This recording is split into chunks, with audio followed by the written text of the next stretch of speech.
Adequate notice of this meeting was provided and published in the Asbury Park Press and the Ocean Star on January 16, 2026. Copies of the agenda were provided to the newspaper, posted on public bulletin boards and the Township website. I would now ask for a roll call. Councilman Albanese. Here. Councilman Menachino. Here. Councilwoman Rena. Here. Councilman Cohen. Here. Councilwoman Travers. Here. Vice President Ambrosino. Here.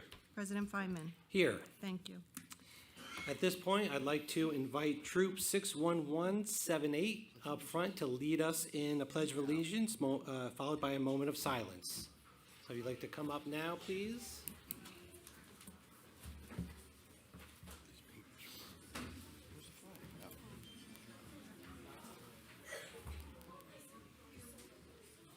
The flag is right up there. All right, whenever you're ready. I pledge allegiance.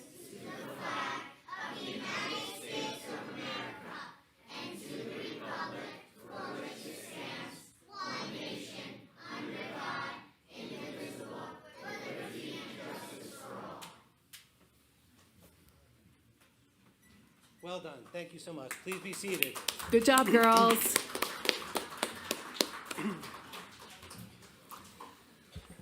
All right, now I'm going to ask for a motion and a second to approve the minutes from the February 24th, 2026 meeting. Make a motion. Second. Copy that. Thank you. Roll call. Councilman Albanese. Yes.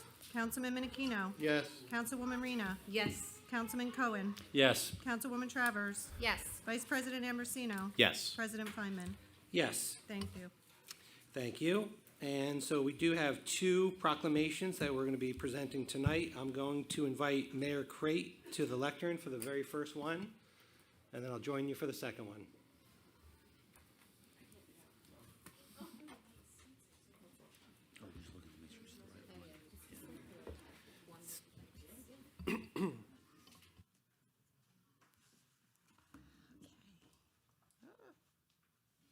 Good evening, everyone. So excited to be here this evening. I would like to call up the coaches for the Brick Bulldogs softball 10U team, if they can come up, the coaches.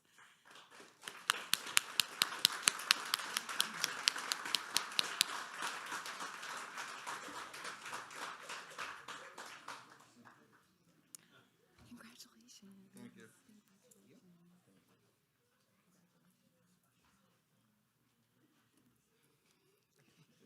Be able to see.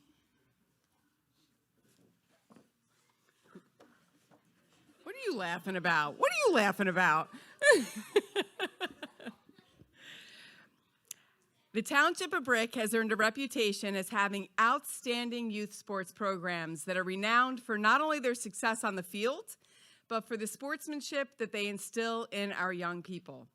One sports program that is contributing a great deal to that reputation is Brick Bulldogs girls softball. The Brick Bulldogs 10U team plays in the Central New Jersey Girls Softball League, a highly competitive program of teams throughout the region.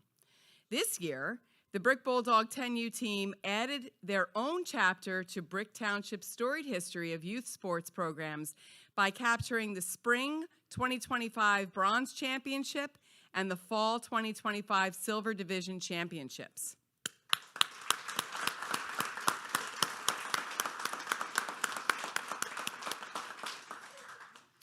So I would like to congratulate all of the girls on the team, all of our coaches, and I would like to proclaim as mayor of the Township of Brick in the County of Ocean in the state of New Jersey in honor of their many achievements on the field, including their winning the Central New Jersey Girls Softball League Spring 2025 Bronze Championship and Fall 2025 Silver Division Championship, do hereby proclaim tomorrow, Wednesday, March 11th, 2026, to be Brick Bulldogs 10U Team Day here in Brick Township.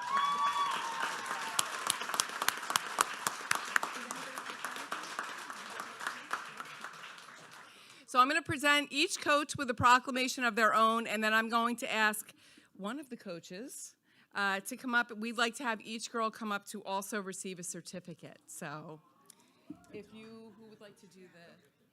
Just calling out the Call 'em names? up. All right. And come on up when you hear your Perfect. name. All right. Grace Pernick.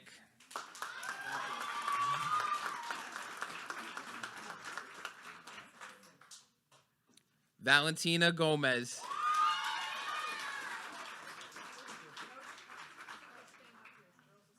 Oh, girls. Hey, come up here. Grace. If you got one, Tina. stay up. Sorry. Thank you. Emma Brantley. Isabella Pagan. Charlotte Gwids.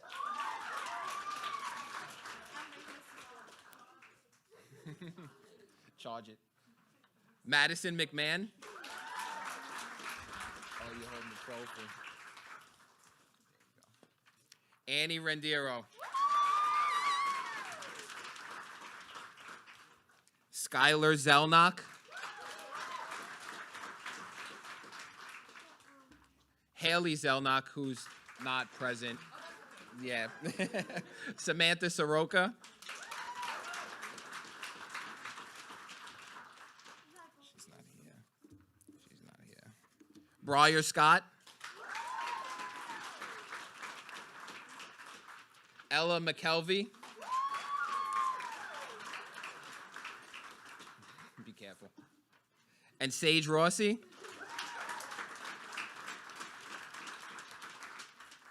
And then not with us tonight are Marie Jockin, Liliana Lesnick, and Haley Zelnock.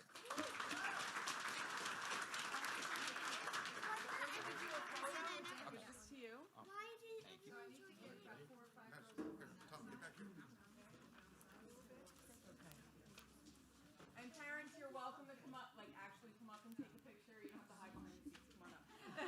Doing the top. Hi,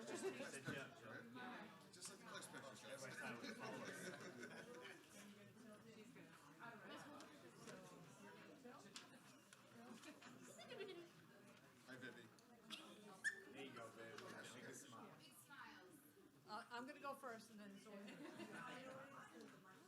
Oh, I'm moving. I'll move it. There you go. Are we all in?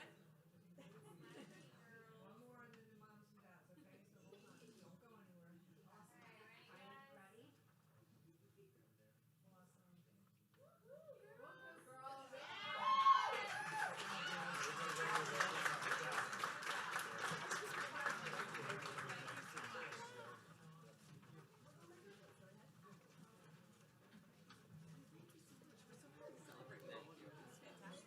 Now we have one more proclamation and then I recommend. Long meeting.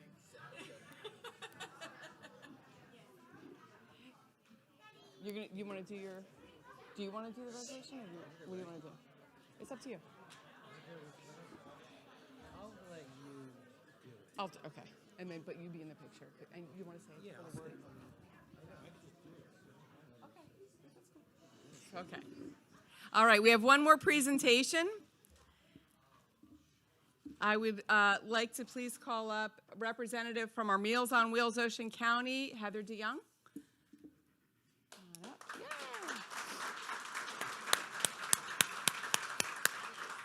Good to see you.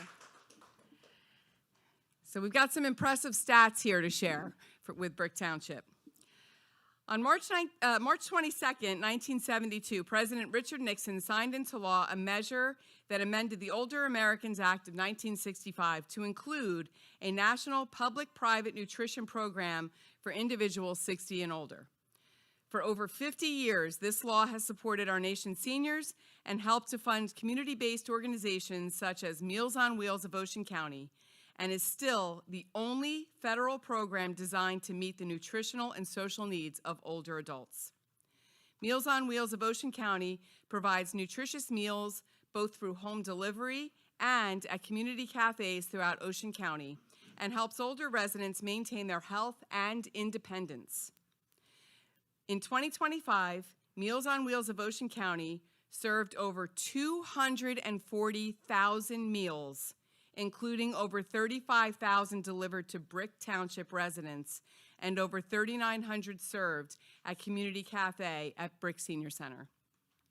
The senior population is increasing substantially, and action is needed now to support local Meals on Wheels programs through federal, state, and local funding donations, and raising awareness to ensure these vital services can continue to be delivered for years to come.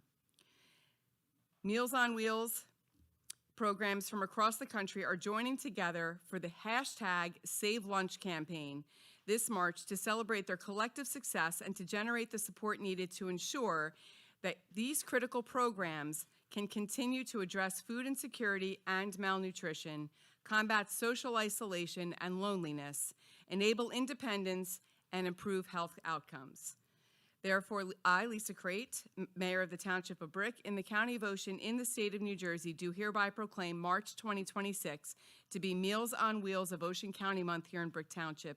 And I call upon residents not only to extend their warmest gratitude and appreciation to Meals on Wheels, but to become aware of possible people in your community that may benefit from this service, and to keep an eye out for them, because our senior services will gladly help them get on board with Meals on Wheels. So congratulations to everyone that works with this program, and thank you, Heather. You want to share some? So my name is Heather. I'm the Director of Advancement and Engagement of Meals on Wheels. I want to thank the mayor and the council and the administration for all of their hard work that they do with our program. We are so very grateful for the senior services that Brick Township has here. Because of Brick Township, we delivered in 2025 over 37,000 meals to 259 homebound and individuals over 60 that are unable to prepare the meals themselves. We deliver 1,000 meals every day to our seniors throughout Ocean County. And all we ask of them is a $3 voluntary donation for those meals. In 2025, we did not receive 53% of those donations, which means our seniors are hurting financially. They cannot afford a $3 donation per meal. If they get 5 meals, that's $15 per week. And what that means to our organization is over $400,000 in just $3 donations from our meals. So, why are we here? We are celebrating our senior nutrition and all that we are able to offer for our seniors. Brick Township is one of the only senior services that helps Meals on Wheels. They deliver and they go into our homes and do the intakes and assessments to make sure that our seniors are living safe and well. They do that to make sure that they are not only receiving the Meals on Wheels services, but also that they are safe, that they have utility help that they need, any type of health insurance or any type of for property tax reimbursements. They are there for our seniors every single day. And what that means is Meals on Wheels is more than meals. We deliver a community, care, and connection. We just don't leave the meal on the doorstep. We have to physically see our senior neighbors to make sure that they are safe. We just had major snow here, a couple weeks ago, a couple major storms. But what we did, we made sure our neighbors were going in and checking on them, but also we make sure that we see them every single day. We had one driver, he couldn't get to the door. The lady had a crate. She pushed the crate out to it, tied a string. Our driver dropped a meal in it, and they tied it back. We care about our seniors, and we want to make sure that they are living safe and well independently where they are most comfortable. So, again, I want to thank Brick and the administration for this honor, and we appreciate all the help that you all give us. Thank you.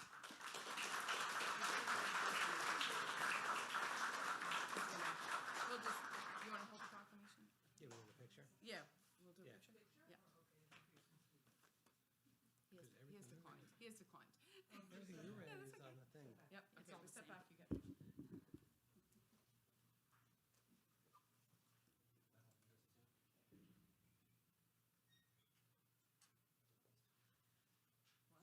Struggling tonight.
All right, so last chance. Now's the time to leave if you're interested in leaving. And we're going to jump into some budget presentations. So first up, from the Department of Public Works, I'd like to introduce Steve Krakowski. Thank you. Yeah. Yeah. Thanks for this opportunity to present a brief overview of the Department of Public Works, which includes road crew, solid waste collection and recycling, buildings and grounds, and vehicle maintenance. The sanitation department makes more than 2.7 million stops per year to residents' homes. In 2025, we collected 38,158 tons of solid waste.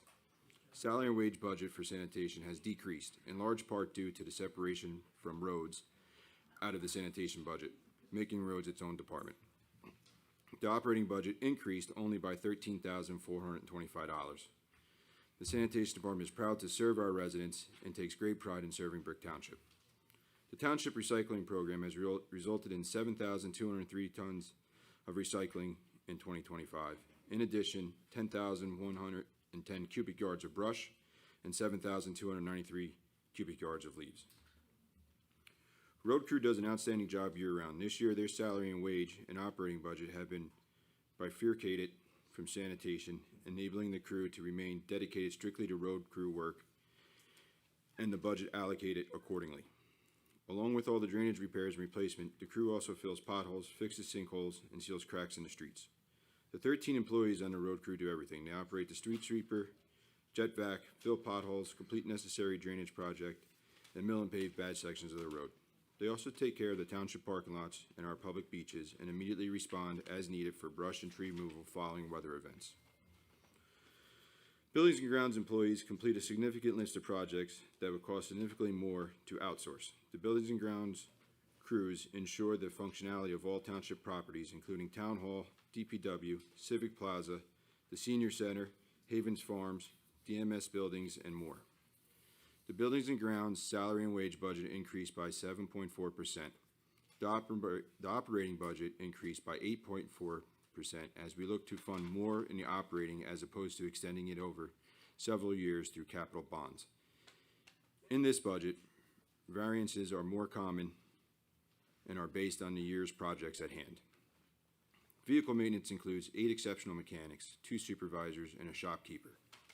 They service more than 300 vehicles for the township, including all sanitation trucks, dump trucks, plows, sanders, police vehicles, ambulances, boats, and also heavy equipment.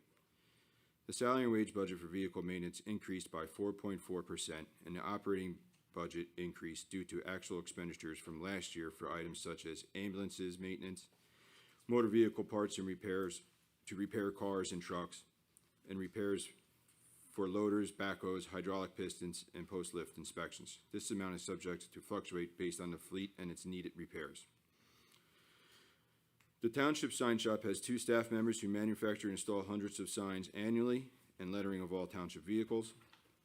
Last but not least are the professional and knowledgeable office staff that operate the call center at DPW. The call center consists of 4 exceptional employees who answered 103,524 calls in 2025 from residents to assist them with their requests.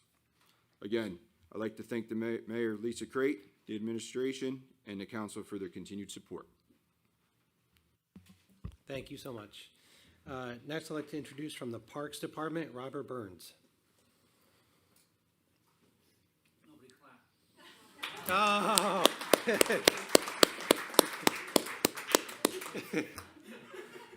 Well done.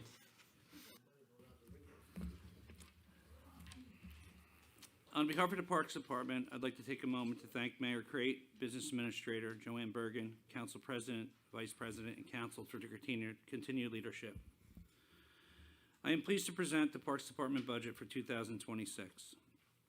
The Parks Department is a division underneath the Department of Public Works. Our 18 full-time employees, 1 part-time, and additional seasonal employees oversee township parks, sports fields, grounds, and all township facilities. These employees maintain 20 parks, 10 basketball courts, 8 tennis courts, 5 pickleball courts, 8 bocce courts, 1 skate park, 1 bike and scooter park, 3 horseshoe pits, 3 football fields, 15 soccer fields, 2 cornhole game areas, 6 miles of bike trail, 22 softball and baseball fields. We are also responsible for all the playground, picnic area maintenance, and repairs. We maintain our sports field, including a 40-acre sports complex at Drum Point. This complex is consistently recognized as one of the best in the state. This year, we'll be renovating Mallard Point Park, the playground safety surface at Windward Beach, Traders Cove Marina, as well as the walking paths at Windward Beach. Our salary and wage budget increased 3.9%. The overall budget increased by $46,300, as we need to be providing additional funds for bamboo removal on township property, as well as tree removal. We continue to take on more responsibility in efforts to decrease the use of outside contractors. We currently manage 225 irrigation zones with 2,500 plus sprinkler heads. There are 147 acres of grass fields maintained by the Parks Department. There are also many intersections, roadsides, detention basins maintained by the Parks Department. In addition, we maintain all township-owned properties such as Town Hall, Civic Center, Senior Center, and Cultural Arts Center. One of our most time-consuming tasks is our annual fall and spring leaf collection. This process takes approximately 10 weeks in the fall. Begins at the end of October until the second week in January. We then immediately move into Christmas tree collection for 3 weeks. Spring leaf collection begins in April for approximately 3 weeks. Throughout the year, we pick up brush, leaves, deliver and repair township automated cans, complete tax liens issued by the Township Code Enforcement Department. Outside of our daily maintenance of all the above mentioned areas, we also oversee lake management, fertilization program, solar field maintenance, and synthetic field cleaning. The Parks Department plays a key role in all township events, whether it be tournaments at Drum Point Sports Complex, Summerfest, Rabies Clinic, or Farmers Market. We assist in any way necessary to make sure all events run smoothly and safely. The department continues to take on more responsibility as we move forward in the renovation of our parks. We look forward to the challenge and will continue to work hard in keeping them safe and enjoyable for all of the Brick residents. On behalf of the Parks Department and employees, I would again like to thank Mayor Crate, Business Administrator, Township Council for all their continued support and efforts. Thank you very much. Thank you. Oh, you want that? All right, put your hands together. For the Recreation Department, I'd like to introduce Matt Fagan. Thanks, Matt. Thank you. Good evening. I'd like to begin by thanking Mayor Crate, Council President Feynman, Vice President Ambrosino, members of Township Council, and administration for allowing me the opportunity to present the 2026 recreation budget. The Brick Township Recreation Department is responsible for the coordination of recreational sports and cultural programs for citizens throughout the year. The mission of Brick Township Recreation Department is to improve the quality of life for all Brick Township citizens through the provisions of high-quality recreational facilities and a wide variety of programs that promote a healthy and enriching lifestyle and a greater sense of community while enhancing the social, cultural, and physical well-being of citizens and visitors of Brick Township. In 2026, Recreation is very excited for the launch of several new programs, including knitting and art classes, along with the returning programs such as Girls Youth Softball, Youth Basketball, and the Challenger program. The Recreation Department is looking forward to hosting bus trips in 2026. Currently, there are 3 planned bus trips with the first being to Turtleback Zoo on April 11th. Brick Recreation Summer Camp is already almost at capacity for 2026. This year's summer camp includes many of the popular camp trips returning, while also including some new trips such as the Pirate Ship, Chef It Up, and the Planetarium, with additional trips being added. These are just a few examples of some of the successful programs that Recreation will be continuing to create and improve through 2026 and beyond. The Recreation Department is proud to offer some of the best events around. What has now become a staple of Brick Township, the Brick Farmers Market, makes its return on May 2nd, running every Saturday through October 3rd, with a special Thanksgiving market on November 21st. Summerfest returns this year on July 2nd, with a special America 250th Celebration Summerfest. This Summerfest will have all of the fun and excitement of any other Summerfest. However, it will also include an extra celebration for America's 250th birthday. Fall Fest is back on October 17th with food trucks, games, and fun activities for families of all ages. What's a holiday season without a holiday-themed event? Well, Recreation is excited to announce the brand-new holiday-themed event, the Mistletoe Market, which will incorporate the annual Christmas tree lighting along with special vendors that will make Windward Beach Park feel like a real Christmas village.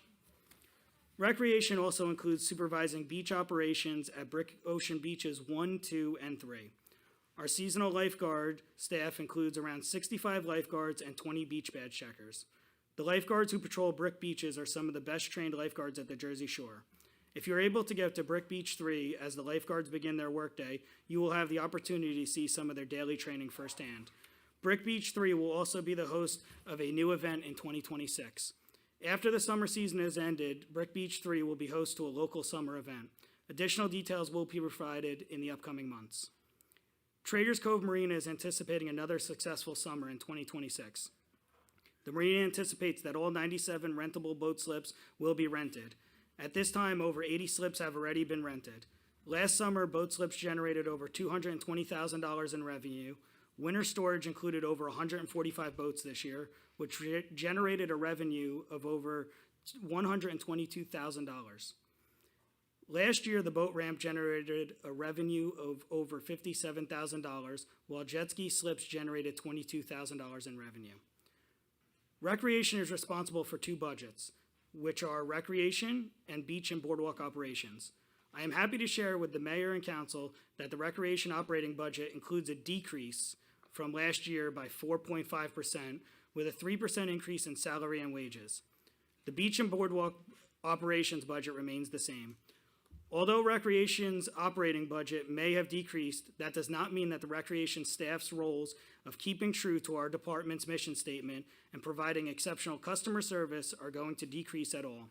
All of the work that goes into our exceptional programs and events cannot be accomplished without all of their hard work. This year, we will continue to deliver the best services, programs, and events that improve the lives of our community. I'd like to again thank Mayor Crate, the Township Council, and our Business Administrator, Joanne Bergen, for their continuous support of recreation. Their support allows us the opportunity to stay true to our mission statement and have another successful year. Thank you.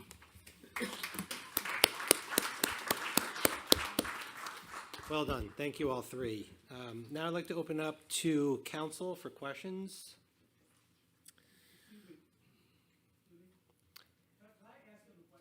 Yeah, just a moment. Yeah. So I'm going to close council, seeing no questions. And before I do ask the public to come up, when you do, no, you're cool. When you do come up, please state your name and your address. At this point, I'd like to open it up to the public. I think we have someone already. Yeah, you go first.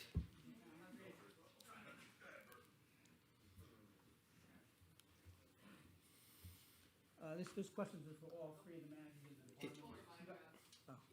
If you could, This question is for all the three managers in the departments. I just want to say you guys are doing a great job. Township of Brick is always clean, always presentable, and the kids, I'm telling you, I was a coach for many years, so I've been living here since 1980, and I've never had a bad time with any department in the Township of Brick. Right. But my question for you is this. Okay, and I want all you guys to answer my question individually. Okay. It says, if there are more developments being built in Brick Township, bringing in thousands of more residents, will your budget be able to cover these new developments? Or will we have to raise taxes to cover your additional costs to run your departments? Or do you know any other ways to cover the cost of the thousands of more residents needing your services? May I? yes, please, Ms. Bergen. Okay, so thank you for your question. I don't think that's necessarily something that any one of these guys can answer, so I'm going to hop in. If there are new homes that are built, those are income via property tax that come to us, and your property taxes is what offsets the services that they provide. So their budgets are based on who we serve now and what we do now, and that would, you know, there's going to be houses that are built between this year and next year, and they'll pick those up, and Rob will take care of the same amount of parks, and Matt will offer the same amount of recreation programs. And if Steve has to pick up more garbage, then of course we have more taxes coming in as well. But will they have to employ more people to do all this extra work for extra, extra people living on Well, the we developments? don't do our budgets on potential what-ifs. We do our budgets on what's happening at the moment. But it will happen when you do it. So I'm asking you And if that's- that's budgeted that's- in, in the price for everything you do. No, And there's no also, projected growth what in our about- budget. What about if they build apartments, okay? Because people who pay rent, they do not pay taxes. But the landlord that owns the building does. But you also have to have more people moving in your development with rents, okay, with apartments. Mm-hmm. Okay, so it's a lot of people, and it's going to be a big heart burden for these guys who are doing a great job. I hate to see that turn the other way, that's all. I'm good. And sir, could we please have your name and address? Oh, sorry. My name is Bert Kears. I live at 39 Red Maple Drive, Brick. Perfect, thank you so much. Thanks for hearing me. Thank you. Thank you. All right, yes, sir. My name is Jim Davies. I live at 11 White Pine Court in Brick. My question to you, all of you, nothing for you guys. How many of you guys live in Bricktown? Every single one of us lives in Every Brick. single one of you. Yeah. Sir, You this know is an opportunity to ask questions about the budget presentation. That's what I'm gonna do, Okay? okay? How do you expect to put all these housing units in infrastructure that's already stretched? It takes me 45 minutes to get to Drum Point Road. Where are we putting all these people, man? I don't know if I see the connection in terms of the budget It presentation. has nothing to do with the budget. I'm asking the question I need to ask. Right, and we're gonna save that for public comments at the very end. This Okay, is- good. I'll hang. Yeah, absolutely. Thank you. So is there anyone else from public in regards to the budget presentations only? Yes, sir. Yes, sir. Mike Kleisler, 2456 Hooper Avenue. I wish to commend all three supervisors for their continuous work. By no means are they underworked, they're overworked, and they do their best. And I never see complaint, and I never see lack of professionalism, and I see pride. But end of the day, overworked. So I think what we need to do is look for ways to not rely upon tax dollars and personnel, and we've got to find ways to create solutions. And I have a solution that maybe you guys want to think of and tweak and maybe develop and define. I did put in for Mayor Crate's solicitation of voluntary committees, 7, 8, 9 of them, in which I was didn't gain entrance. So I got a little angst with that, but I still don't quit. I still don't give up. Lifelong resident of town, third generation, Bricktown resident. So I think, I saw this with the snowplow removal, as you guys needed subcontractors. And if the provision allows for outside contractors to come aid the city when it needs assistance, whether it's weather-related, financial-related, and in this instance, it would be financial assistance. We have, just like we have great personnel employed for Brick, Public Services and police, fire, I think we also have the best blue-collar contracting residents throughout the Jersey Shore. And these are people who have pride, and we used to have, when I was a kid, we had a different type of Pride Day, and it was where residents made sure their homes looked good, squared away, neat. That hasn't appeared or even been discussed since Perry Albanese and I played on Pop Warner football in the 70s, okay? But we don't have that anymore. And amongst, I don't know your biographies, just like you don't know mine other than what I said, but I think the average resident hasn't been here more than 15 years. So they come from wherever it is they migrated from with a different ethos and a different way in which they see residential lifestyle, especially shore community. We're about 40, I think our city is 32 square miles roughly, 25 land, about 7 water-based. And it's changing rapidly, and we have to do what we can do. But to get back to what I suggest maybe we think about, when you guys needed help, the cavalry came in with subcontractors. And to go out and have to rebuild the park because Parks and Recreation only has 18 full-time employees, one part-time guy, and whatever. There's too much to take care of. Just like my property's too much for me to take care of by myself. But I find a way to do it, but I'm getting older, okay? Mr. Burns maybe could reach out and find some of our contractors that are maybe slow or can work into their time. A week here, 2 days here, rebuild Mallard Park, okay, Mallard Point Park. A carpenter comes in, a plumber comes in, an electrician comes in. They're not getting paid, they understand it. They've been vetted, they're insured, they're licensed, they're bonded. Everything Consumer Affairs Trenton requires of contractors that are legitimate. They come in, they give their civic duty to the city because they have pride without attending any type of parade. They just care about where they come home to, and they want to see the city come back to where it should be, have the best waterfront of Ocean County, and that's really all we're showing, because all the other stuff is aging out or different people are coming in, and the maintenance and the personal pride of ownership or rentership or occupancy is not what it once was. So bring these contractors in. A $2 million park rebuild can maybe come down to $200,000. At the end of their work performance, they get a tax receipt that they can then use at the end of their quarterly or the end of their tax period, and everybody wins. And it's no different than bringing in a contractor for snow removal. You need to rebuild Windward Beach, a pavilion, you need to do anything. We have the people here on the ground, the men and women that are blue-collar contractors, licensed, who want to give back, who may get refused by administrative determination because maybe it's a political order. I don't know. I hope not. But people don't want to quit. People don't want to give up. And the last thing people want to do is leave and redline and let other people come in, and gerrymander, and next thing you know, the city is not what it was. I thank you for your time. I hope you consider my thoughts. Thank you. Council President, can I make a quick comment? Yes. Sure. Mike, I definitely agree with everything that you said. I think it's fantastic if the work that occurs in town can be performed by the tradesmen and the residents of the town. I've been here 45 years, not 15. My parents live here still. I'm now raising my children here. I want Brick to be a generational community. But with regard specifically to how subcontractors are selected for big projects, Ms. Bergen, can you define roughly what our process is for obtaining bids for any of the work that we subcontract out? So we have to, by law, follow the state's New Jersey procurement law for us to have contractors work for our town. It doesn't mean a small local contractor couldn't submit the bid, that they're more than welcome to do that, but obviously we need to have their business registration license and insurance.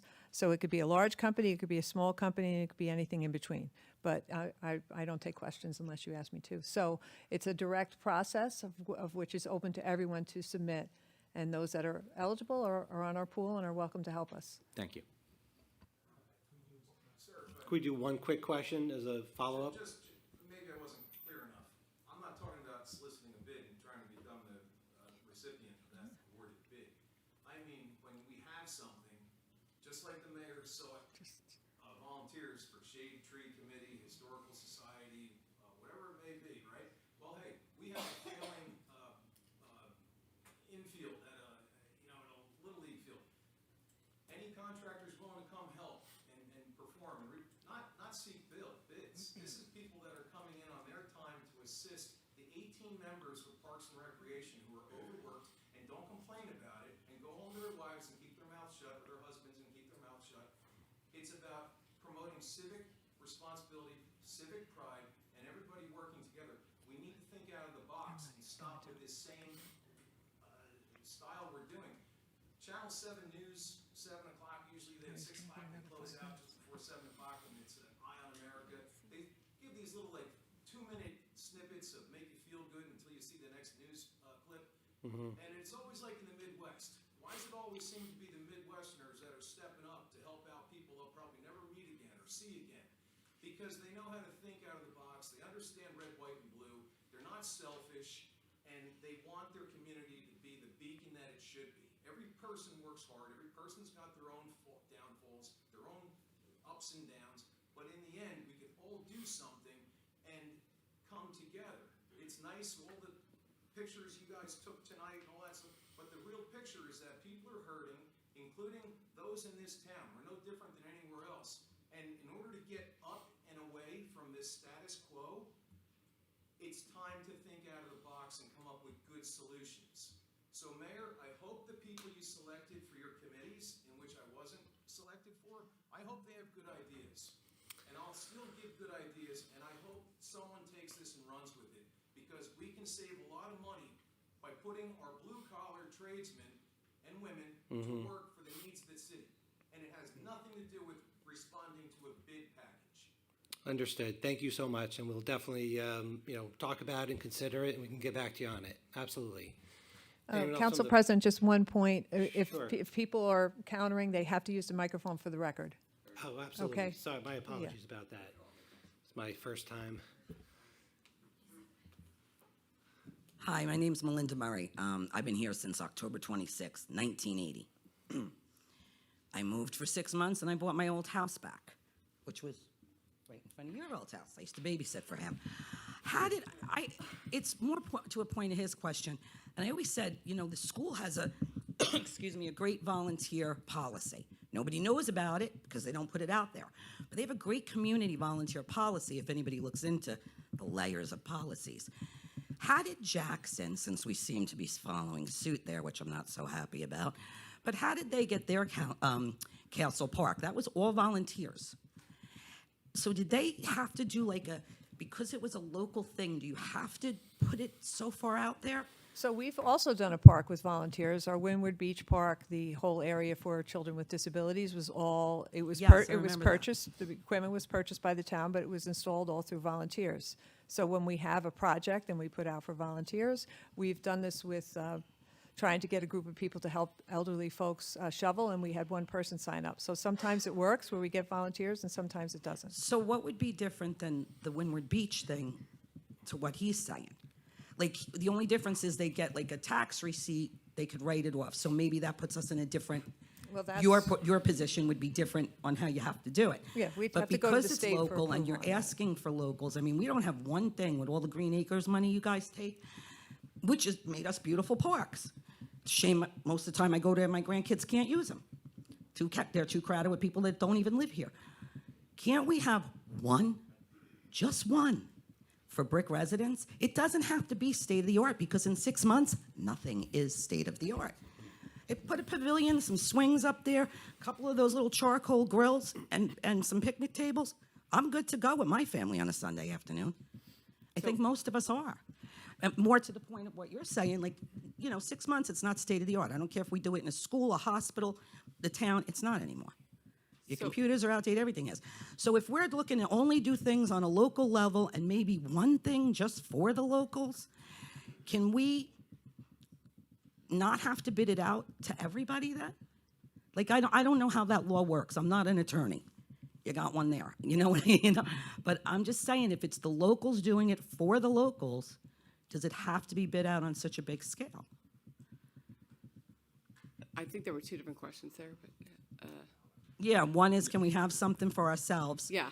And Yeah. because, I know once you take Green Acre money, it's Green Acre money, but, So for Green Acre spaces, we cannot make it for brick residents only. It's not permitted. It has what to if be we open stop to the taking it public. for one park, like in the middle of town? Well, all of the parks are already Green Acre funded, so it's not something we can just say, we're not gonna let this be a Green Acres park You anymore. can't That's stop not how it taking the money works. on one park? What was the goal? On all the parks, we have it now. Yeah, So it would have to it is be a what it new is. park, a Yeah. new piece of property acquired by the town for a park that we wouldn't Do use we Green own any Acres money. property? Because we owned a lot at one point. And I'm a little behind the eight ball there, I really am. I'm a little late to the Nothing I'm party with aware that of, one. But we owned a whole lot of land. I don't know why, but we did. We owned a whole lot of land. Can we take something from that?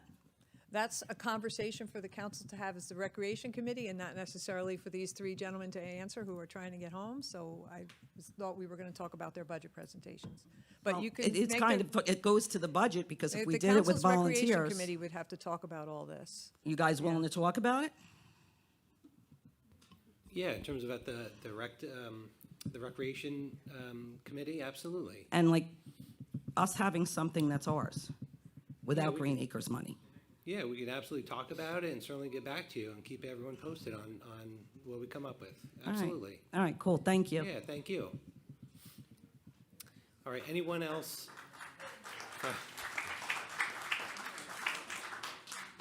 Anyone else from the public in regards to the budget presentations only? Yes, sir. Mr. Finelli.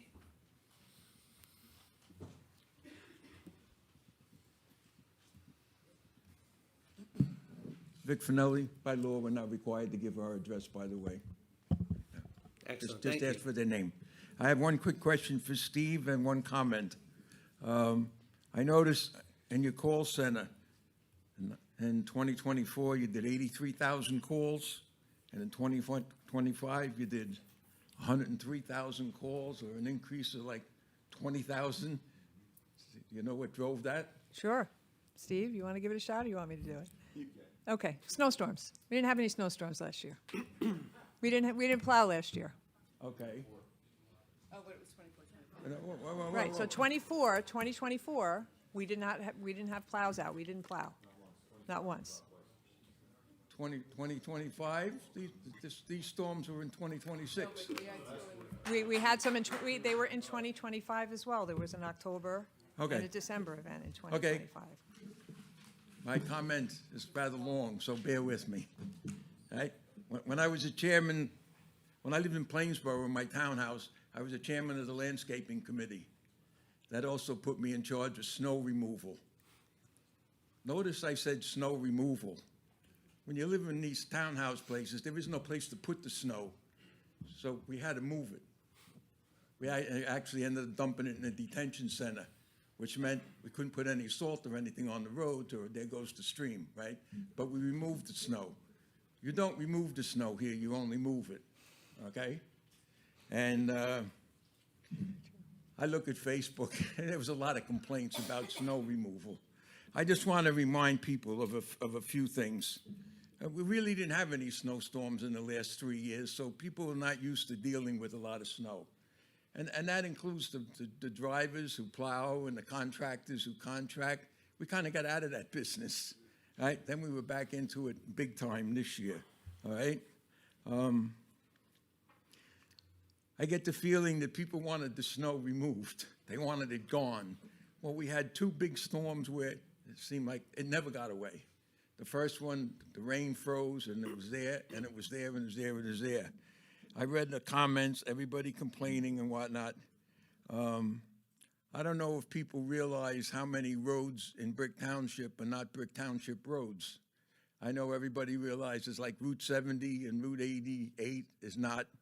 But how about Chambers Bridge Road, Brick Boulevard, Hooper Avenue, Drum Point Road, Adamston Road, Princeton Avenue, Beaver Dam Road, Manalocan Road. Mr. and a Finelli, whole it's just bunch about more. every road with a traffic light. Is that what it is? That's correct. Okay, so the township doesn't, if it has a traffic light, it's It's probably not our road. okay. So anyway, you read all the problems about our young people today in Facebook. Well, I think some of our old people have problems with Facebook too. It gives them a place to vent. I firmly believe some people are not happy unless they have something to be unhappy about, right? We call that bitching, where I come from. So I know a little bit about it, and I want to say thank you to your people, you and your people, for what they did, for what they accomplished. It's never going to be perfect. I know that. We don't remove the snow, we only move the snow. Now, maybe someday we'll have money to buy those big snow melting machines, but I doubt it. And also, for the other people here, for the parks and everything else, we appreciate it. At least I do. Thank you. Thank you. Anyone else from the public regarding the budget presentations only? Okay, yeah, you have one? Yeah.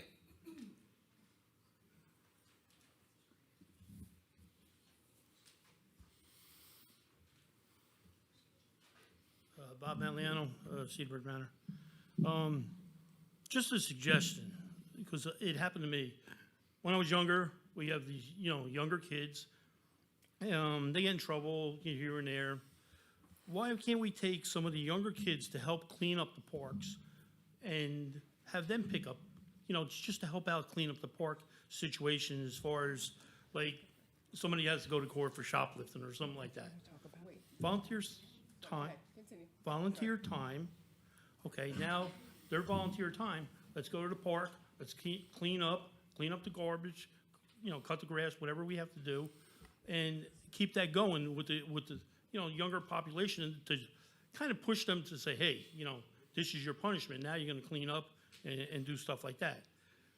To me, today's youth is a little bit on the laid back, and I ain't doing that, and I ain't doing that.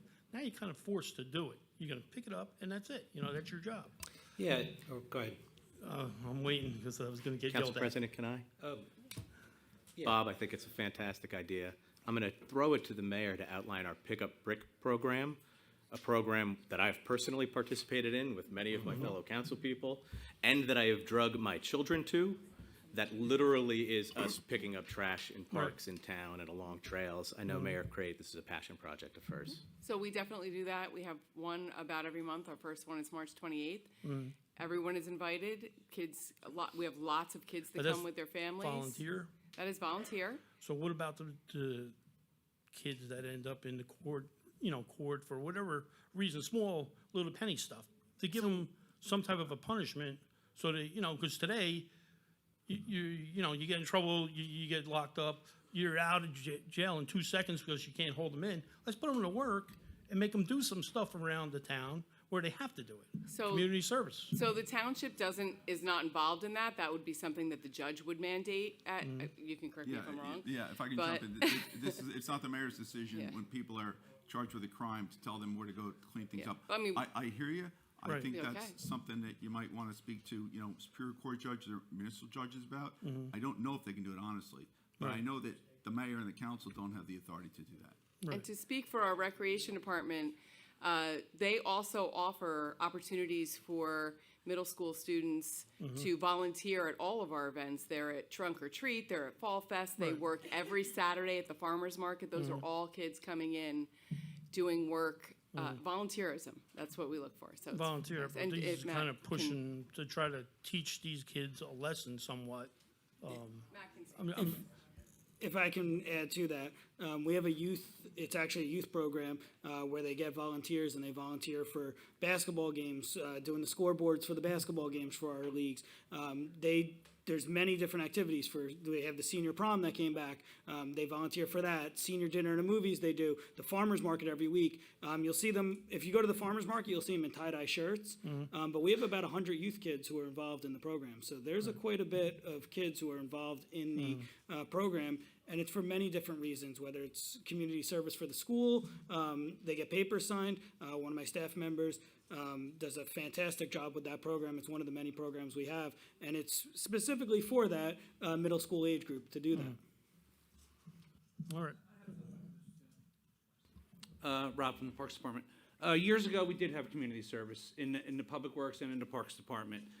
It comes from the county. It doesn't come from the town. Juveniles come from the county. We get letters sent to our offices if we're interested in having community service. It could be anywhere from the ages of 16 to 25. We've had them in the past. Some of them worked out, some of them didn't. Someone would show up for one day, you would never see them again. They go back to the county and say, this isn't for me. Can I go to the Elks Club and wash dishes? So it's a great idea, but it doesn't always work. We've done it in the past for many, many years. We haven't had it in many years. Since but- COVID. Yeah, since COVID, but we did have it in the past. And like I said, sometimes it works. I maybe had 2 people in my 20-something years of working for the town that actually did their full duties of all their hours. Most of the other people come for a couple days and are like, you never see them again. So that's where we were in the past, but I haven't seen it, like you said, since COVID. Okay. Thank you, Bob.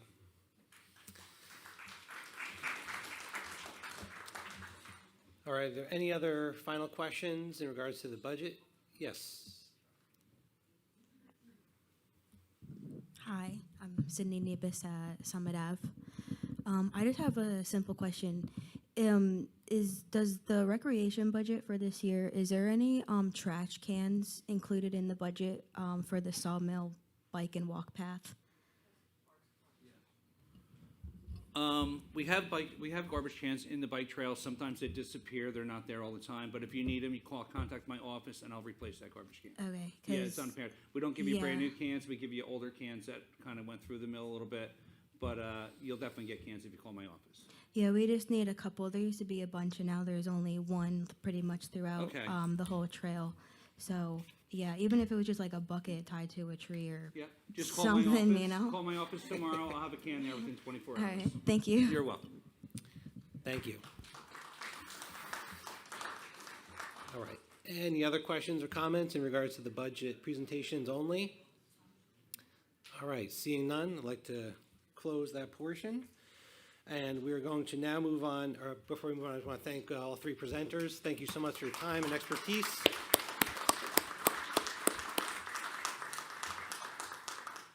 You're free to go. Moving on to the consent agenda. All matters listed under item consent agenda will be enacted by one motion in the form listed below. If discussion is desired on any item, this item will be removed from the consent agenda and will be considered separately.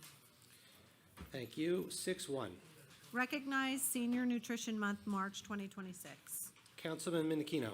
Thank you. This resolution recognizes March 2026 as Senior Nutritional Month. For over 50 years, Meals on Wheels of Ocean County delivered more than 286,000 meals to 2,200 elder adults throughout the county.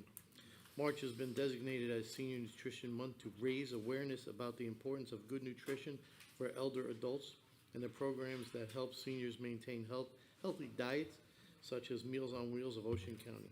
Thank you. Thank you. 6-2, please. Authorize Housing Authority appointment. Councilwoman Travers. Thank you, Council President. This resolution authorizes the appointment of Kathy Russell of Highland Terrace to the Brick Township Housing Authority for a 5-year term. Thank you. Thank you. 6-3, please. Authorize receipt of bids demolition of 982 Falkenberg Road. Councilman Minichino. Thank you. This resolution authorizes the demolition of 892 Falkenberg Road, an unsafe structure that needs to be demolished in accordance with the recommendation from the Township's Property Maintenance Board. Thank you. Thank you. 6-4, please. Authorize award of contract purchase and delivery of janitorial supplies. Councilman Cohen. This resolution authorizes an award of contract for the purpose and delivery of janitorial supplies to a list of approved vendors as per schedule of the price per item. These items include everything from air sanitizers, brooms, glass cleaner, and trash can liners. Notice were provided to 55 vendors on the bidders list, and 9 bids were received. All 9 were awarded in various categories. This is a 2-year contract. Thank you. 6-5. Authorize award of contract mobile ice cream truck. Council Vice President Ambrosino. Thank you, Council President. This resolution authorizes an award of contract for a mobile ice cream truck to Cool Concessions of Brick, a local vendor. Bid notices were provided to 131 prospective bidders from our bidders list. 5 picked up bid packages. 1 bid was received with a bid amount of $3,200. This bid will provide an ice cream truck for Windward Park, Beach, Traders Cove Marina, and other various township parks throughout the year. Thank you. Thank you. 6-6. Authorize award of contract chemical turf maintenance. Councilman Albanese. Thank you, Council President. This resolution authorizes the award of bid for a seasonal turf application to Lawn Specialties, Hazleton, Pennsylvania. The contract provides 4 weed control fertilizer applications per year for approximately 71 total acres per application at 15 locations, including township parks, recreation facilities, municipal complexes. It begins with an early spring soil test at each location to determine the proper application of each.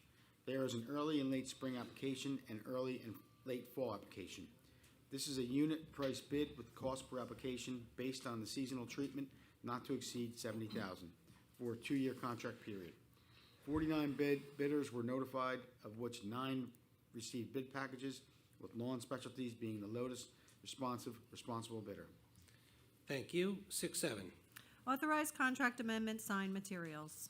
Councilman Minichino. Thank you. This resolution authorizes an award of contract to the purchase and delivery of sign materials to Creative Visual Systems, Branchburg, New Jersey.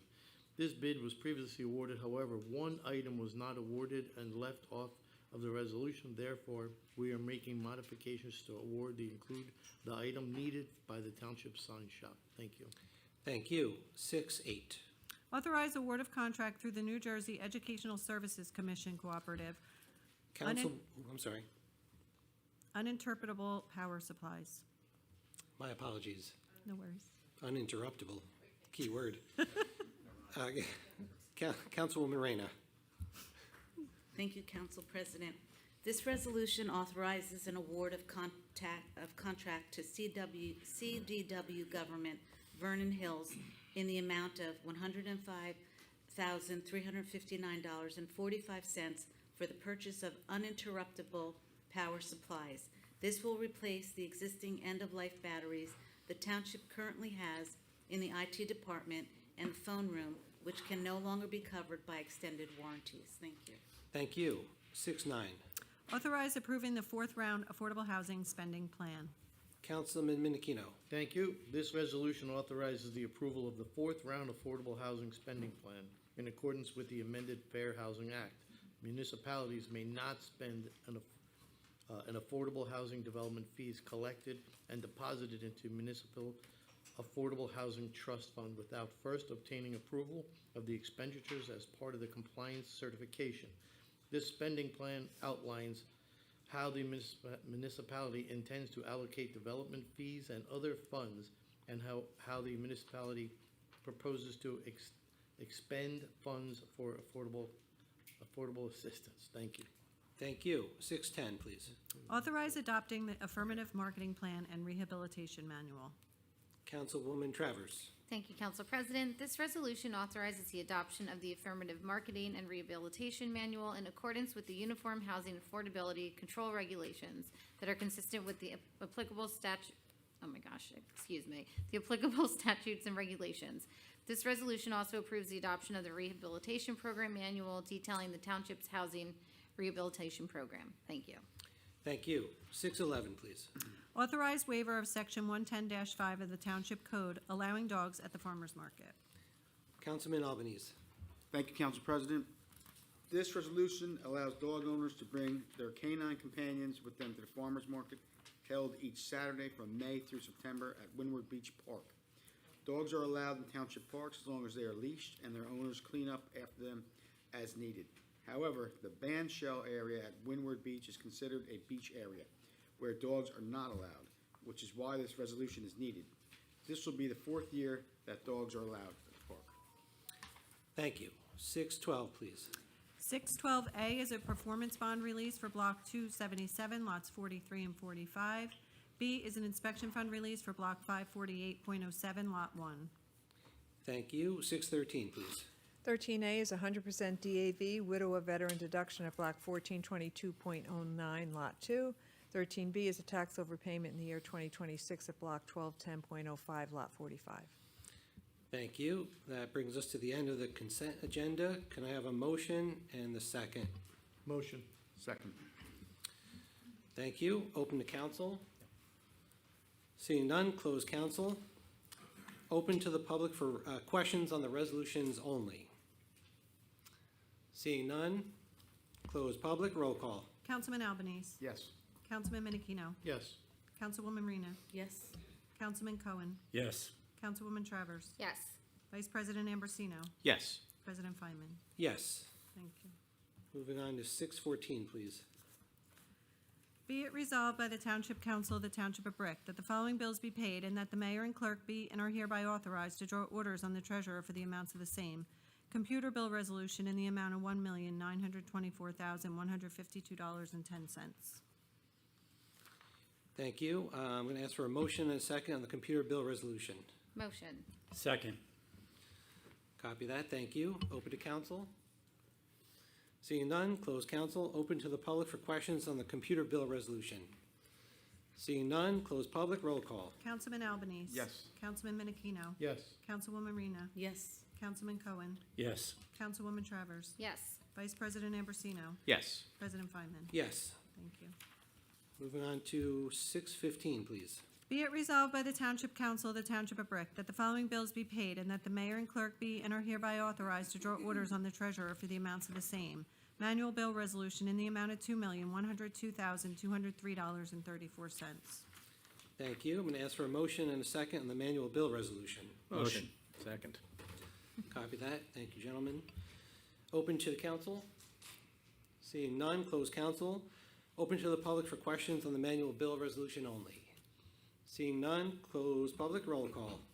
Councilman Albanese. Yes. Councilman Menachino. Yes. Councilwoman Rena. Yes. Councilman Cohen. Yes. Councilwoman Travers. Yes. Vice President Ambrosino. Yes. President Feynman. Yes. Moving on to item number 7-1. An ordinance of the Township of Brick, County of Ocean, State of New Jersey, amending Chapter 250-29A and Chapter 191-6B to amend the fees applicable to land use applications. Thank you. Councilwoman Reyna. Thank you. This ordinance comes as a recommendation from the Township's Land Use Committee, who reviewed and approved the need to increase escrow fees and application fees for planning and zoning board applications. The fees have not been increased in nearly 10 years. Land use staff recommends the implementation of a $500 escrow fee for accessory bulk applications and to increase the escrow fee for the principal bulk applications to $2,500. Land use staff is finding it increasingly difficult to manage the billing because the fees for small bulk C variance applications is $250. The board attorneys use up the fee and we have to bill to the rider account for virtually every application, which means we are in the red for every bulk application just to have the resolution completed.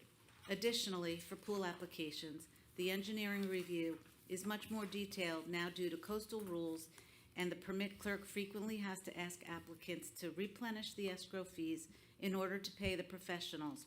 This is a hardship for the public because we are continuing to ask them to replenish the escrow.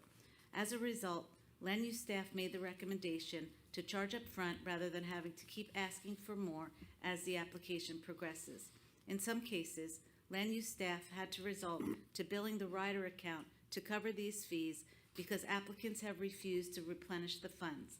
As a result, the rider account is being depleted from the billing for the accessory bulk applications because there is no escrow to be billed.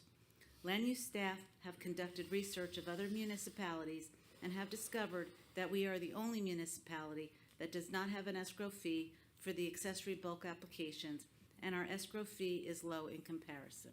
Thank you. Thank you. I'm now going to ask for a motion and a second. I'll make that motion. Second. Second. Copy that. Thank you. Open to council. Seeing none, close council. Roll call. Councilman Albanese. Yes. Councilman Menachino. Yes. Councilwoman Rena. Yes. Councilman Cohen. Yes. Councilwoman Travers. Yes. Vice President Ambrosino. Yes. President Feynman. Yes. Moving on to item number 7-2, please. An ordinance of the Township of Brick, County of Ocean, State of New Jersey, amending Chapter 225 to require annual inspections for the rental certificate of occupancy and amending the fee applicable to the issuance of a rental certificate of occupancy. Thank you. Council Vice President Ambrosino. Thank you, Council President. This ordinance would provide for an annual inspection at every rental property in Brick Township for the purpose of issuing an annual rental certificate. Currently, inspections occur only when there's a change in tenants. In this ordinance, the Township's code enforcement officers will conduct these annual inspections, which provides us with the ability to ensure code compliance for all rentals. Thank you. Thank you. I'm going to ask for a motion and a second. I'll make a motion. Second. Thank you. Open to council. Seeing none, close council. Roll call. Councilman Albanese. Yes. Councilman Menachino. Yes. Councilwoman Rena. Yes. Councilman Cohen. Yes. Councilwoman Travers. Yes. Vice President Ambrosino. Yes. President Feynman. Yes. Thank you. Okay, and before we move on to item number 8, I've invited Township Planner Tara Paxton to the table for a presentation on affordable housing. Thank you, Council President Feynman. I'm also joined by our affordable housing attorney, Robin LeBeau, who will be tag teaming with me on this presentation to explain the legal aspects, and I'll discuss the planning aspects. So, Excellent. Thank you both. and we're available for questions. So, the first thing that I wanted to discuss and talk about is what affordable housing is and what it is not. So, if you all leave here tonight not knowing the difference between Section 8 and affordable housing, I will have not done my job. Section 8 is a federal regulation that is governed by the 8th section of the Housing and Urban Development Regulation at the federal level. That is the housing that provides the funding for the Housing Authority down the street at Chambers Bridge resident, not the Chambers Bridge residence, but yes, not the National Church residence, the HUD building. So that is subsidized by federal funding, not state funding, not local funding. And that arrangement is also applicable to single-family homeowners or apartment owners in multifamily buildings who have a contract with HUD, the federal agency, to accept low-income folks who qualify for their regulations. So Section 8 is a contract between HUD, the property owner, and the resident. And HUD pays the property owner rent directly. The funding does not go to the individual. That is a federal program that has absolutely nothing to do with the state-mandated New Jersey Affordable Housing Regulation. The New Jersey Affordable Housing Regulation is specific to making sure that the municipalities in the state of New Jersey are not practicing exclusionary zoning. It is a land use regulation more than anything else, more than a housing regulation, more than a public funding agreement. So affordable housing in the state of New Jersey regulates the municipality of Brick in Region 4, which is shown on the map up there, which includes Monmouth, Mercer, and Ocean County. So we are lumped with Monmouth, Mercer, and Ocean County geographically. And a regional application of the affordable housing regulations assigns a number of the number of units that that region is deficient in providing affordable housing. So the Region 4 in New Jersey says that each municipality has to practice inclusionary zoning. That means that we have to prove that we have regulations in effect that don't discriminate for low and moderate income residents to live here in our town. It requires that we adopt a fair share plan and a housing element that identifies how much affordable housing we already have in the town, because we are now in round 4 of a 4-year 1990 to today cycle. And we have provided more than our fair share, in my determination, when we were doing the analysis for affordable housing, to meet our prior round and our 3rd round. Our 4th round is now based on different parameters that were set forth by the state of New Jersey.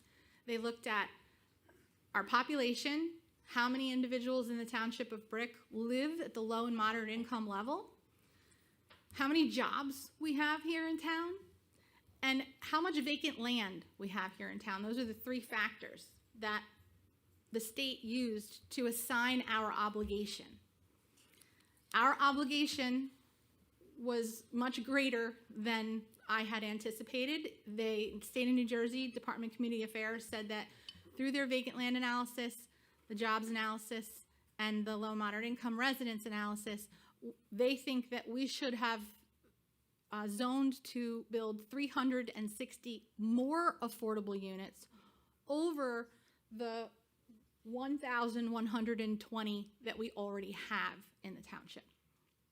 So we embarked, my staff and I, Vin Palmieri and Ed Peters and myself, embarked on a planning analysis to challenge that contention that we can build 360 more affordable housing units.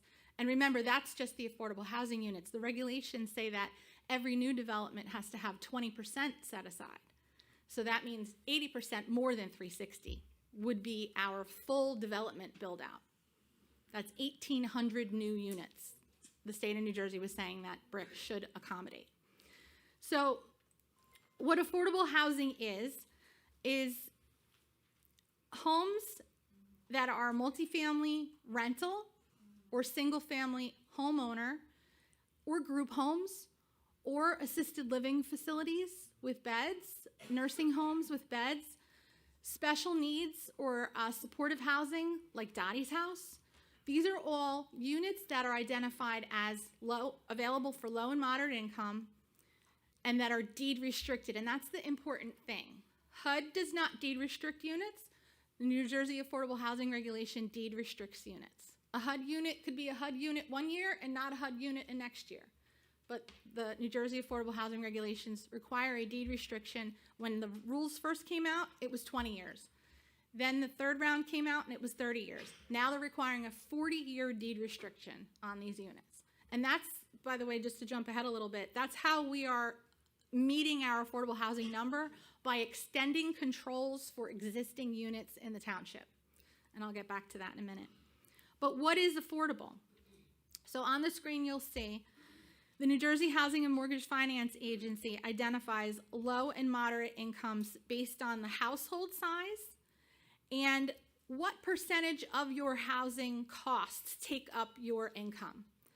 So if someone only has 80%, less than 80% on their housing, it's a moderate income house. 50% is low. Very low is 30. So a family of four who makes $107,680 would qualify for a moderate income affordable housing unit.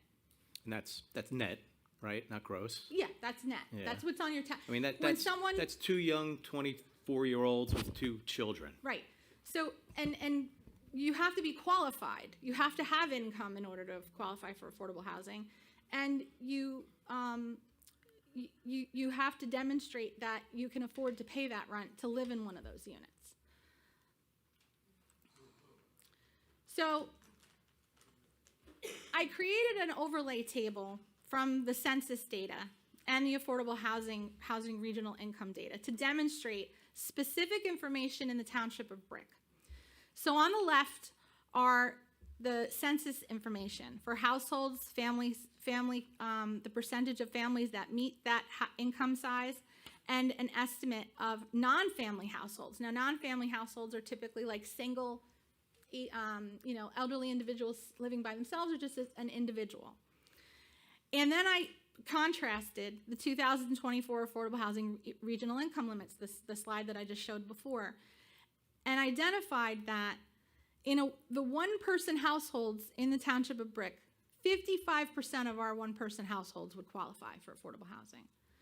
For the two-person, three-person households, 35 of our residents in the township of Brick would qualify for affordable housing. And from the 4, 5, and 6-person households, 29.6% of our families would qualify for affordable housing. So affordable housing isn't free housing. Affordable housing isn't a handout.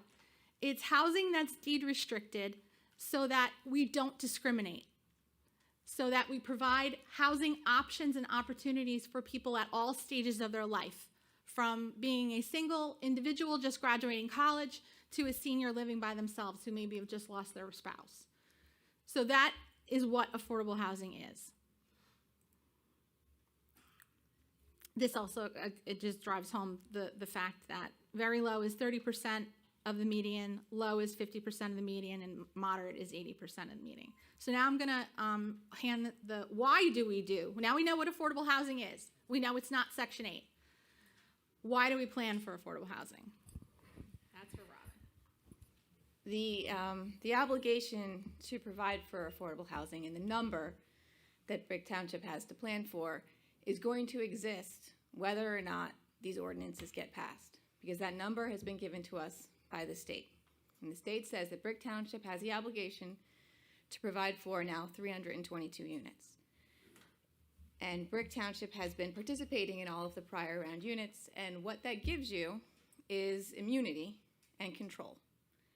Control over where the units are gonna go, what type of housing you're gonna plan for, and exactly where in the township you wanna foster this type of development. And immunity from builder's remedy lawsuits. Because if the township loses immunity, if the township decides we don't want to participate anymore, this is a state mandate and we shouldn't have to abide by this, then the builders can go directly to the court and say, Brick Township has decided they're not going to participate, but I want to build these units. And I have a piece of property and I tried to get an approval and they denied it, but I have property, I have 5 acres, and I can put 2 apartment buildings up. I can build 200 units, and I can give 40 units of affordable housing to Brick Township, and the court will approve it, regardless of what that site is zoned for, and regardless of what you've planned for. So that's the benefit that you get, is continued control and continued immunity, and a say in how Brick Township develops for the next 10 years. Okay.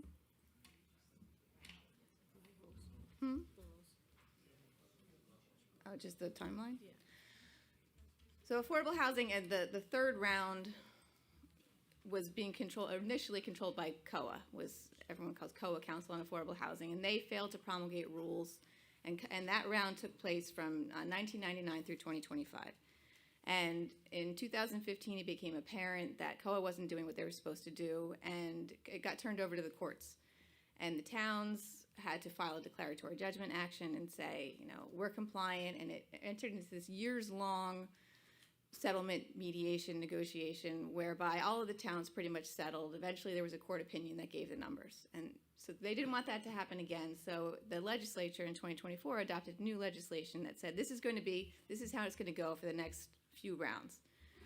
So towns had so DCA came out with everybody's number, and towns had until January 31st of last year to say, we accept our number, or we're going to reject that number and set our own number for affordable housing. And then any developer, challenger, Fair Share Housing Center had until the end of February to challenge that number. We went into mediation, and Brick Township did say we had a lower number.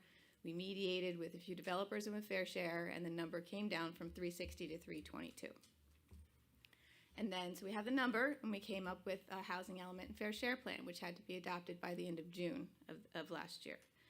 Brick Township adopted the housing element and Fair Share plan. And then challengers had a chance to file saying, that the plan was deficient. That was supposed to be the basis for the challenge, that the plan was deficient. And they had until the end of August to do that. There were 3 challengers to Brick's plan, 2 developers and Fair Share Housing Center. Okay, Tara's going to get into the details of that. But they challenged, and we entered into settlement negotiations from September through December 31st of last year. So as I said earlier, originally the DCA said that our number was 360, which would have realized 1,800 new housing units, only 20% of which would be affordables. So we, as Robin stated, wrote our own plan, came up with our own analysis of the vacant land analysis, and adjusted the number down to 322, but then said, we still can't do this. We can do an overlay zone to try and meet the 322, but this can't be our number. We don't want our number to be 322 in our plan. So we originally said that we could build 29 affordable housing units, and then when they challenged our analysis of the vacant land, it was increased to 106. So our plan and our affordable housing document says that, and all of our agreement says that we are going to, the Township of Brick, work to allow for 106 affordable housing units in the town. As Robin was discussing, Over what time period? 10 years. Thank you. And as I said before, 50% of those credits already exist, and we're just extending their deed restrictions. So the first challenge to the plan was the Fair Share Housing Center. Fair Share Housing Center challenged our vacant land analysis. Our second challenger was 975 Burnt Tavern Road. They challenged that we didn't include their property in our vacant land analysis. And 100 Drum Point Road challenged us, saying that we did not include their property in our vacant land analysis. So we had a court-appointed adjudicator, we had a judge assigned to us, and we negotiated with each one of these entities to come up with some sort of a settlement that was palatable as we could make it. So we revised the plan, as I said earlier, to 106 from the 29, and I'll show you the math in a little bit. And then 975 Burnt Tavern Road proposed 400 units, and we negotiated them down to 264, of which we're going to allow 53 affordable housing units. And they still have to go to the planning board and get approvals. This isn't like they get a rubber stamp. They still have to go through the development and review process, and design will be the major component in reviewing that case. So we revised the plan to satisfy the Fair Share Housing Center for the challenges of our vacant land analysis and our realistic development potential. And the court agreed that we didn't have to include 100 Drum Point Road, because the zoning that's in place there with the village zoning still gives them an opportunity to build their property and produce 20% affordable housing, which would be in place when the ordinances are passed. So to prevent invalidation of our zoning ordinances and obtain immunity from the builder's remedies lawsuits, the settlement agreements required amending the middle housing overlay zone, which is what we proposed to meet that 322 number, to allow up to 10 dwelling units per acre and parcels over 1 acre to comply with the unmet need. Amend the affordable housing ordinance to require a 20% set aside for all residential developments. Our prior ordinance under the prior rule only required 15% set aside for multifamily units of 10 dwelling units or more. So this is an increase of generating affordable housing. And then adopt the Burnt Tavern Road multifamily affordable housing ordinance, which allows for multifamily to be constructed at 975 Burnt Tavern Road. The special court adjudicator reviewed our prior round, and this is a very important point that I want the public to understand. The prior round and the third round, and agreed that the township met each one of those rounds. So we never have to look back and say that we didn't accomplish affordable housing projects that we identified in prior rounds. We weren't allowed to count hundreds of units that are deed restricted for affordable housing because there was a cap on senior units. We could only take credit for 25% of our total number for senior units. They increased that to 30%. They looked at control documents that we obtained from assisted living and group home facilities and counted them because they accept state funding. You can count those units. So we can turn the page on the prior rounds and only worry about the fourth round moving forward. And that was always something that hangs over towns, is that they can reach back to the prior rounds and say, you didn't do this project, you didn't do that project. You have to add it on to your number for this round. So our prior round required 930, where we still have a 36 unit surplus. I want everybody to remember that we have a 36 unit surplus when they come around with round 5 and they say that we need to build units. We have a 36 round surplus. We comply. Third round required 105, and we complied. We provided it. Fourth round, they said we needed to do 360. We adjusted it to 322 for the unmet need. Our plan is 106 units with 2 scattered site single family units, extensions of existing single family expiring controls, the 53, which ends up being 106 because you get bonus credits for doing multifamily rental, 5 from the Joanne Marie approval that on Drum Point Road from last year. Victorian Gardens has 2 apartments that we're going to extend controls on. The Brightview Senior Living site that's being constructed right now will provide 9 beds of assisted living facilities.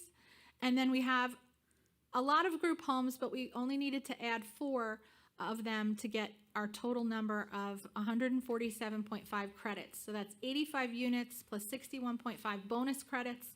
That brings us to 147.5.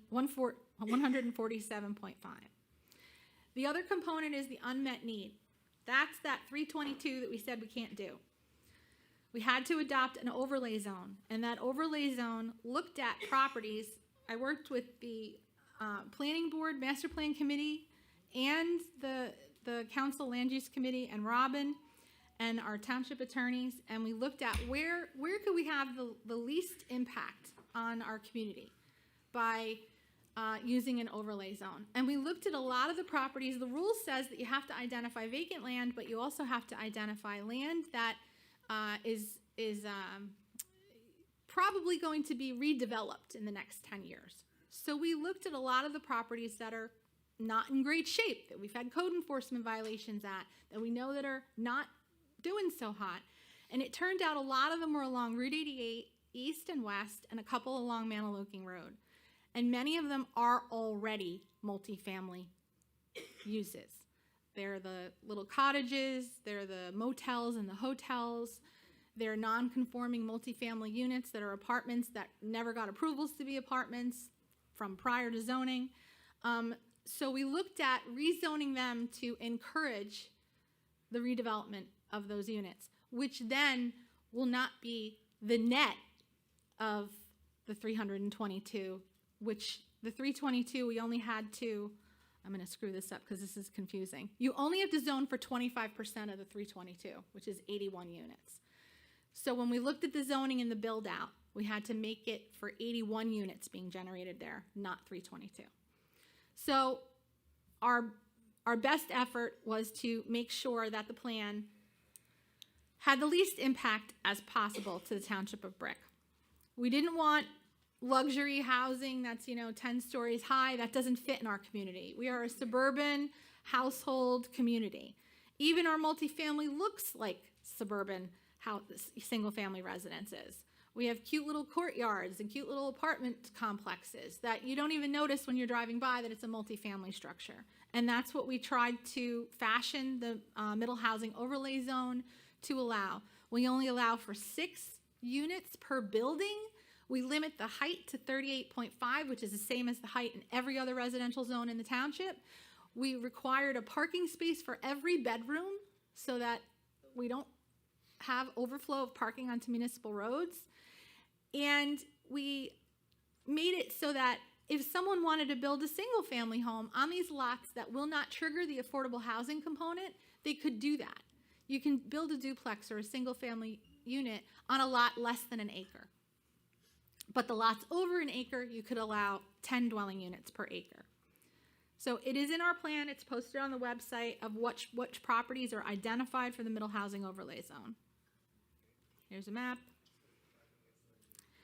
And one of the things that I wanted to touch on, because I know that this has been a common comment and thread in the community, in the township. I'm born and bred here. I'm proud to work for the town I grew up in.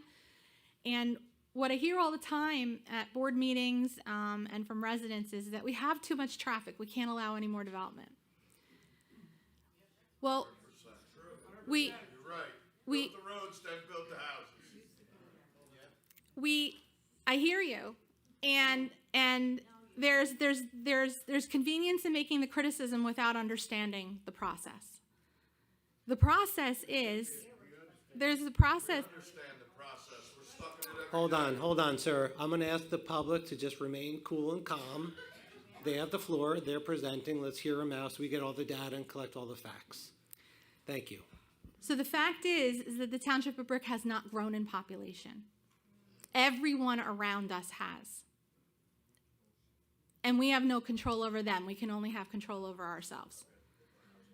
So when we are faced with having to do affordable housing, we're trying to do it in the least impact to the township as possible. But we can't control what everybody around us is doing. We're the only community in the county of Ocean that lost population since the last census. And we've done that because we have had constraints on zoning. Our boards have denied applications. One of the reasons why, the fees became a problem is because we have applicants who only have to pay $200 to get an application approved. Increasing the fee will discourage applications to the Board of Adjustment. So the point is that we don't have control over what our communities around us are doing. We only have control what we have control over. We have county roads that go through our town. We have state roads that go through our town. The only way that we're going to get the county and the state to make improvements on those roads is when developers come in and put in curbs and sidewalks and shoulders and fix lights and fix the timing. The investment only comes when development comes, unfortunately. So with that, I'll leave it to the council president to open the floor for questions. All right, thank you so much, and thank you both for the presentation. So first, I'd like to open it up to the council. So I have some questions, if I can go first. So you talked about the difference between affordable housing and Section 8, and I appreciate that. I think I've got an understanding of that. In regards to Section 8, if I were to see a house that I think is Section 8, can I go online and confirm? Is that like public information? No, It's not. not, the Township of Brick doesn't hold that information. That's monitored by the Housing Authority. So like can I go online and look and see if a certain address is, and will it show me? I have no idea. I've never done that. I don't think so.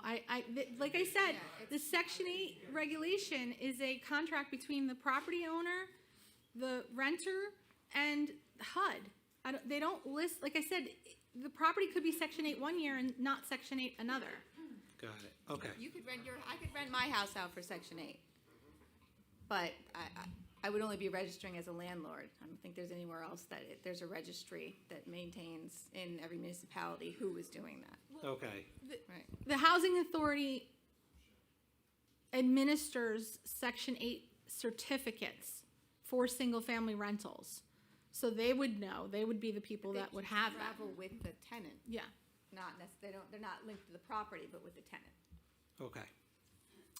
All right, you talked about a height maximum, correct? What was that? For the middle housing overlay zone? Yeah. 38.5 feet. So So it's two, like 2 stories, 2.5 stories. 2.5 stories? I think the regulation lists 2.5 stories, 38.5 feet. All right, you talked about round 5. When is that? 2036. Okay, we got a little bit of time there. Yeah. All right, and you talked a little bit about this already, and I apologize if you're going to repeat it. So what would happen to the power and authority of our zoning board of adjustment and our planning board if the council votes no? They lose the authority. I mean, they can deny an application, and then that developer can go to court, and the court will approve of the development. So like we lose, We lose control over the zoning. okay. All right. Council I think- President, if I may, Yeah, ladies and gentlemen, everyone in this room is going to have an opportunity to speak, every single one of you. The public comment will come very shortly. Right now, there's been a presentation. Next is comments and questions by council, then it's going to be open to the public. So I'd ask you, just so we can run an orderly meeting, if you just stop, shouting out questions or comments. You'll get your chance, every single one of you. thank you, I appreciate that. I was focused on my questions. That's all I think I have for now. Is there anyone else from council that has any questions? Actually do. Okay. Again, I'm going to apologize also if you've said this, but I'm still going to ask. In Brick, how many households, like based on the number of people in the household and taxable income, would actually qualify for some level of affordable housing? That was back on this slide. It depends on the household size. Oh, you did say that. I do remember this slide.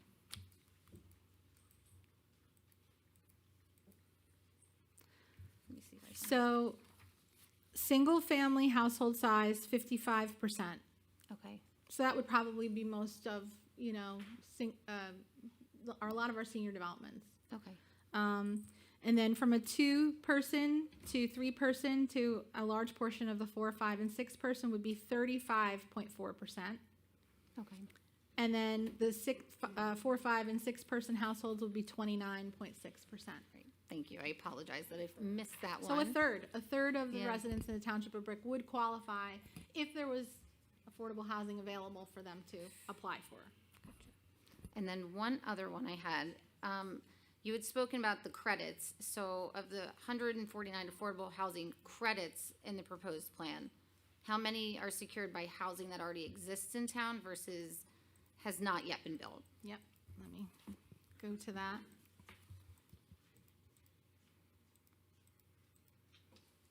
Oh, here it is. So there would be the 10 single-family housing units, Oh, here we are, okay. which we're going to extend those controls in the 10-year period. So it's not going to happen all at once. There are single-family residential units scattered around the township.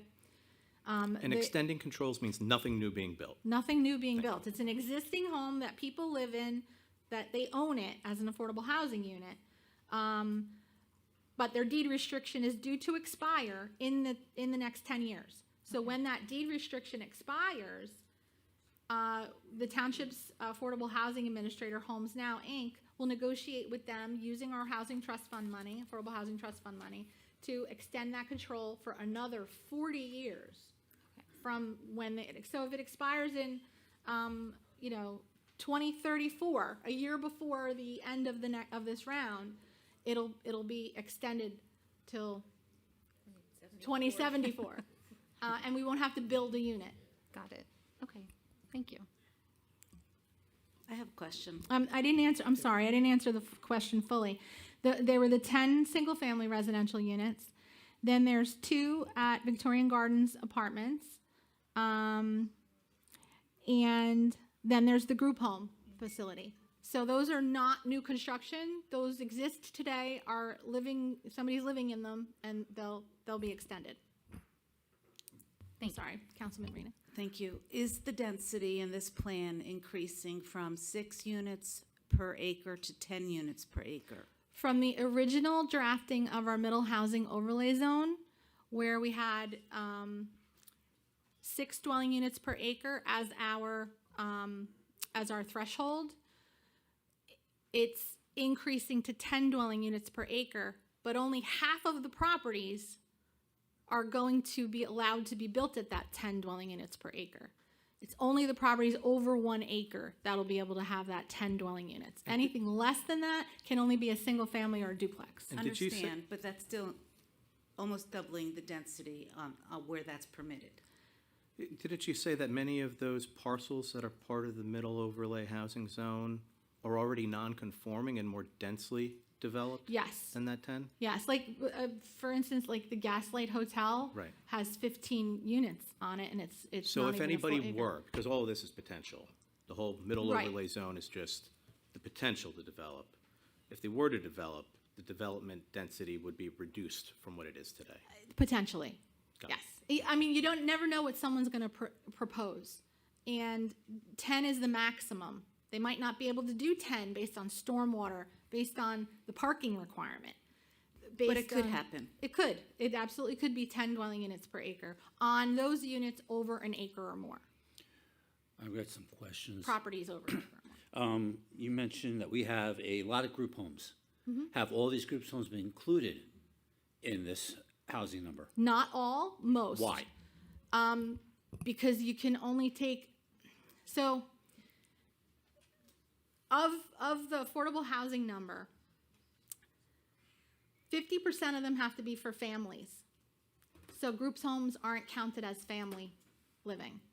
So you can only take 50% of your credits from group homes. So we have excess credits. We have, remember I said earlier, remember those 30, those are some of the group home credits that we have those excess credits for. But they don't, just like they didn't count over 25% of our senior units in the last round, they're not going to count all the group home units because they're not family rentals. We have to have half of them as family rental or for sale. So moving into round 4 of this, I guess we'll call it fair share plan, which I don't agree with. How much have the rules changed from one round to the next? Oh gosh, Substantially. it's a lot. It's a lot So- more restrictive. Whatever we do now does not necessarily mean when we go to round 5 is going to even count. What we Toward- have now will count for this round. And as Tara Right, was but saying, what if, like our, this round this is state law, and I don't agree with the state law, being going to put it right out there. Absolutely do not agree with the state law, do not agree with the overcrowding, but this is for your questions, that's for my statements. They can turn around in the 5th round of this and change the rules yet again and force us yet again to build additional housing. So you mentioned that we lose control of our zoning. Do we know that for a fact? Is it in the law that if we don't do this, we're going to lose control of our zoning? Yes. If we don't adopt these ordinances by March 15th, we lose control of the zoning. And what is our recourse as a township? Recourse is to adopt the zoning and proceed. So basically, the state of New Jersey is telling us that we have zero choice but to accept what they're shoving down our throats. Your choice is you can adopt the zoning and proceed under the plan. Or they'll adopt it for us, like they did with the school boards and shove 12% and 20% tax increases down at taxpayers' throats. They won't adopt zoning. You just run the risk of developers coming in and filing a builder's remedy lawsuit. But we don't know that that's how those lawsuits are going to turn out. They have in many other municipalities throughout the state. But we don't know that's the way it's going to turn out in Brick. We don't, however, there were challengers to the plan who were not settled with, who are still out there.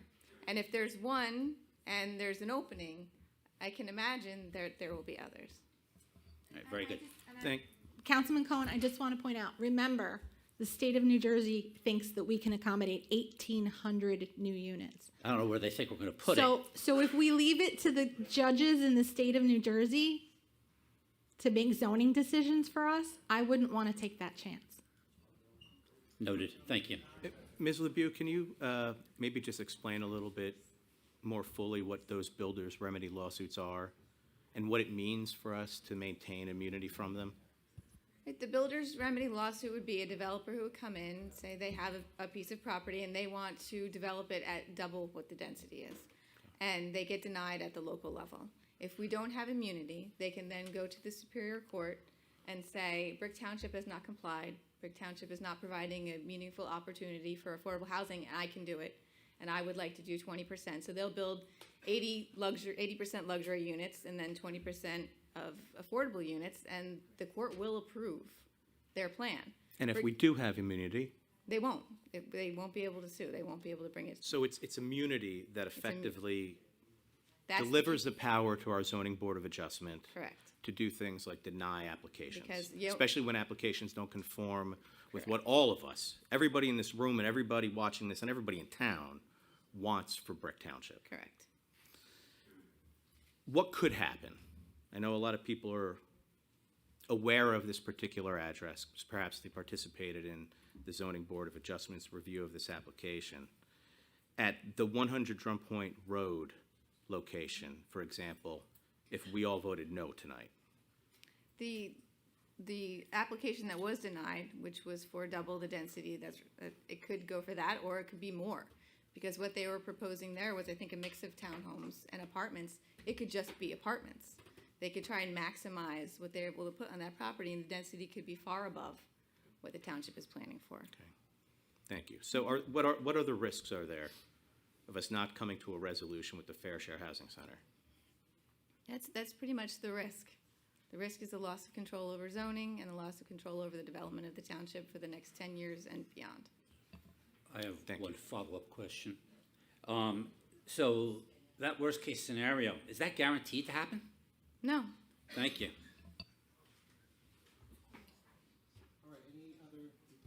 Any other questions from the council? All right, so seeing none, we're going to now open up to the public. Just be respectful of everyone's time and information. Okay. Hi, Tara, how are you? Hi, Mindy. Melinda Murray again, Mindy. All right, so I'm going to bring up something nobody wants to talk about, but we got to talk about it. A lot of these developers are pulling ORLUPA on us, or threatening the ORLUPA on us. Religious Land Use Institutionalized Persons Act. We had a conversation about a two-family house. And federal law cannot determine who is or is not your family. I got an adopted child. He's not my kid. So the two-family house that was going in that we discussed, basically, the federal law can't tell you who your family isn't. So why can't all our group homes be counted? You know what I'm saying? Like, if the federal government admits they can't tell me who my family is or isn't, then why can't all our group homes be counted? Why can't we? You guys got guts. I know you got guts. Let's use them. Let them sue us. It's a one-time thing. It's going to cost us a bundle. It's going to cost us a hell of a lot more if we don't put our foot down somewhere. And this is where we need to put our foot down. With that RLUPA, when they passed that, 30-something years ago, we were promised a 10-year look back on how that would affect, because they passed it in the guise of night with private couriers, when land use attorneys were sitting in hotel rooms to testify the next day and didn't get to. They promised us a 10-year look back on how it affected a secular society. We never got that. Every year they do a look back, and their look back is on how wonderful it is that we got the Jehovah Witnesses 1800 housing complex somewhere out in the Midwest, where there's, you know what I mean? It never did what it promised to do. Can we maybe do it, or team up with another town or two and challenge that? Where's our 10-year look back on a secular society?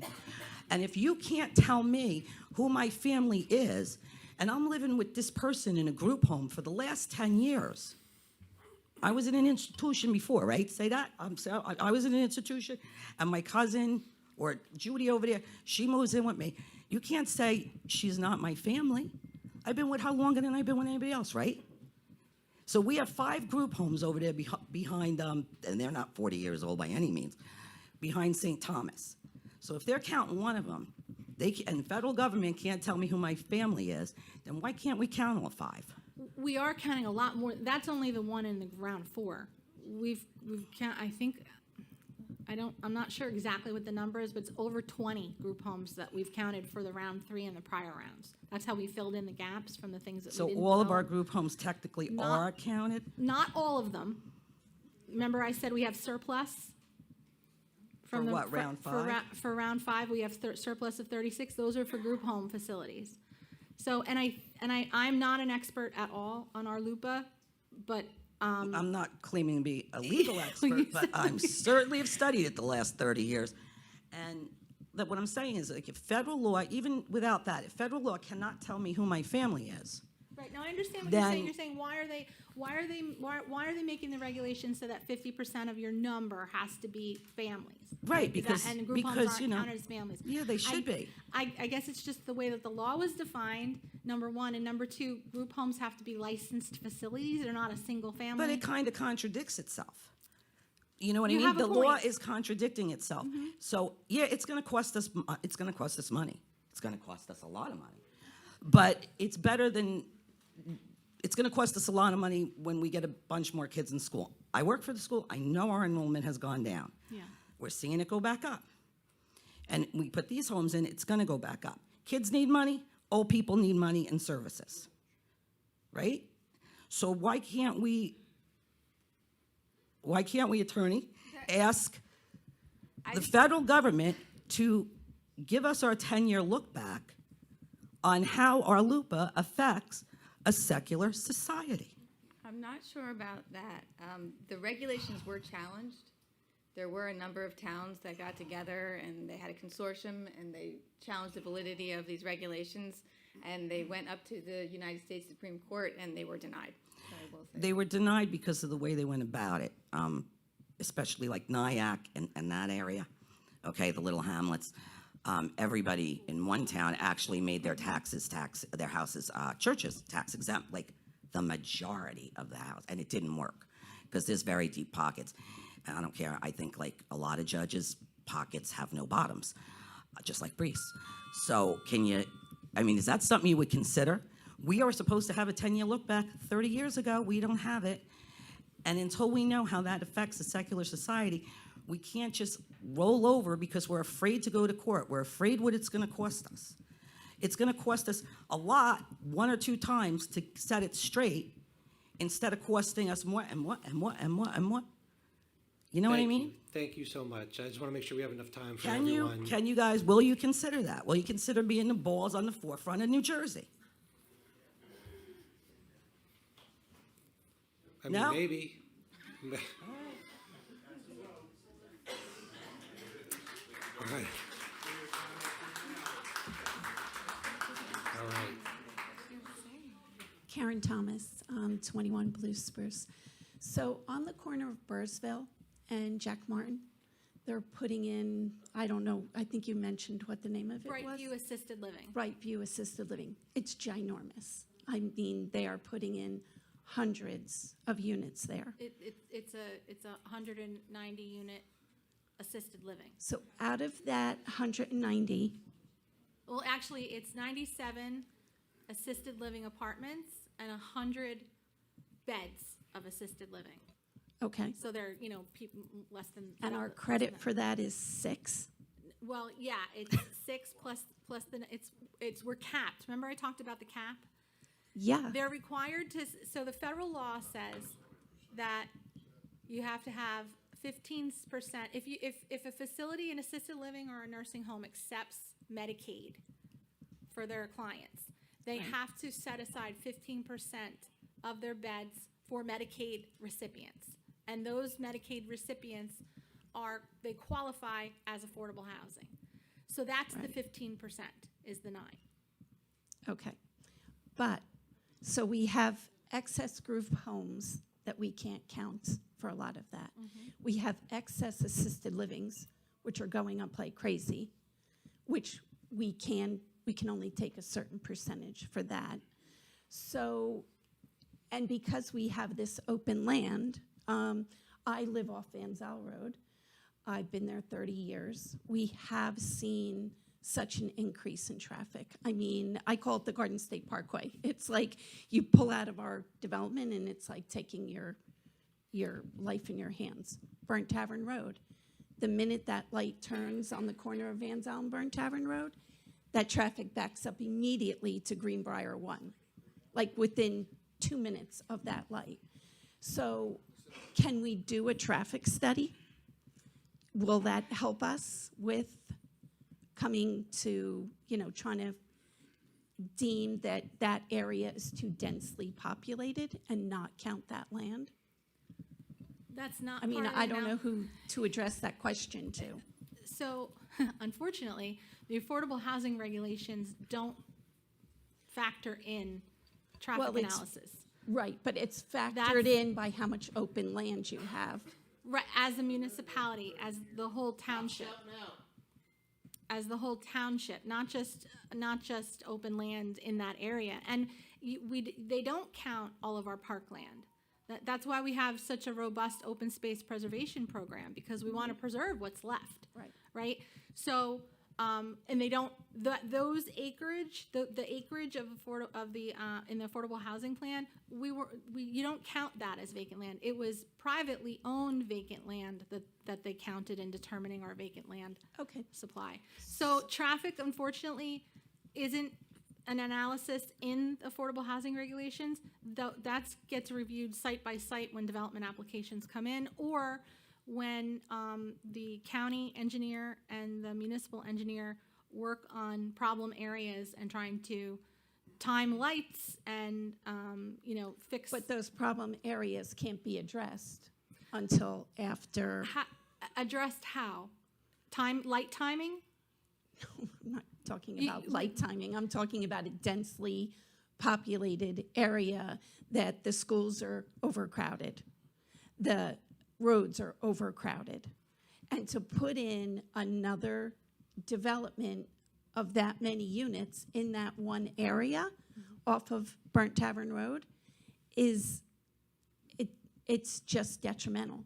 I mean, I don't know what else to say, and if no one else sees that. I see what you're saying now. You're saying there should be a traffic analysis done for 975 Burnt Tavern Road before it gets built. Absolutely. That will be done. I can promise you there will be a traffic analysis of that area before that application gets heard. But we only have until March. No. Whatever. No, so the ordinances are on the agenda for second reading, which means that if the council votes to approve them, then 20 days later they become effective. Then at that point, the applicants for 975 Burnt Tavern Road have to come to the planning board to file their application. Who does that traffic study? Do we order it? We have or a do traffic, they? we have a traffic engineer who's a consultant for the township's boards, and they will review the traffic analysis provided by the applicant, and they will ensure that all of the concerns brought up by the public and by the township for the development will be addressed. And And they have to get 975 county approval as well, because And Ms. it's a county Paxton, road. 975 Burnt Tavern Road may not even become developed. Right, this is just zoning. This is not Okay, a that development brings me to approval. my next question. I'll try not, because I know other people have questions, but at what point did that lot go from being a commercially zoned area to a residential? That's what they're considering right now, the rezoning of it. Okay, so with that said, that was a concrete plan. So the concern then becomes, okay, yes, if we do pass this to be a residential area, that soil is going to be turned up. What's the air quality going to be? Because, I mean, that was a plant for years. That's another big concern with houses that are literally right on top of where all of this is going to take place. And I'm sure But that there'll can't that be residents. determined before they approve this resolution? Why can't that be done beforehand? Because the application hasn't even been submitted to the planning board. Okay. I This guess I'm just puts not- the zoning in place for, like, your house that you live in right now. Maybe, I don't know, well, you mentioned it. Okay, Yeah. so it's zoned residential, right? Right. You can zone a property to be residential, but it may stay But you vacant can- forever. Right. Or for a very long time. Or Right. you can zone a property to be commercial, but it might not ever get built. Or the owners of 975 Burnt Tavern Road might find out that the development costs of developing what they've gone through this process to do is too expensive, and they're just gonna keep it as an industrial use. This has to be done to just comply with the regulations and with the settlement agreements, because in essence, they filed a challenge against our plan, but in essence, it was an early builder's remedy lawsuit in effect. So it might not ever happen. If it does, it has to go through the regular course of going to the planning board, having environmental reviews done, having traffic reviews done, having public hearings, so the Right, public I has the understand. ability to comment. I understand. But you're saying you've already challenged it. No, they challenged us. No, I know. But I'm saying as affordable housing, you've gone back and said, hey, we can't build 300 and whatever. Yeah. You came to a remediation. But can you go back? You can't go back again and say this land isn't buildable. It's an EPA risk. There's wetlands back there. They actually came to us with their wetland delineation. They've already gone to the state and gotten a letter from them that they comply, that what they're proposing will comply with Coastal Areas Facility Review Act and the New Jersey Freshwater Wetlands Regulations. Regarding the soil testing, I don't know if any of that's done. The planning board doesn't have jurisdiction over that. The planning board can't deny a case if an application's property But had can BRIC contamination. do soil sample testing and It's air private- quality testing? It's private land. Before? We can't do testing on private individuals' land. It's their burden to prove to us. Okay, thank you. Thank you. Thank you. Anyone else from the public? Yes, miss.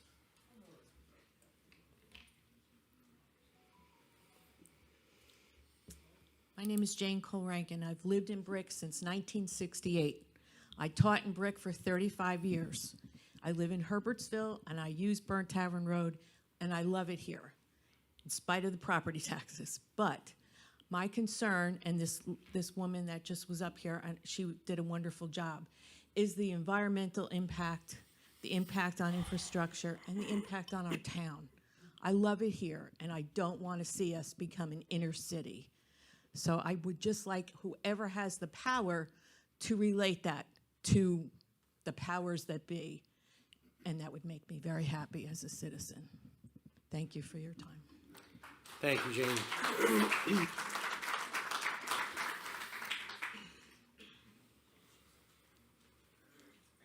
Lucille Madigan, I live in Herbertsville.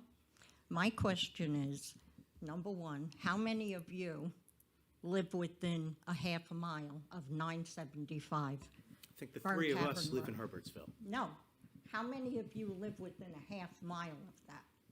Okay, Okay, have I Google don't Maps think in anyone. my head. All right. Probably a mile. My other question is, why is it that place gets stuck with all 264 units? Why can't Burnt Tavern Road, 975, have 50 units, and Riviera have 50 units, and Laurelton has 50? Why are all 264 right there? I don't think it's fair. It's not fair. It's not fair to the people of Herbertsville in particular. And also, last year, my husband was in the hospital, Brick Hospital, which they don't call it that anymore, but okay. He spent 7 days in the emergency room because they didn't have a bed, okay? This is not uncommon for Brick Hospital to get so overcrowded that they have to divert to other hospitals. They take them to Community, or they have to take them to Neptune, or I don't know where they take them, Long Branch. And we have the assisted living coming with a whole bunch of old sick people. They're putting up that, I'm one of them. They're putting up that building on 88, a bunch of old sick people, okay. And I don't understand how, and then all 264, more people. It's too much in our little Herbertsville. This is insane. I don't know why they couldn't spread it out. And my last problem is, there's gonna be a lot of kids. 264, it's not 264, it's the mothers, the fathers, 2 kids, 3 kids maybe. We have a lottery system for preschool in Brick, a lottery. We don't have enough that we have to have a lottery for our preschool, and we're taking in more. Where are they going? Where are these preschoolers going? It's outrageous that no one is thinking of any of these things before they start jamming people into little towns like this. And that's my feeling, and I think most of us agree with that.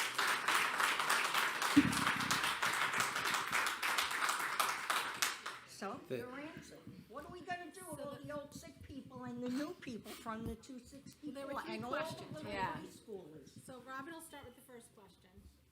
Well, the 264 units are going there because the developer challenged the plan and was able to come to the township with a plan at a moderate density of units and are able to fit 264 units nicely on that property. What were they originally intending? 400 units. It's insane. It's insane to do it to Herbertsville. It's on 10 acres. Yeah, it's on I it's don't a 10 know- acre. I don't know It's a how 10 acre. it's- So what's the how it density? is on that we got stuck. Yeah. The ending density of Right that there. development is less than 10 dwelling units per acre. Not right, absolutely not right at all. And none of you are thinking about the hospitals, the schools. Those are not things that we're allowed to consider when we're talking about affordable housing. Oh, okay. All right, so maybe next time my husband's in the hospital, he'll be in the emergency room for a month before they find him a bed. Thank you, Lucille. Yes, sir. Mike Kleisler, Hooper Avenue, Brick. I started earlier, I spoke about our square footage, 32 square miles of our town, 25 land-based, the remaining water-based. I don't know the what we have left that's unbuildable, that is undeveloped land. I don't know how much out of that 25 is undeveloped land. I do know when you build a home or you do structure, the building code here locally has a percentage of pervious and impervious for floodwater mitigation. And bringing in something of that big on that soil structure that's at that facility that we can't monitor, which doesn't seem fair and safe for the surrounding community. And I live on the other side of town, but we all have skin in the game on this one, because if it can happen here, it's going to happen somewhere else. But FEMA, at the federal level, state level, no one seems to know right from wrong, and the rules always seem to be changing. They're changing now for coastal development. Now your homes have to be 4 foot higher than what they said was the proper standard. Yet the interesting thing is sidewalks where they are existing and roadways are never built any higher, just the structure, which is ludicrous, okay? Start with the roads and then build the structure. Back to the old Mike O'Neill Anchor Concrete facility. Right next door, if anyone's familiar with the name Arcosa, it's a Texas-based petroleum company. If you remember, they paid cash deal for the Stavola plant next door in October of 2024, $1.2 billion cash to the Stavola family. $1.2 billion cash money to Stavola. Out-of-state company, no interest in the local environment like we have, our Pride Day, with or without parades, right? Our community, where we put our head at night. And another out-of-state company comes in, pays off the Stavola family. Stavola keeps the names going, even though they don't own it, and for cash. And then they're going to want to expand their petroleum base right to our aquifer, Forge Pond, which goes all the way out toward Cream Ridge. We supply and sell water to neighboring communities, Wall Township, Howell, Point Pleasant. They want to expand, and we get back to pervious coverage, stormwater mitigation, changing building codes, Army Corps of Engineer making more blunders than they do successes, with no options, no viable options, and then in the end, we're stuck with it. So I think we need to look long and hard, and we need to fight harder, and I'm glad to hear Mr. Cohen express his open discontent toward this. Thankfully, we have a savior. When President Feynman asked you, Constable, what is our option? You basically gave us one option as our attorney. And I hope you have a team of attorneys working with you to guide us through this process, because we count on you for success. But you gave us one option, and that was to lay over and sleep. It seemed to be that, okay? We need to fight a little harder. We need to really man up. It's not bad to go to court. The worst you can do is lose. But if you don't ask and you don't try, we're going to pay anyway, just like Mindy said. Mike, I am on the same page with you on a couple of things, No. especially this as well. And then the next thing we do with, But if I'm we sure do this lose- developer, I got a minute left. With this developer coming into the Anchor Concrete plant to put up however many homes, there's other options. Again, get creative, look in the box. Look to the real estate record. What homes haven't sold in over a year? Make an offer to these property owners who may not live in state, may not live in the town. Give them fair market value. Make that a low-income housing unit. Do something. We don't have to continue to attack our undeveloped lands. We can find existing structures that need to be either mowed down and demoed, rebuilt, or remodeled. And there's ways to do it without cutting the trees and causing a problem with stormwater runoff. You go to all your local state colleges, and you will see in the last 10 years, look at the engineering and science curriculum, and you will see that stormwater mitigation is now introduced as a major course of study. It was never that way before Sandy. It was never that way. It all came after Katrina, because all the experts at the federal level come up with programs and policies that may or may not work, and it's trial by error. But we're going to have big, big problems. And the best thing is to put it back on this developer, who's probably an out-of-area owner, and make it hard for him. Say, okay, you want to develop this? Well, guess what? I got 10 blocks of city street on the south end of town. You're going to repave that. They need street lights put in, this, that, the other thing. And make them go away. Make it so expensive that so they can't develop in brick. That's what they did in Colts Neck. They did it in Homedale. They've done it in Jackson. We got to find ways to roll up our sleeves, let people into communities that have expertise and have solutions, and Open the volunteer doors up for people that have ideas. I'm sure there's other people here tonight who may not have enough courage to get in front of the microphone, but could email you a solution or an idea. We're in it together with skin in the game. It's ours Thanks, to keep, Mike. it's ours to lose. Thank you, Mike. Council President, can I address Mike's comments? Sure. Mike, where'd you go? Oh. I appreciate your impervious cover comment, because that's what I did. Earlier when I said that we did the vacant land analysis and we applied what we felt was a fair way to identify what's developable and what's not developable, I applied impervious cover limitations in every zone on every property that was identified as buildable or redevelopable. That's the one thing. All the properties that are, the majority of the properties that are identified in the overlay zoning are built. They're developed properties. They're not cutting down vacant land for any of these zones. And when I applied the impervious cover analysis, the planner who was assigned to grade me basically said that it was a novel approach, but there was nothing in the regulation that gave me the power to do that. So that's how we got them to he agreed that you don't build on a 10,000 square foot lot, you don't put 10,000 square feet of a building. You only put 3,000 square feet of a building because we have a 30% building cover and usually a 50 or 65% impervious cover. So we tried that. And we did go to court and fight this. We've been in court since October. No, we were in court earlier. We've been in court fighting this. This is where we've been fighting it. This is the result of fighting it. So the impervious cover comment, the stormwater management comment, I totally take it and I tried it. And I will try it again and again and again until somebody at the state understands that we can't build lot line to lot line. That's not how you determine zoning. That's not how you determine build out. So we tried that.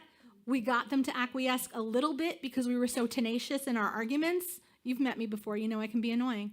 And that is what got us to the number of 106 from the 322. Yeah. Yeah, come back up. Mike, Hooper Avenue. What about a moratorium on building based on the simple fact that the state continues to raise the bar on building standards? Take the coastal creation now. All homes have to now be 4 foot that are going to be rebuilt. Okay, we're going to just pump the brakes, Trenton. We're going to pump the brakes, let you figure it all out. Until then, moratorium. And then maybe these speculators, I'll call them carpetbaggers, because I know they're probably not from within this town. Maybe they'll go somewhere else and leave us alone, leave well enough alone. I'll let Robin talk about moratorium. Well, that moratoriums on development are expressly prohibited under the municipal land use law. You're not allowed to have a blanket moratorium on development. Okay. All right, thank you. Thanks again, Mike. Anyone else from public? Yes, Bob. Jackson has a 1,000-unit obligation. Yeah. And they're building 5,000-unit homes. Jackson Township's obligation was mentioned by the last speaker. Jackson Township has the largest obligation in the state of New Jersey. They have a 1,000-unit affordable housing obligation, and their plan is all inclusionary zoning. So it will be resulting in 5,000 new homes that are built over the next 10 years. So Jackson Township is not an example by which Brick Township can challenge these regulations. Jackson's population between 2000 and 2020 has already increased over 40%. Oh, sure. And I know it feels like there are more people in town. As Ms. Paxton had mentioned, a lot of those people are from the towns next to us. Mm-hmm. Toms River's population has increased over 10% in that same 20-year period. Manchester's has gone up over 18% in that same period, and Lakewood has gone up over 131%. But it is accurate that Brick Township's population is essentially the same as it was in 2020. I just want that, and everybody could look it up. Don't take my word for it. I'd like to respond, I'm sorry, please. in 2000. The 2020 census is the same as it was in 2000. Well, I did some homework from our last meeting, and in 2000, our population was 76,119. In 2010, our population was 75,072.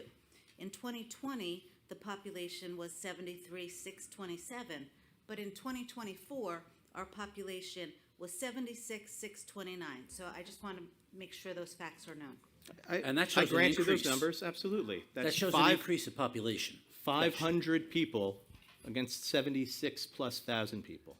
And again, it doesn't matter what's going on in other towns. All I care about on this council is what goes on in Bricktown. And that's all I care about as well, Councilman Cohen.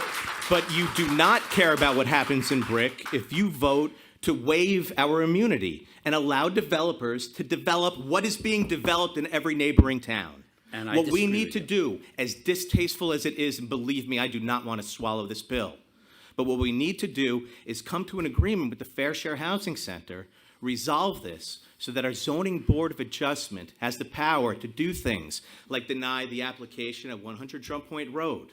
It has the power to control what gets developed. Because if we don't, I think your bet and your gamble will lose, and we will explode in population. We don't know like what we the future holds. Look at what is happening to the town west of us. Let's Do you look think at that Jackson. won't happen Jackson here? has the ability to 40% build more in 5,000 homes. They have the land to build 5,000 homes. Bricktown does not. All right, council, let's, Mr. Magliano. yeah, Bob has the floor. Let's You guys are give doing him good. Keep it up. Yeah. Go ahead, Bob, take us away here. All right, so I got a couple questions. Affordable housing. Affordable housing. You had the numbers up there, I think it was 76,000? The most of the, what was the number for affordable housing that somebody would be approved? Eligible? Eligible, yes. So if someone wanted to live in a unit that is deed restricted as an affordable housing unit, they, you can look up at the chart right here. There's three categories of affordable housing. There's very low income, and moderate income. Right. So if someone makes 30% of the median housing income, the median income for that year, they qualify as very low income. Which is, give me a number for the low. Okay, low. so for like a one-person household? One person. For a one-person household, if you make $28,290, you qualify for very low income housing. Okay. So on the low housing income, they're gonna be, Well, let's complete that. What about low and moderate? So low would be $47,150, and moderate would be $75,440. And that counts as affordable housing. That counts as affordable housing. so the person that's making the 29,000, he's gonna live in that place Rent or, yeah, rent-free.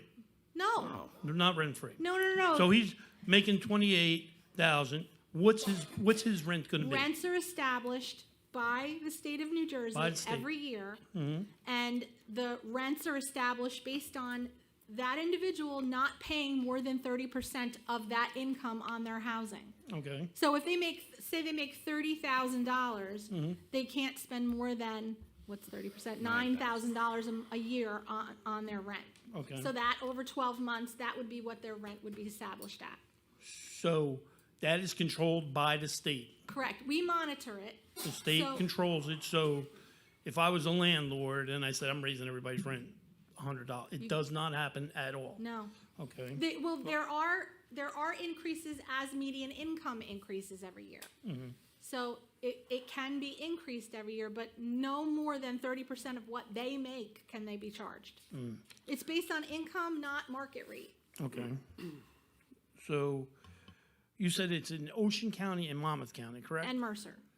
Okay, Ocean, Monmouth, and Mercer is Region 4. so let me ask you a question. How many affordable housing is there in Red Bank? I'm not the Red Bank planner. I Well, don't she would know, she's, I'm not the Red Bank attorney, but I can. but you would know. I'm just curious. I don't know. We'd have to look up their housing element fair share plan. Look it up, but, Colts Neck was 101 was their obligation. I looked that up. Okay, that was good, you knew that one. I just looked it up. Oh. That was their obligation for the fourth round. That's not how much they have Right, now. no, that's their new obligation. And they were enjoined in that lawsuit that was I don't want to say overturned, but turned down by the Supreme Court, right? Cold Snack Correct. Wall. I'm bunch of towns from up north. Red Bank's number is 154. 154. Okay. So, the other question, their valuation that the state actually gives, is it square foot of Bricktown? Yeah, so Or- I explained it earlier, there's three categories. Right. There's three categories to determine our obligation. Population was one. No, not population. It's the percent of our population that is low and moderate income that meets these Right. criteria, which we can't argue with. That is what it is. The amount of jobs we have in our town, which is almost 23,000 jobs. The point of affordable housing is to build it where the jobs are. Right. So how many jobs we have in our town, and then how much vacant land they assessed us to have, which was woefully inaccurate. And we challenged the vacant land. We couldn't challenge how many low and moderate income people live in our town. The census is what the census is. And we couldn't challenge how many jobs we have. So we could challenge the vacant land analysis. They had things on the vacant land analysis that were like the water tower off of Morris Avenue, Right. counting that acreage as our vacant land analysis. The DPW, yard was counted as vacant land. So we challenged that and brought the number down significantly. Okay. So, my next question was, the rent that these people are paying now. So, somebody comes in, they're gonna pay a certain number of what they're making for their affordable. 30%, 50%, or 80%. Okay. So as we know, today, a lot of the young kids today can't afford to live anywhere. Am I right or wrong? Correct. So they, they're living at home longer, they can't afford. Most of them live together. So, throw the numbers out there, two people, boyfriend and girlfriend, are gonna be eligible to move into this They're home eligible as long as they're making a fair income. if they qualify. If they They're qualify. eligible now. We have affordable housing now. We have Right. affordable housing administrator who, people turn over in these units Mm-hmm. and they live in these units now. So yeah, and even single family for sale units are deed restricted. So- All over the town, we have almost 40 single family houses in the town. I own several houses too. I have them rented to, people, but I don't have the affordable. If I did that with affordable, then it helps a little bit on the number. So if a lot of people buy them, why don't they, instead of putting Section 8, make them affordable and work things out? But In can part the of our- town suggest making it affordable Yeah. instead of putting Section 8? I mean, Well, like I said, we don't do Section 8. I understand that. The That's township what has I'm nothing to do with Section 8. And But Bob, affordable none of housing- this is Section 8. None right, of I this is understand Section that. 8. But if, Joe Schmo has a house and he puts it as affordable housing, instead of We have- charging the $4,000 rent that they're getting on this shoebox, So- which is a little bit of ridiculous. We have a market to affordable portion in our spending plan and in our affordability plan that we would negotiate with a homeowner. If they want to if they want to accept a deed restriction on their single family home, we would pay them for the deed restriction, whatever the value of that deed restriction is. Okay. And then that home would be affordable and regulated for the term of the deed restriction. And by the way, those dollars come from the affordable housing set-aside Right. when building permits are processed through the town. Those aren't tax dollars. Right. But those are precisely there so that we can encourage more affordable housing, exactly like you put it, for the people that are 16, 17, and 18 years old right now in Brick. Right. So that in 2, 3, 4 years, they can buy a house in the same neighborhood as their parents. Right. Right? It's about generational community. And I agree with you on this. Well, one of the things I'm going to say is right now, Mayor Crate, can I have your attention, please? Thank you. What you just said about doing rent at houses and rechecking the lease, the rental agreements, I think is the perfect thing in this town, because these houses right now are just, whoever lives in there, you know what I mean? It's just nonstop, and that's probably the best thing this town could do, to start controlling that on who's moving into houses and what's going on. Every year. Every year, correct. Like I said, I have a few, and I think it's a smart thing, because there's so much riffraff that goes on in these houses. And I think Bricktown should probably do some kind of rent control because I see people that pay $3,000 for a one-bedroom house because they have nowhere to go.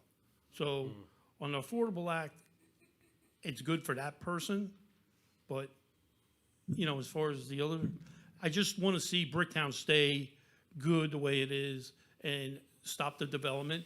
And like you know, I mean, you guys are gonna do, if the whole town stays together and we all fight it and go, you know, we all work together and donate or whatever we have to do to, so it's not on the whole town, you know, maybe it's a way to go. I mean, I don't want to see it get overdeveloped because you're talking Drum Point Road and Drum Point Road, Manalocan Road, it's a disaster. I mean, the traffic backs up from Church Road to the church and people just turn around. It's ridiculous. The traffic, and the traffic control guy that does that, he's not from this town. They should really do it at the peak, especially coming up. We got Memorial Day weekend coming up. It's Manalocan Road. It's past 70. I mean, it's ridiculous, you know? Yeah. So, Thank you, Bob. I appreciate the comments. Thank you. Yes, sir.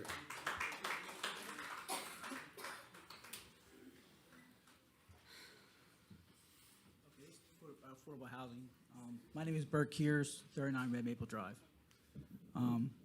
How many affordable housing units are going to be put in the Burn Tavern Road property?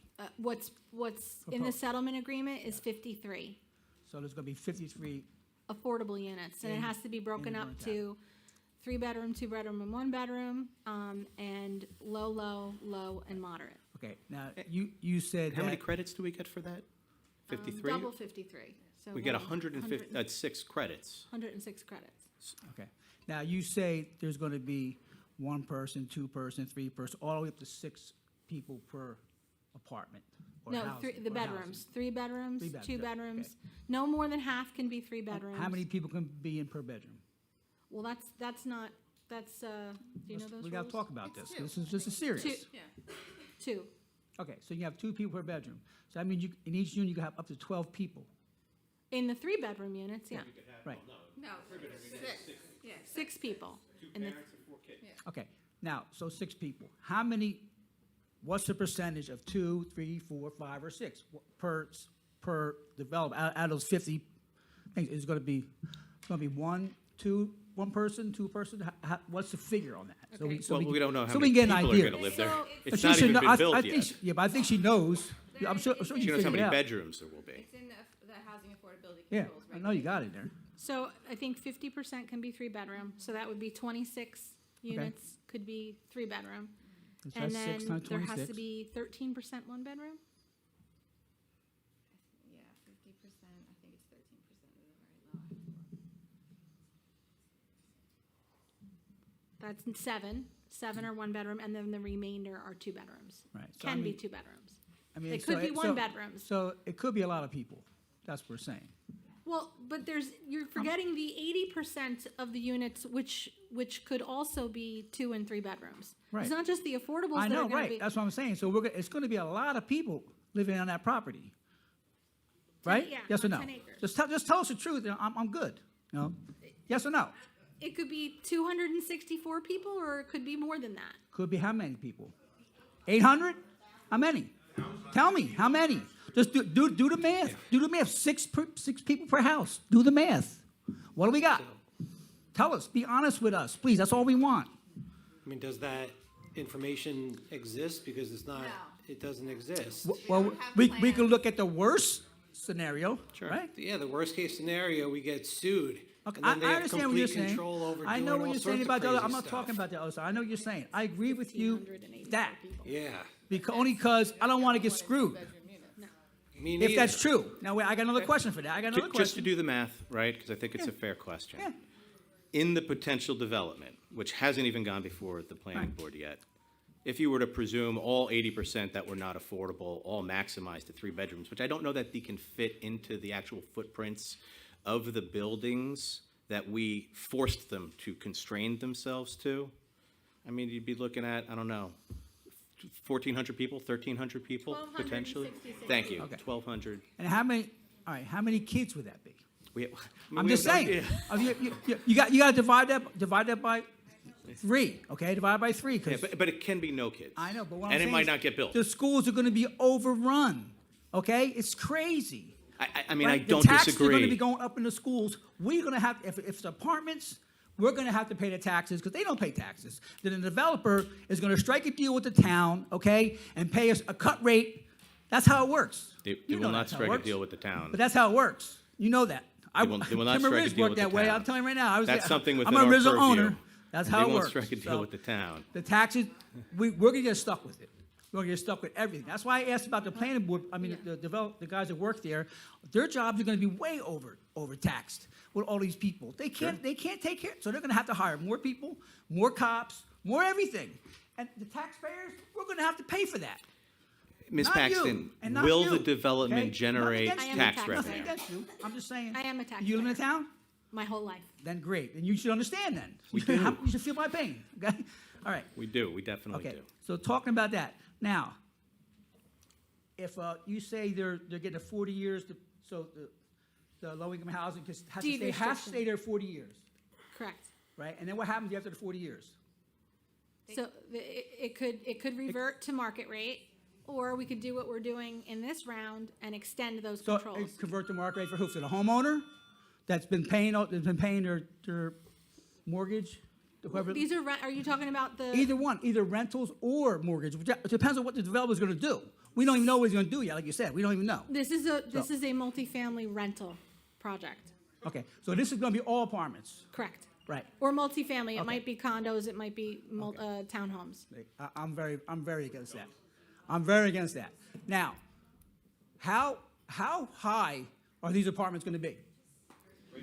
Everybody builds. They don't build two-floor apartments. They build 6- and 7-story apartments. But that is something that we've what already I'm saying? constrained them on. Look It's a good around question. what they're building. These builders are coming from New York. Look at Route 9. Look around. Look, they're not building a two-bedroom apartment. Three-story limitation. Huh? Three-story Okay. limitation. Yeah. And how close to my property on Red Maple Drive is that apartment going to be? Another great question. They've How already close? negotiated that. Right. What's the setback from? 50 feet. Oh, no, from Red Maple, there's a 60-foot setback. And there's supposed to be a conservation easement back there, isn't there? Shouldn't it be back past that? What? Talk to me, because I know. I lived there. Believe me. I lived there from the very beginning. And I know all the deals that were struck. I know. Trust me. You asked a question about conservation easement. There's a conservation easement there. There's a conservation easement there. I'll show you my deed. There's one there. If there's a conservation easement, they can't build. So on they the got to build it conservation 50 feet past that. Okay? easement. No, it's from the What? property line. In the So ordinance. they're building on, you're giving them a conservation easement for a buffer from my house. You're gonna build straight up. I have a built-in pool, a beautiful backyard, okay? My family stays there all the time. You're gonna make me move. You know that? Because I don't want nobody hanging out in the balcony looking at my wife or my kids laying in a bathing suit, okay? I don't need perverts up there. Tell me about that. You're okay with that? Are you okay with that? Would you want them doing it at your house? That's all I want to ask you. Would you? Bert, Yes or no? Bert, thank you for the comments. I want to make sure we Right. still have time for, Yeah, for well, everyone. Thank you, Bert. Well, There's a 20-foot wide. He Come on, does. guys. There's the And if we don't come to an agreement with them, they will And- build a all right. 500-unit, 6-story building. so let me ask you one more question. We will. The way we can alleviate that Burn Tavern Road is just leave it as an industrial piece of property. It may very well You know remain what I'm an saying? industrial piece Keep of it property. there, and then we don't have to worry about these apartments. You know, give us let a company wants to put a business there. Okay, don't like you said, don't give us more traffic, more ruin our quality of life. And as for the people in Bricktown the population not growing, it is growing. My development, okay, it has turned over. I've been there 30 years. Now all the old people in Bricktown was stagnant for a while, right? Stagnant. They all moved to Florida, North Carolina, wherever. Now these young kids are moving. They're paying $700,000 for their houses, okay? And they think they're gonna have a great life. They're walking the neighborhood with their little babies. There's like about 25 couples I see walking by my house every day, pushing their baby. So they're gonna have more kids and more kids. So Bricktown's gonna grow. We don't need these apartments to make Bricktown grow. We don't need that. We have, I'm telling you, it's a new generation in Brick. You guys should know that. There's a lot of young kids moving into Brick. because brick is a great place to live. We're gonna ruin it. Agreed. Thank you, Bert. Thanks. Appreciate the comments. Thank you. In the ordinance, I just want to say that consideration was given to the properties along Red Maple Drive, and there is a 20-foot wide and 6-foot tall berm that's going to be provided with 30-foot wide planted buffer in between the development and the houses on that road. And that's Okay, in the thank you. ordinance. I'm not gonna have So- no sunshine in my backyard anymore, because those buildings are gonna block the sun. All right, Sun's gonna understood. over my house. Thank you, Bert. Yes, sir. My name's Jeff Waller. I live on Red Maple as well. Mr. Cohen, thank you for standing up for the township. Most of the people in this town live in this town because it's a town and it's not a city. Mr. Abrano, I can't remember, read your name from here. I understand your concerns. Mr. President, I understand your concerns. I want to go with you with the balls. Can you do me one favor? Answer Bert's question on whether or not you want that looking in your backyard. I'm not developing this. I'm not asking you I'm to. the municipal planner who is charged with I'm not- writing a plan to keep the town from being sued by developers who want to build 1,800 units. But you're still not answering the question. It's not relevant. It's not relevant. If Okay. you want to ask me what I did to keep the affordable Thank you. housing plan at 29 rather than 322, I'll be happy to go through that To with be you. clear, nobody up here is doing this to the town. This is the end result of a lot of fighting that we have already done to minimize the impact that all of you guys are speaking to here. It is the end result. And as I said before, as unpleasant as it is, if we don't pass this tonight, it will go unchecked. It will only be worse. Sorry, this gentleman right here, I think, has some questions. Yeah. But thank you, Bert. It had to do what you were saying. It had to do what you were saying. Say it again. It had to do what you were saying. I want to know, we say no. Sorry. Yeah, let's Mr. just Lynn. move on to the gentleman who's got the lectern. Joe now. Lamb, 386 Wisteria Drive. I've lived in Brick since '77. But anyway, getting back to some of the statements that are made, and people would really help us all, rather than, in some cases, they use generalizations and come out with more detail. You know, some of the people coming up here and other things that have taken place. You know, we spoke about that there may be 1,200 people in this development. And what would a property like that with the square foot, if you had an idea of what the real estate value of it would be and the taxes that it would generate the town? Because you just used a multiple of like 1.4 on what 1.4% on the value of the property. You know, people are concerned here about their taxes going up so much, and a simple equation like that would help them understand a little bit about the dollar side of it, not, you know, what the gentleman said about, you know, the view from the top of the building. But, you know, if it's industrial and they build a 3-story industrial building, you could have the same problem. You know, not trying to downplay he's got a good point. You know, he's got people bathing in his backyard. He doesn't want that invasion of his privacy. None of us want that. All right, thanks very much. But again, Thank you. It is accurate and that a the couple of weeks ago, I was up here after following through people, and again, they come up with generalizations. And let's get into detail a little bit so we all understand what, you know, what the problems are. Thank you. It is accurate that the property would foster taxes and pay taxes. Is that correct? There's a gentleman on the right that I want to make sure we get to. Very good. And it is also accurate that they could build a 3-story house there right now, right? And I know what you're saying, and I agree with you, and I wouldn't want it there. That's only one house. That's not a whole apartment complex. They could build. They can build multiple houses along All right. that whole berm If there. we make it residential. So we don't make it residential and we're good. All right, let's, My name's Bob Giles. I live at 157 Glenridge Court. thank you. I've been here my whole life. I went from Point Pleasant Hospital to Brick. I've been here my whole life. It's totally different now. But my question is, the affordable home housing, are they going to legal people or illegal people? I disagree with the illegal because they're here illegally. My grandfather came over and had to stay on Ellis Island and come in. So that's my question. Are they illegal or legal? So applicants for the affordable housing program have to apply and prove, A, that their income is, Okay, no, they gotta show an ID of proof. of course, they have to show ID. Don't They just have to give show them. social security number. They have to prove that they are a citizen, Okay, and they have to prove that they can afford to pay their rent. but if they're a citizen, great, they get it. Yeah. But if they're illegal, they won't? You're saying, if they are not a citizen, they do not. If they are illegal, like I said, I'm not stuttering, illegal. If they Illegal. don't No, provide, illegal. no, if they don't provide a social security number proving that they are American citizen, they are not qualified for affordable housing. It's the answer you want. Because I mean, there's ways No. going around where they can get this stuff. If people are forging documents, that's not something that we're gonna be able to control, but you have to provide the documentation to show that you are a citizen. Because I'm all for helping people, like I said, if they're legal. But if they're not, then no. But that's it, thank you. Thank you. Yes, the woman in front.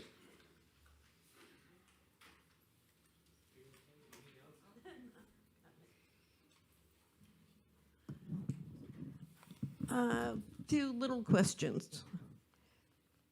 Is there a census done at the apartments up the street?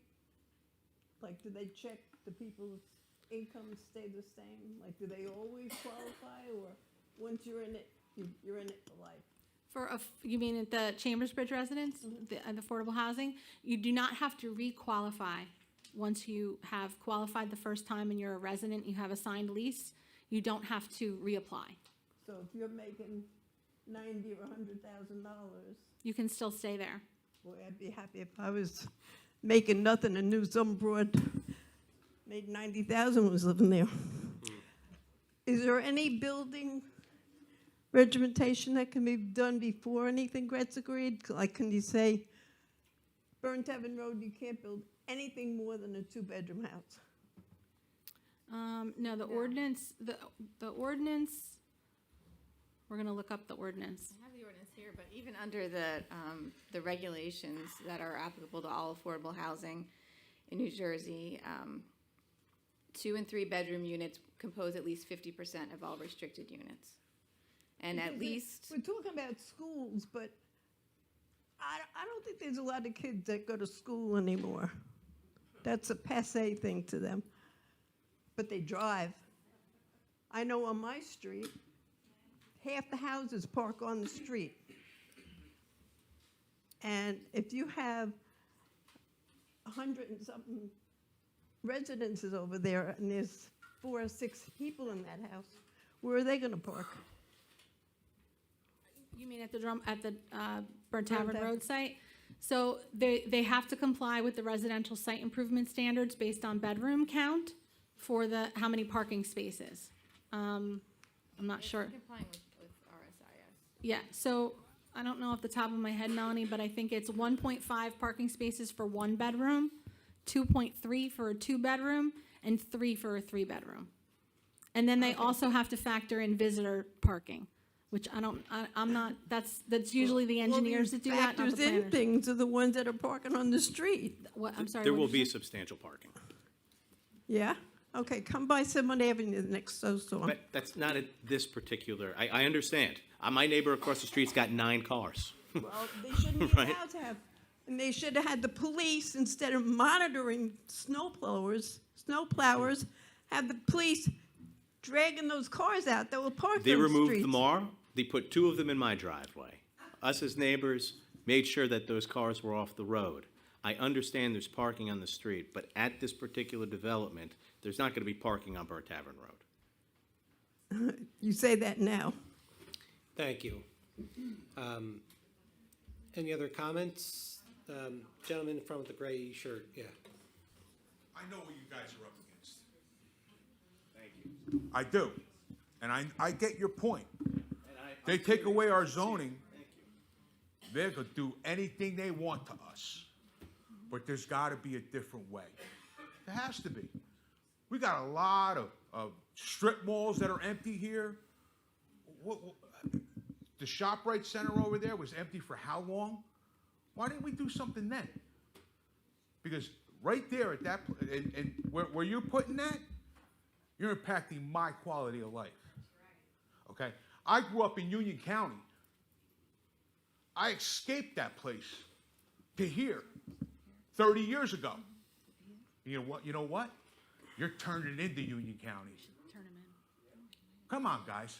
You all grew up. Mr. Cohen, you grew up here, right? 50 years. Mr. Albanese, you grew up here, right? Hasn't it changed? Hasn't it changed? How far are we going to go with this? How far are we going to let the state of New Jersey come in and run our town? I don't get it. I don't get it. That's all I have to say. Thank you for your time. Thank you. Thank you, sir. Yes.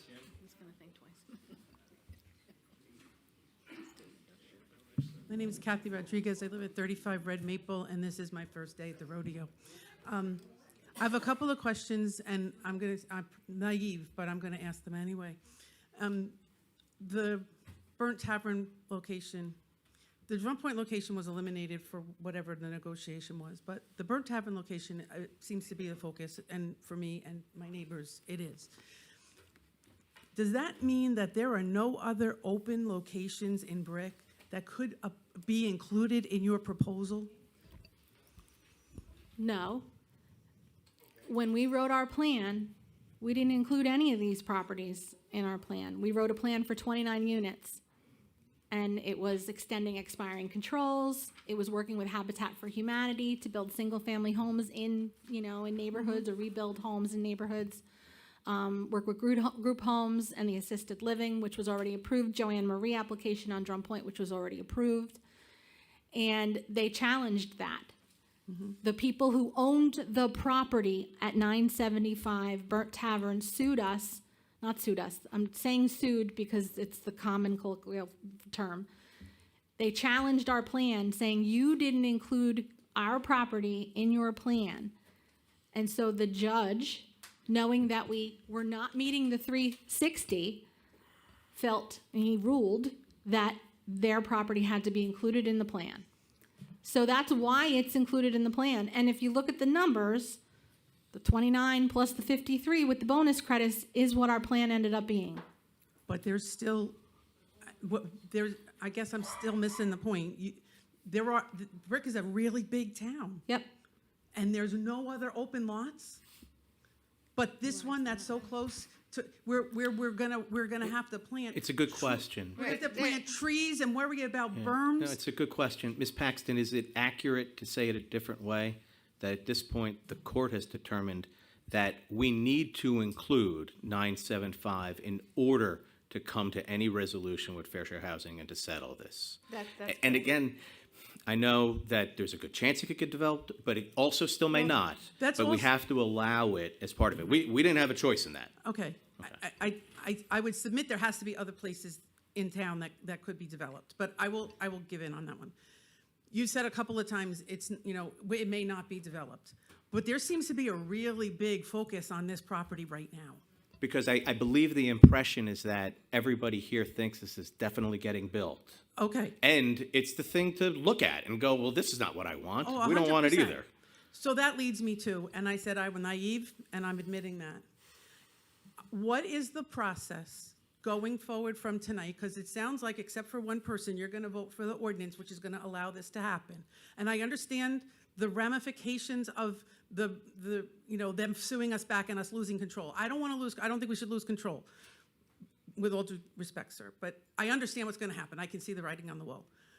What are the next steps that we can all participate in so we know dates, times? Where am I looking for that? Like, there's no newspapers anymore, right? Am I going on your website? Am I checking to see exactly what's happening? Because I would venture to say, I'm not going to speak for anybody else, but I would venture to say there'll be this group and more. Of course.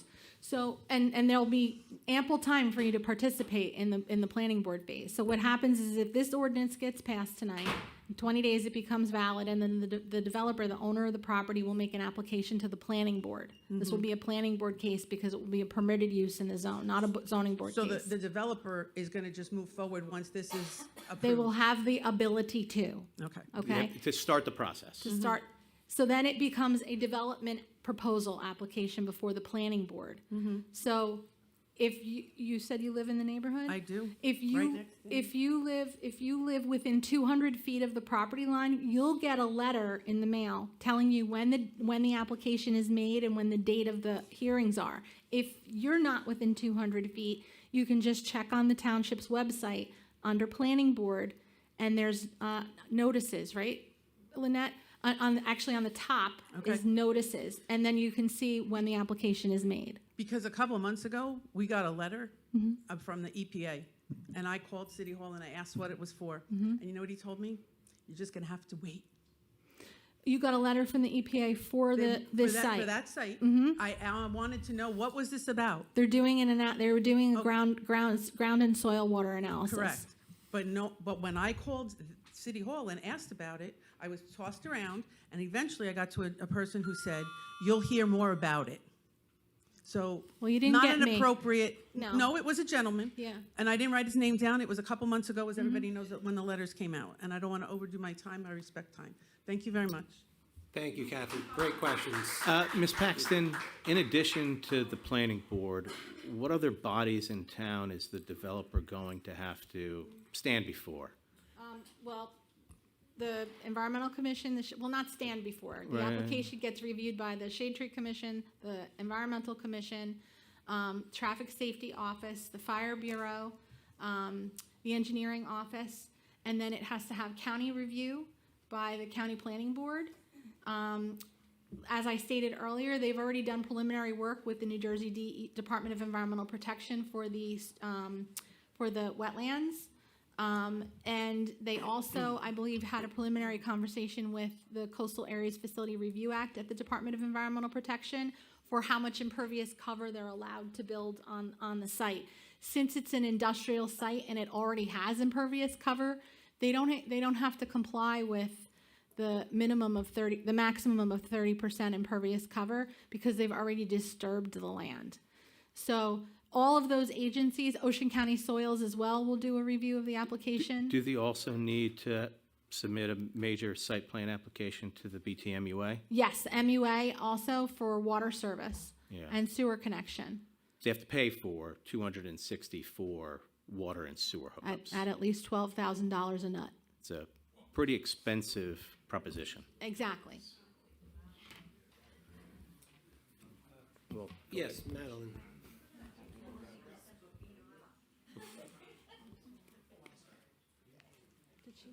Hi, Madeline Cole Giovanni, Iannarone, 333 Hudson Drive. Couple of questions. You know this is my favorite thing land use. I go to all the zoning and planning board things. One of the things that I want to know is, when is our next census? When are they doing that? It's every 10 years, so it'll be starting to be conducted in 2030, and then it'll probably come out at about like 2032, 2033. I think that's when Councilwoman Rena was mentioning that she got the census estimate for 2024. That's an estimate, not a real count. So the reason why I'm asking is our criteria to meet, I understand everything you're saying, a lot of people probably don't, of meeting the housing. There are multiple homes that have multiple families in it. Why are those homes not looked at for this? And I'm going to answer it at the same token. It's because the state put this burden on us. We're being held hostage by the state. So I realize what you have done because I've spoken to you about it numerous times. But this is our town. This is where we live. The gentleman who doesn't want someone looking over the balcony. I was on zoning for 12 years. When I was on zoning, we kept that in our mind. We made sure that their light wasn't affected, someone wasn't watching them, berms were large enough and all. What's happening now? There are no rules. It's like when you're telling me 10 acres of land, all these houses are going to be condensed in. That's the state's ruling. Why are people coming to zoning and paying for things to be done at zoning when the state's allowing these developers to do whatever the hell they want? Good question. You know what I'm saying? It's unfair that people are paying for permits now. And they're allowed to build these mega houses here. And I have to say to you, as a prior president of the Board of Ed, our numbers are going up. The high school numbers aren't, But the daycare numbers are enormous. You could turn I on don't your think mic anybody all you said that want. the school population was not increasing. Okay, someone did, You but said that the they are population of the town. going. Okay, so school numbers are increasing if the population of the town is increasing. Do you not count the Population of the children? town is not increasing, but there very well may be more students in the school. I've experienced it. I have 3 students in the school system. So you're telling me the population's not increasing, but there's more children being born and brought into the town, and the schools are having to have 32, 34, because our budget was cut so low by the state that we had to, put so many kids in a classroom. You're telling me that our town has not developed? Our town has not grown? You're wrong. You're wrong. That's No, in what your you're mind. refuting right now is the actual census data. So Exactly. you can because look who it up answers- yourself. So who answers the doors to go with the census?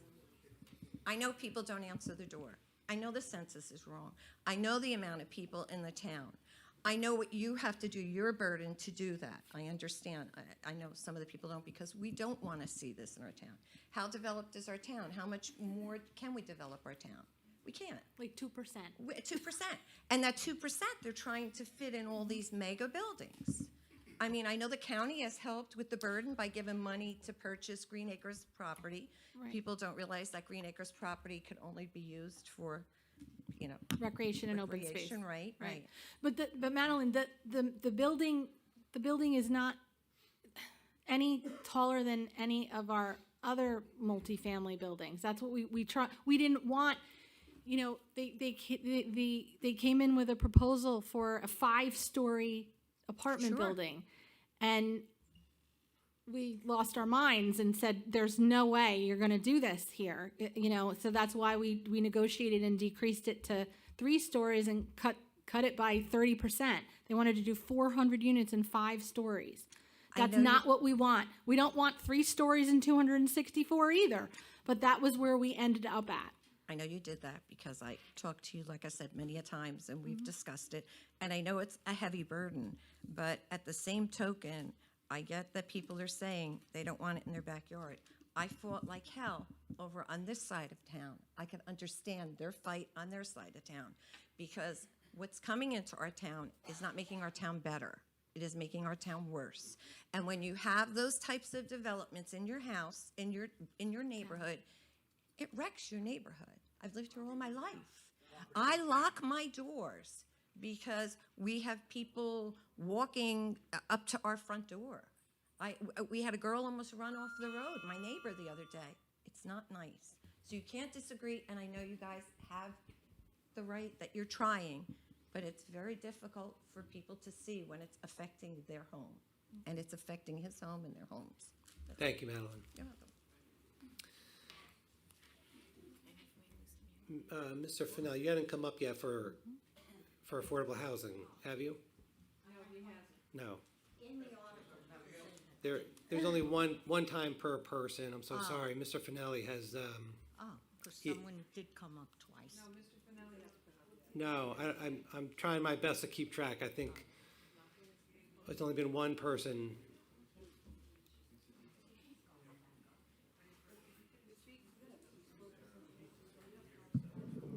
I'd just like to clear up a couple of things I heard.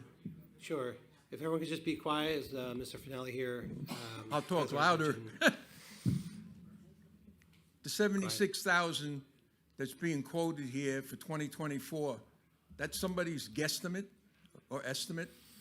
No, No. 76,119, I think, was the 620 was the 2000 census, right? No, Was it the no, 19?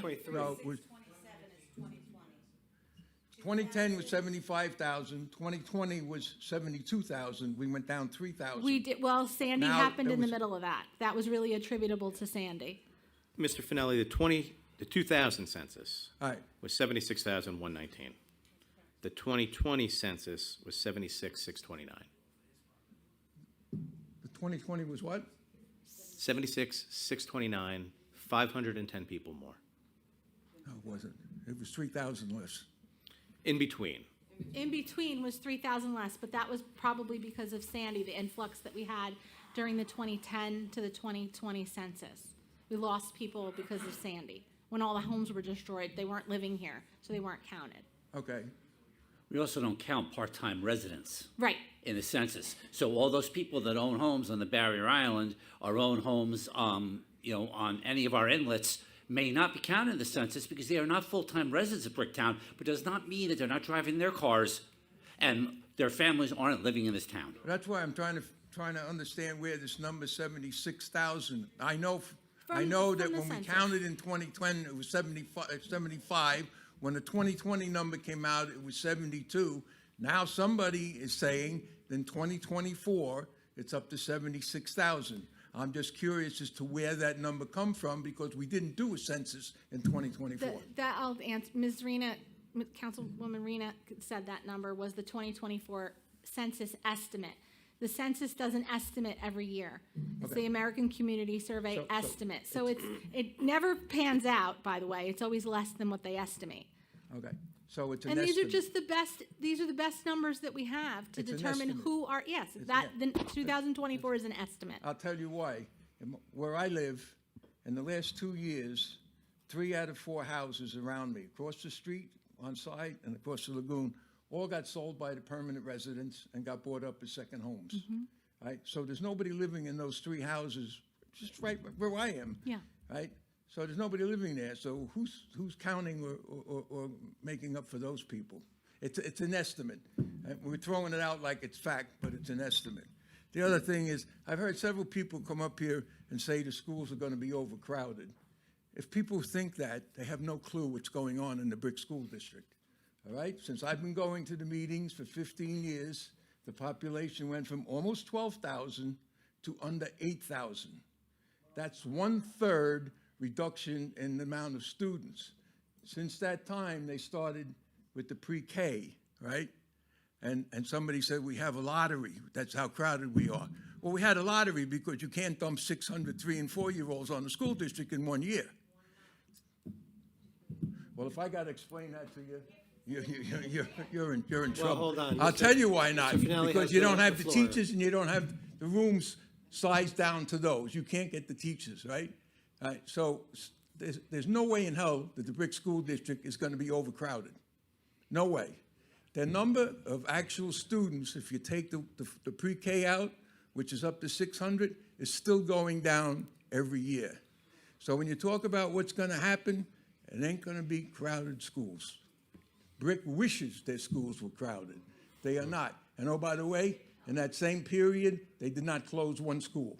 They repurposed one school, but they did not close one. So you lost 1/3 of your population and still have the same amount of schools. Overcrowding? No.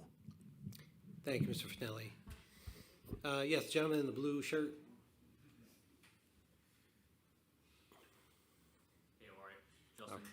Justin Chingle, 49 Red Maple Drive. A couple questions about the affordable housing. You said it's only can be 20%, correct?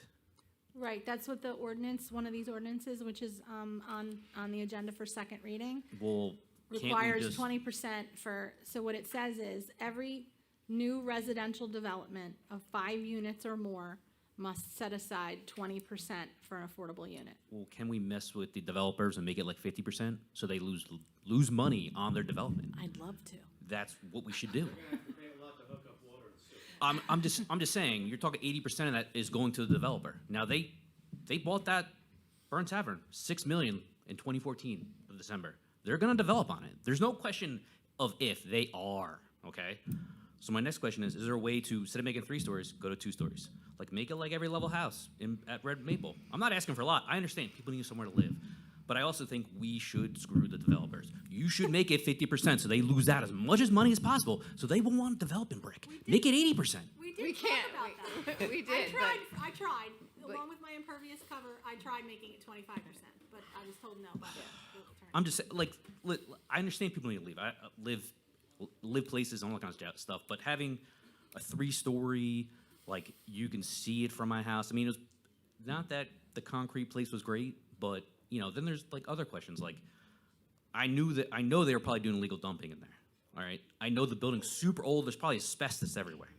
So, you know, this is a concern for my backyard. There's going to be dust everywhere when they rip that building down, all right? It's a concern for every, like, you know, as much as like, hey, I get it, people have to live under, and I think this is a better program than what seems like Section 8 is. No offense to even Section 8, but we should stake it to the developer as best we can. We should make it as hard for them so they, like, the next time they argue, or I don't say bring us to court, they're like, well, this was the biggest pain in the ass, maybe we shouldn't do it again. Or just, as I said, make it only 2 stories. Like, I don't know. That's all they, you know, but they're gonna develop this. There's no way you drop $6 million when it was valued at 2.5 when me and my neighbor looked it up when Clayton, like, started renting it out. So they're gonna develop on it. Like, I know it's a maybe. It ain't a maybe. It's happening. It's coming. Be prepared for more traffic. That's gonna add probably 700 cars all in that region. They're gonna have to add a light out of there because there's no way, because the current loop for Clayton, for all the big 18-wheelers, stuff like that, had to wait at a small light. They're gonna have to redevelop that whole intersection. It's not gonna be pretty at all. So I appreciate it. I know this is a terrible situation, and you're given what you have the best you can deal with. But if you can stick a developer, just stick it to them, because they do not care about our town. They don't care about our streets. They care about nothing. All they care about is this. So yeah, if you can increase the units. 20% is the number that's set out in the statute and the regulations. Can't the town set a standard saying, well, hey, we want to be progressive and add 20% more? is the number at which it's been determined that while municipalities have the obligation to zone for affordable housing, it's the builders who build it. And they also need to be able to make a profit, because that's why they do this. So 20% is the number where they build their 80% of market rate units, and they don't make money, they lose money, but they're providing the affordable housing. And that's the balance that's struck, and that's the number that's been determined to be valid. Is there a way to rezone this for single-family homes? Hey, I would, if it was all affordable homes, all of them. I don't care if all of them were, but I know 10 acres, probably about 40, 50 homes, about around. Could we just make it, hey, single-family homes, that's it? The settlement agreement that we have come to with Fair Share Housing Center and with the developer is not for single-family homes. And if we were to do that, then we would not have an agreement with the developer, and we would not have an agreement with Fair Share Housing Center. And then they take you back and say, hey, you guys aren't being fair. And then they might try to get those 400 units again. Those 5-story, 400-unit buildings that they were originally looking for. If we were to lose immunity, they would already be in court and entitled to get an approval on that. All right. Well, appreciate your But time. in the math on the water and sewer hookup, I mean, it comes to almost $3.2 million. Jesus. Well, I mean, they already dropped 6. What's another 3? You know, I mean, it's easy for us to say that. Yeah. But at some point, I think dollars and cents comes into the equation. But you're right, they can do it. Yeah. All right. Thank you. Thank you. Thank you, Justin. Yes, in the white sweatshirt.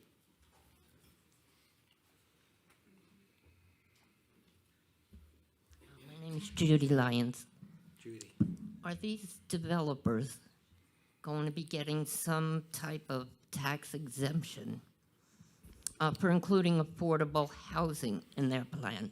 No, And that's been determined, that's a definite? that Thank is you. 100% definite. Thank you, Judy. I'm sorry, it's only one time for affordable housing comments. Is there anyone? Mr. Bacon, yes.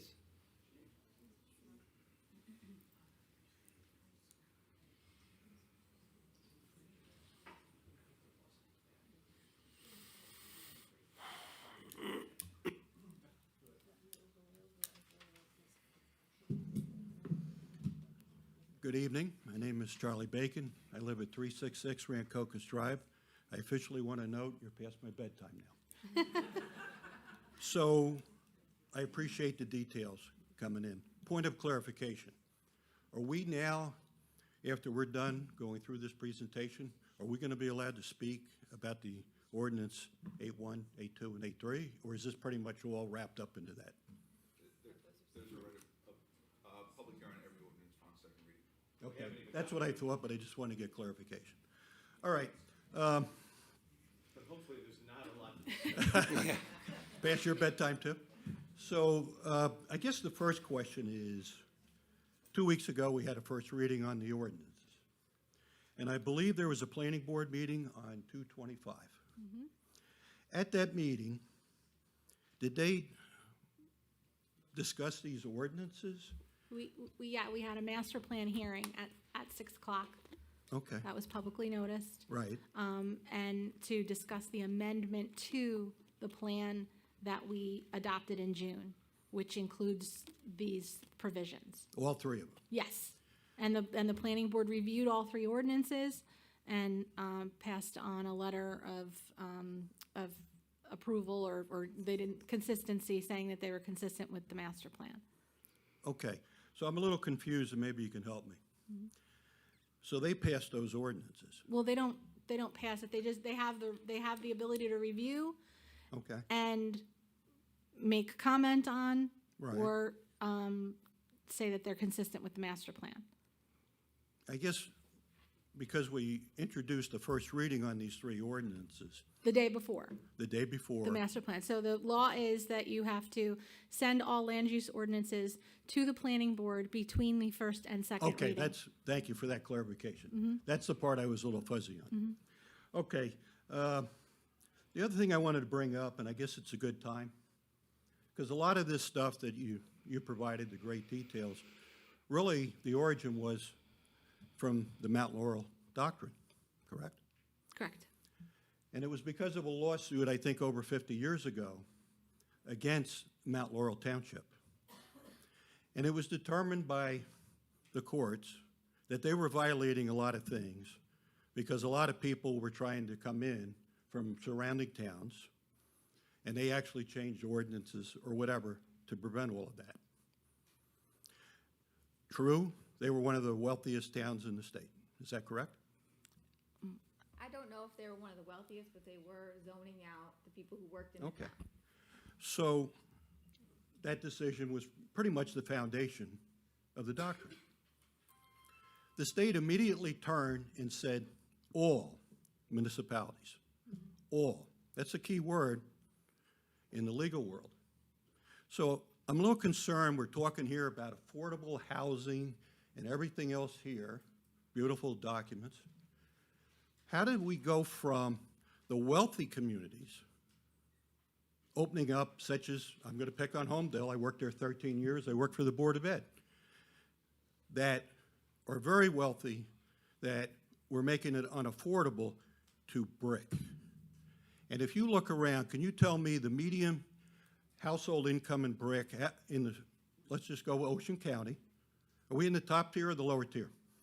We're top tier. We're in the top tier. Yeah. We are. Yeah. The most for Ocean County. For Ocean County. Yeah. Okay. We are. I thought we were in the lower tier, No. or the lower half. We are. Oh, did I wrote that down? We're just behind. We're our median income is just above Tom's River's Correct. median income. And what's our rank in the county, in towns? I didn't have that. I just had where we were in relation to Tom's River. But I can I look think that it's up. below 50%. Below 50% for Ocean County Ocean County, yeah. per capita. Yeah, I didn't bring that statistic with me tonight. And the top one is Manalogan, Oh, right. okay? And I think we're in the bottom half of the towns, and yet we're talking about affordable housing, and half of our community that live in our town right now actually could apply for affordable housing. Yeah. So how does that, in the concept of the state, make any sense at all? And by the way, speaking of the state, we're the least affordable, one of the top 5 least affordable states in the United States. And what has the state done as opposed to want to strip us of our zoning and put burdens? And I'm going to talk about the school tonight. That'll be another night, all right, on the burden of that. It makes 0 sense to me. So please explain all the things they're doing to keep the outflow population from leaving here. We're going through all this stuff to make more homes affordable in brick, and I believe we're in the bottom half of the Ocean County. The other thing I want to ask, if it's okay to extend this a little bit, Yes, briefly, Mr. Bacon. you mentioned Region 4. Mm-hmm. And I looked at Region 4 on your screen. And we're in with Monmouth County and Ocean County in some of the wealthiest towns. Does that hurt us being in Region 4? I don't think so, because like I said, it's based on those three characteristics. It's based on vacant land analysis, which we Okay. challenged, how much low and moderate income residents do live here, and on the number of jobs. So the number, so they looked at the region, and they said the region said that, I think it was something like 113,000 housing units were required for our region. And then they based the percentage of what bricks, vacant land factor, job factor, and low and moderate income factor are on that. So it was an equation that was crazy math. And Brick didn't end up with the largest number by any means. There were other municipalities like Jackson, Toms Rivers was Understood. 688. Ours was moderate compared to other towns of our size and population. So I don't think it harmed us being with Monmouth and Ocean and Mercer County. But still, I agree with you.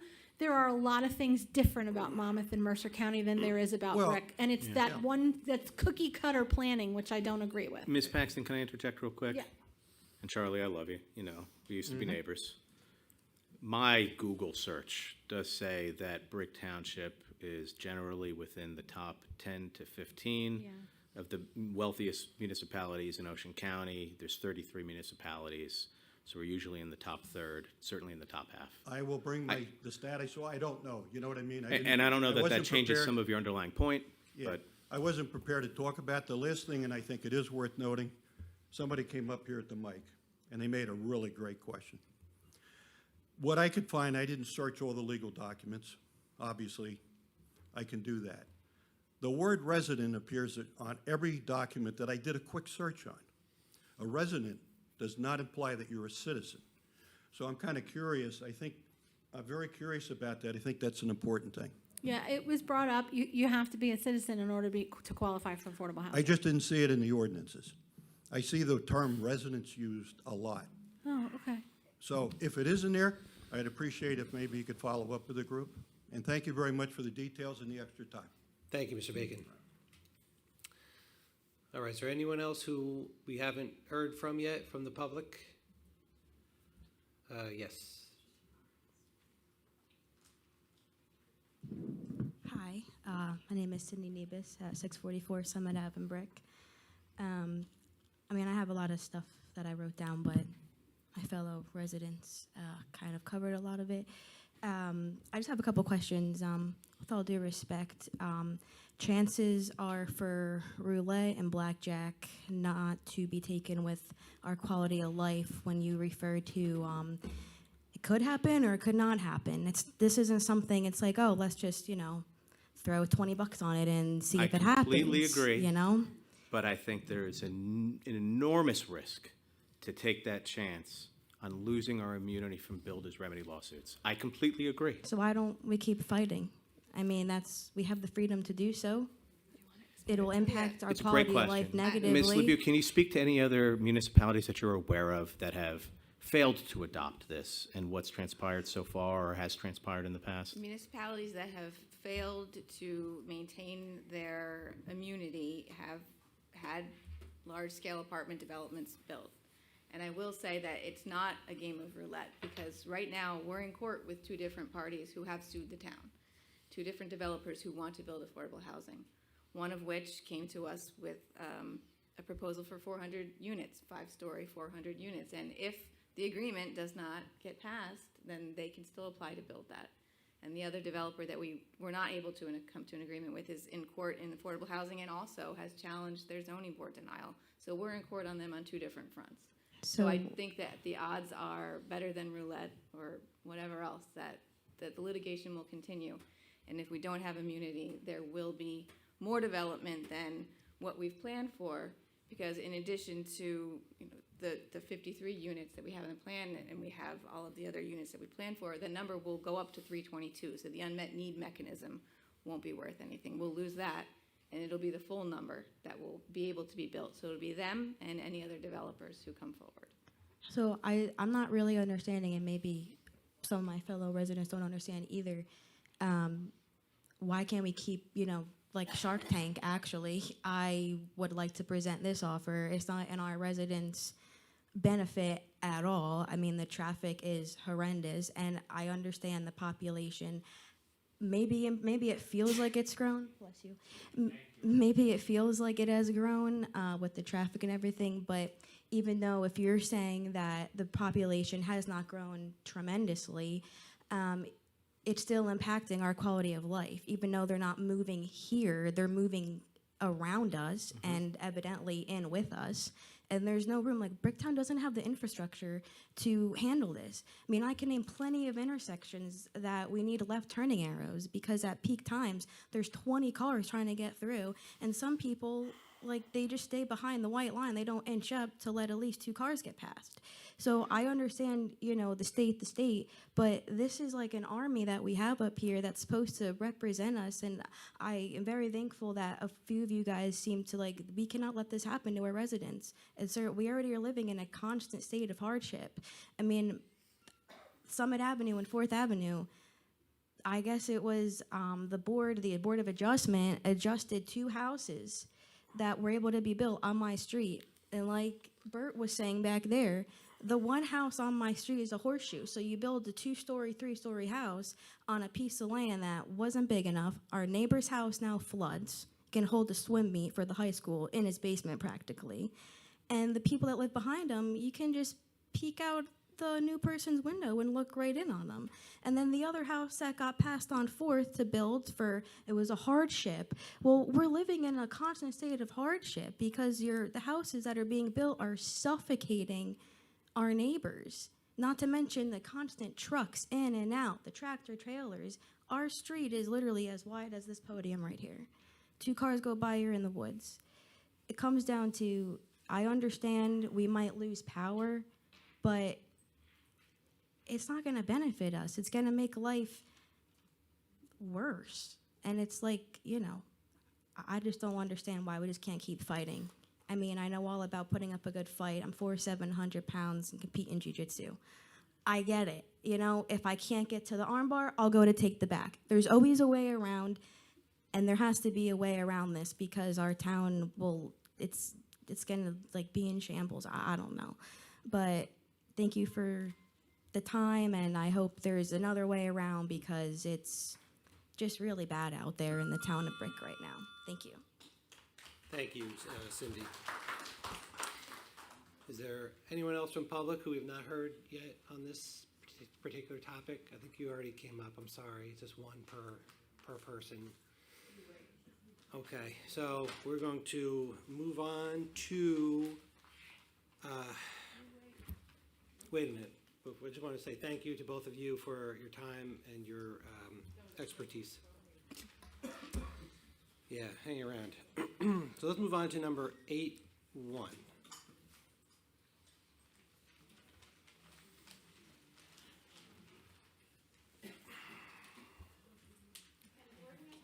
An ordinance of the Township of Brick, County of Ocean, State of New Jersey, repealing and replacing Chapter 245, Part 6, Articles L through L3 of the Code of the Township of Brick to address the affordable housing requirements of the New Jersey Superior Court. Council Vice President Ambrosino. Thank you, Council President. I mean, everybody has been through this tonight. I think you guys understand what is in here. This is the first ordinance that effectively repeals and replaces parts of our township code to comply with what has been settled upon with the Fair Share Housing Commission and to adequately meet our affordable housing requirements. To be specific, there will be a couple of zoning amendments proposed by Brick Township. One will be for 975 Burnt Tavern Road. A recommendation that supports our position that 100 Jump Point Road not be included in the plan. Present need rehabilitation obligation will be 149, and our round 4 prospective need obligation of 322. It is factual that the planning board adopted the master plan document on February 25th of 2026. Thank you. Thank you. Can I get a motion and a second? Motion. Second. Thank you. Open to council. Yeah, I'll make a comment. I heard everything that everybody had said. And I don't mean I just sat here and listened to it. I mean, I heard you. I've mentioned it before. I lived in town my entire life. My parents still live here. My children live here. What I care about more than anything is preserving what we have in Brick now. We all know what is going on in adjacent towns. We know, and I care more than anything, about protecting us from that happening here. And this doesn't feel like a win. It is something that is being forced upon us in order to get to a position where for the next decade, we could continue to retain control that, like it or not, and I don't like it, but like it or not, is only afforded to us by the municipal land use law in the state of New Jersey and our compliance about these affordable housing regulations. And so to me, I'm calling on everybody on the town council because I know you guys all agree with me too. Perry, I know you live here and have lived here. Greg, I know you live here and have lived here. And Lisa, I know you understand this stuff. There's 3 reasons why we should unanimously, whether we like it or not, pass this ordinance. Doing so ensures that we retain immunity from builders' remedy lawsuits. Losing that immunity would mean no control over development, and it would be disastrous for our town. Doing so is necessary to ensure that our Zoning Board of Adjustment retains its authority to set zoning rules. Otherwise, Brick loses its control over development completely, and that would be disastrous for our town. And you know, Bob Madaliano brought something up. This isn't Section 8 housing. There is an element of compliance here that helps to preserve what does make Brick great. I said it before, I care about making sure that sophomores and juniors and seniors in high school, the kids going to Brick Votech, kids graduating from Ocean County College that grew up here can do what I did and live in the same town that their parents are in. I live in the same town that my parents are in, my children live in the same town that their grandparents are in, because I believe that Brick can be a generational community. And affordable housing does ensure that our children can afford to continue to live here. And there's a silver lining to making sure that that is something that gets supported. And frankly, I don't think I've heard anything from anybody here tonight that doesn't agree with the fact that our housing has gotten insane and our children can't afford to live here anymore. Those are my comments. Thank you. Any other comments from council? I also want to say something real quick that I believe Cindy brought up blackjack. When you make a bet, and a small bet, when you're playing in Atlantic City, for example, and the dealer shows an ace, and they ask the table for insurance, right? It's silly for me. Never take insurance, it's a waste of money. Neither do I. So same thing. I agree, right? Yeah. So like I've seen players on like 10, 15, whatever, the $25, tables that they're going to take insurance for such a small bet, right? It's crazy, right? This is not a small bet. This is big. And I kind of view that when you brought up blackjack, that's where my mind went, that it's like insurance where it's going to protect us. Because if we don't, it's going to be worse. That's how I feel. Those are my comments. We really don't know that, though,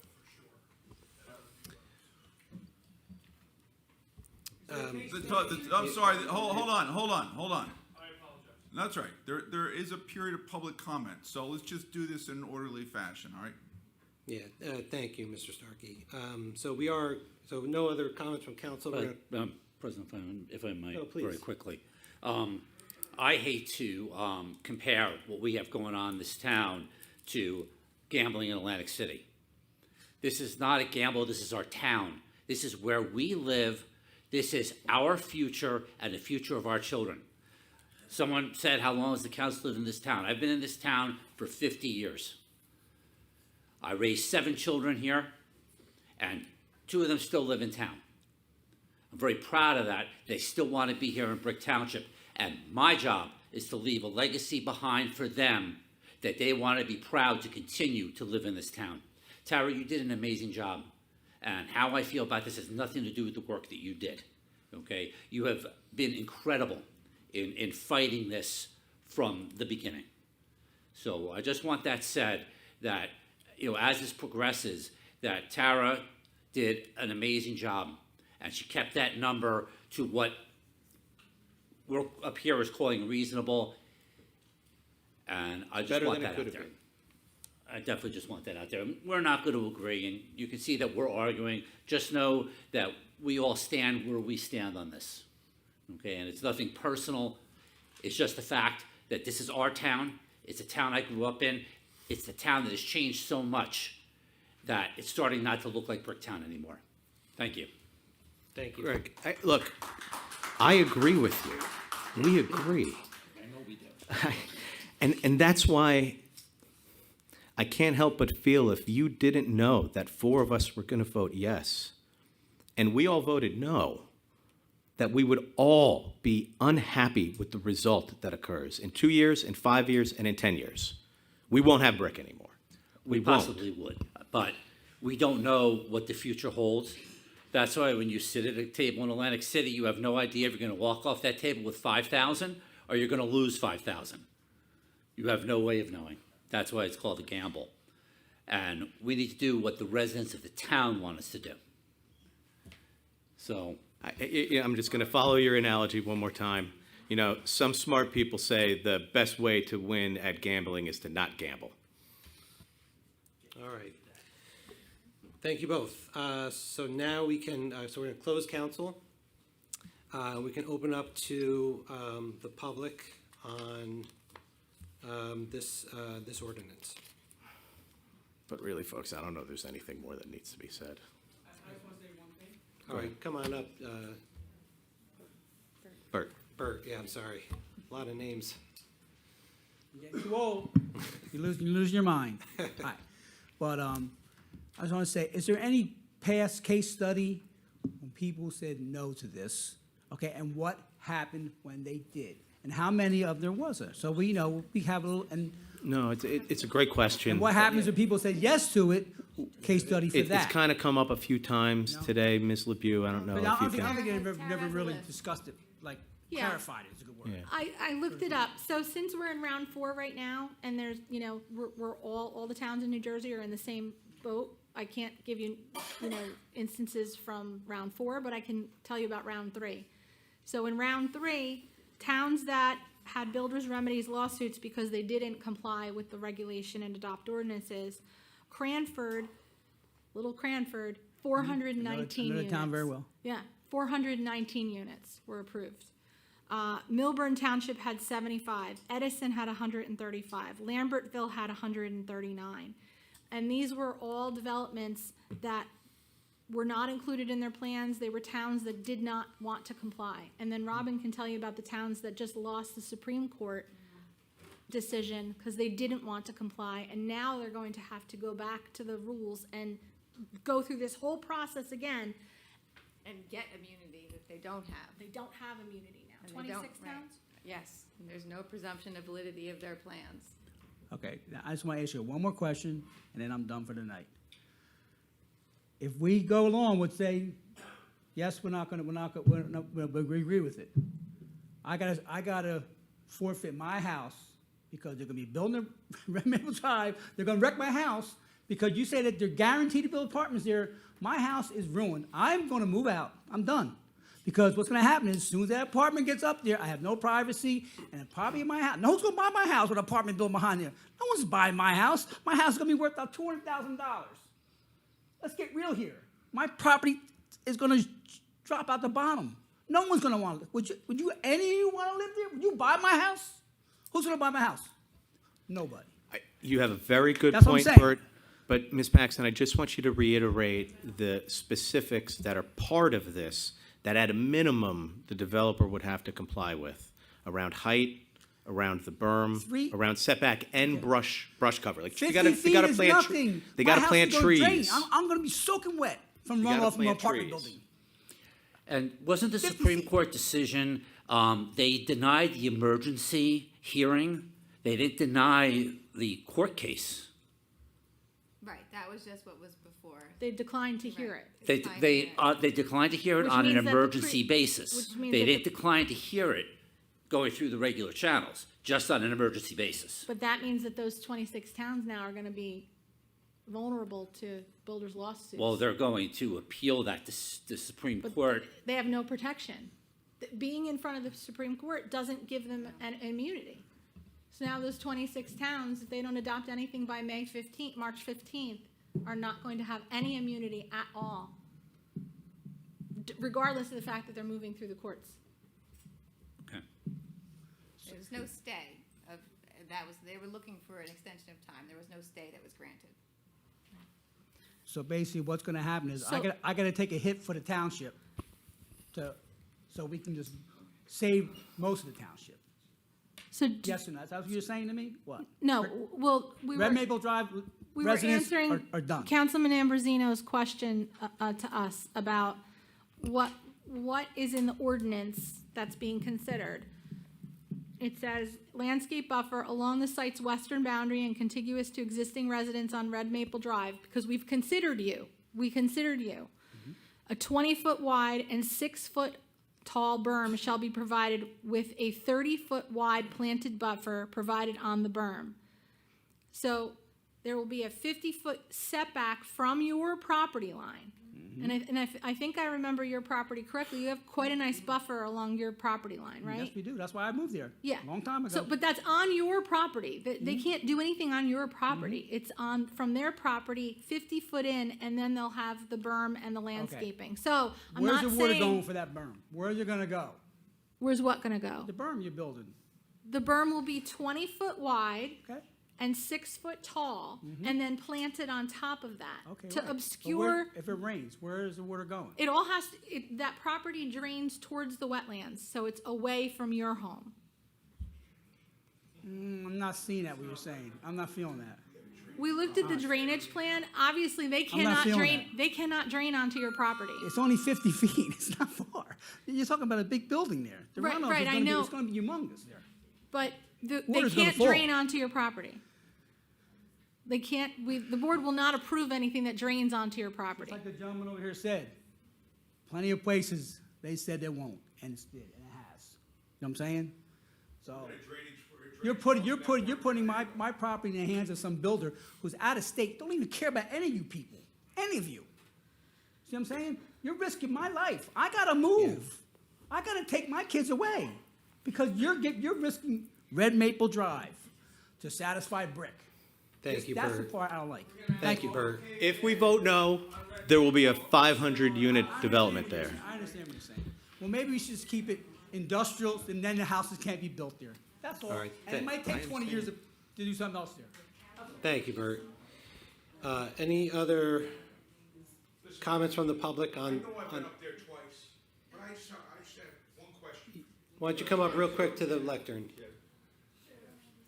The numbers that you put up there Which that one? qualify, the percentages for low-income housing, okay, and, lower housing. Who qualifies for it? Exactly, Uh-huh. exactly. Waterside Gardens, is that part of that number? Interestingly enough, Waterside Gardens was in the first round plan in the 1990s. And then Okay. subsequently, the deed restrictions expired and they didn't renew them. I understand that. But also, those numbers probably went down or up. Should we reassess that? The income numbers? The income numbers? Yeah. We don't set those. We don't set those numbers. Those numbers Those are are set done by by the the state. state of New Jersey, right? Based on the census income and the Division of Labor and Standards. In New Jersey, they're the ones that give us those income numbers based on employment records. Yearly, they change them, they update them every year. So they're on people, not places. I understand. Okay. Appreciate it. Thank you very much. Welcome. Thank you. Yes, miss. I'll make it short and sweet. Too I kind. understand your point that it's a gamble. I get that. My concern more is it seems like this is going to go through. So second step is we'll be notified, Well, right? If you're in, are you within do you think you're within 200 feet of the property I line? mean, I'm on Blue Spruce, which Okay. runs right by Red 200 feet Maple. isn't a lot, but here's what I recommend you do. Yeah, If you that's don't was get a my notice, concern. your neighbors will talk to you, and that maybe the neighbors who do get noticed will tell you, but you can go on the township's website. There's always a public notice when a hearing is going to be heard. Okay. Planning board meetings are the 2nd and 4th of every month. Okay. So with that said, how do we see the results from their air quality, from their soil sampling? Right, so once they make application to the township, it becomes public record. And you can call us and we'll email you a link to all of the information that's in the file. Or you can come here and look at it and we can go over it with you individually to explain everything that you're looking at. Okay, so we know they're doing soil sampling. Are they doing air quality? Because I don't know right now what's happening because they don't have an active application before us. Okay. All we know is what we've been noticed with. Okay. And we were noticed for groundwater sampling and soil sampling. Great, she signed Our this. township clerk got the notification in and it came to my desk. So I know that they've done that work. So I guess the question is, I'm not sure where it falls under, so if they start stirring this soil up, and it was a cement plant, and it does release these toxins. So I have 3 children. My youngest child has cystic fibrosis. It's a terminal lung disease. We've battled this for years. And when Anchor was there, they're literally, and anyone can tell you, if you had your windows open, there's white coating all over your house. Since the plant is closed down, it has stopped. Now, if they start stirring this up again, how much toxins are going to go into the air? And it's just very scary. It's, I understand we have to do what we have to do as far as affordable housing. Everyone's hands are tied. They have us. But from a health standpoint, So I'm not a construction code official, but before they demolish any building, they have to do an asbestos survey to well, determine I'm whether. not even talking about demolishing the building because. Well, it'll kick up everything else on the site too. So they do an asbestos survey when they do demolition of any structures. So But what that if could they be- don't do the demolition of structures? Because it looks like they're still going to leave those retail spaces. For now, they're not doing anything until they make an application. If they make the application and they leave those retail spaces, they're not going to? No. They're gonna clear the whole property. Right. Okay, because they're at the very front of the property. Yeah. So my understanding, it looks like that they're going to leave that, and that's how they'll get around not having to do with soil or air quality. No, ma'am. No? No, the entire site will be, they have we have a plan, I think, appended to our affordable housing plan that shows what they're Okay. proposing to do. They're gonna demolish everything on the site. Okay, so we'll just have to watch it and. Right, like Closely. if you see anything happening, call the building department because they can go out and inspect to see whether or not they're doing anything that should be regulated.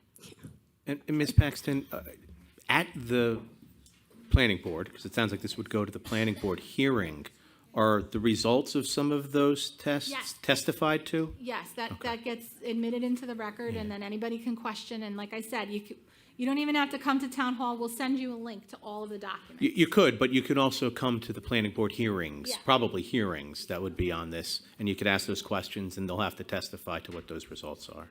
I have one more quick question.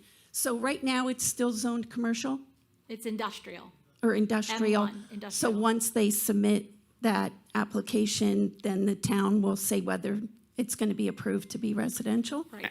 Okay.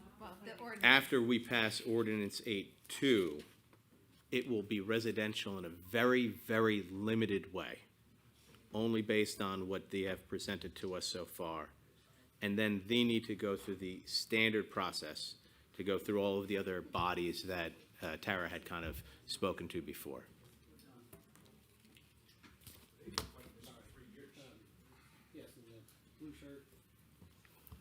Sorry, my mic was off. So we have immunity now, all right? They're not going to stop. This is going to go on for decades. I'm going to be here for 40 years. So what is our plan to fight the state? Are you going to take something to Supreme Court? Like, what's our plan? It's not going to, you're either going to overdevelop everything even more or redevelop what we currently have and make that even bigger and higher. So is there a plan to take someone to the Supreme Court, to fight the state? join up with the other towns. Like, what's the plan here? Because you guys are all thinking short game here. I'm gonna be here for 40 years. Some of these people are short game too. They might be going to Florida after this. I'm gonna be here 40 years. What is the plan here? Because if you don't have a plan, election comes up in 4 years, everybody. Give you a heads up. Thank you. Thank you. All right, so seeing no other comments from public, I'm going to close public. Roll call. Councilman Albanese. No. Councilman Menachino. Yes. Councilwoman Rena. No. Councilman Cohen. No. Councilwoman Travers. Yes. Vice President Ambrosino. I vote yes. President Feynman. Yes. Thank you.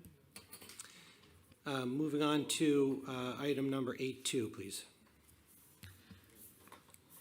An ordinance of the Township of Brick, County of Ocean, State of New Jersey, amending and supplementing Chapter 245 Land Use to repeal and replace Article 7, which shall be entitled Site-Specific Affordable Housing Zoning, and include Section 245-76, which shall be entitled Middle Housing Overlay Zone. Thank you. Councilwoman Travers.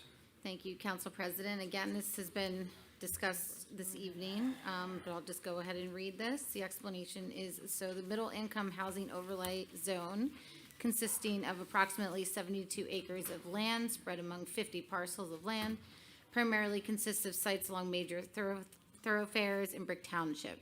This zoning was initially proposed in such a way that it was not clear that the desired affordable unit yield could be obtained. As a result, Brick Township revised the requirements for the proposed zone to provide a density of 10 dwelling units per acre and to permit a variety of attached housing types and bulk requirements to provide realistic zoning for redevelopment. The gross acreage included in the zone theoretically yields 720 total units and 144 affordable units. Therefore, the township will adopt a revised middle-income housing overlay zone, unmet need, realistic zoning ordinance identified permitted density of 10 dwelling units and a variety of attached housing unit types with appropriate bulk and setback standards to accommodate the permitted density on a parcel-by-parcel basis in both residential and mixed unit use residential developments. Thank you. Thank you. Can I have a motion and a second, please? Motion. Second. Copy that. Thank you. Open to council. Seeing none, close council. You know, I just want to express Yeah. the disappointment that I've got in my fellow council people. I think it is a luxury that you have to be able to vote no on this, to essentially have a protest vote. That, boy, it would feel good if I could vote no. But some of us up here have to take the job of governing this town and making really fucking hard decisions in the best interest of everybody here. I want to thank everybody that has come out tonight because I know exactly how you feel. But at the end of this, I have to do something I don't want to do in order to make sure that our town is good in 40 years, because that's when my children are going to be here. And thank God there's enough people up here right now that can make this incredibly hard decision and ensure that we are protected from what is going around every other town around us. It's not easy. I wish I didn't have to do it, but somebody had to be the adult in the room. I want to go on record as saying I take offense to that statement. And I also want to say that I keep coming back to this question. Why the concerted effort before us here tonight to defend a vote supporting increased density and attempting to sway dissenting opinions? There is a majority of council and planning support to approve. I'll let you all draw your own conclusions. I also want to remind folks, let me remind everyone, diversity of thought is not a bad thing. It reduces groupthink, it enhances innovation, and it improves decision-making, and that's why I'm here. I will continue making informed decisions to serve this community, and I will agree to disagree when it's necessary to do so. Thank you. This was the single most consequential vote that has come before this town council in the past 10 years. That's the fact. It is. It determines whether or not we have control over the next 10 years. And I know it feels good in the moment, and I wish I could do it too, but you guys have landed yourselves on the wrong side of this vote. History will decide that. Absolutely, history will decide it. And you have no History- idea how this is going to turn out in the end. All right. We are standing by our principles and the principles that we ran on, and we will continue to do so by doing what's best for this town. Thank you. And we will retain the immunity that we need because of our votes. All right, thank you all. I'm now going to officially close council, open to the public for ordinance number 82. Okay, seeing none, close public.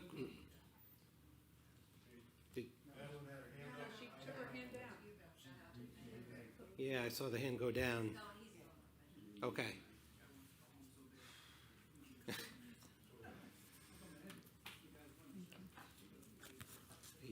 Good evening again. Charlie Bacon, 366 Rancocas. This country's built on debate, opinions, and everything else. Here's a fact. This state is one of the most unaffordable states to live in. There's a fiduciary responsibility for our government officials to do everything in their power to reduce it.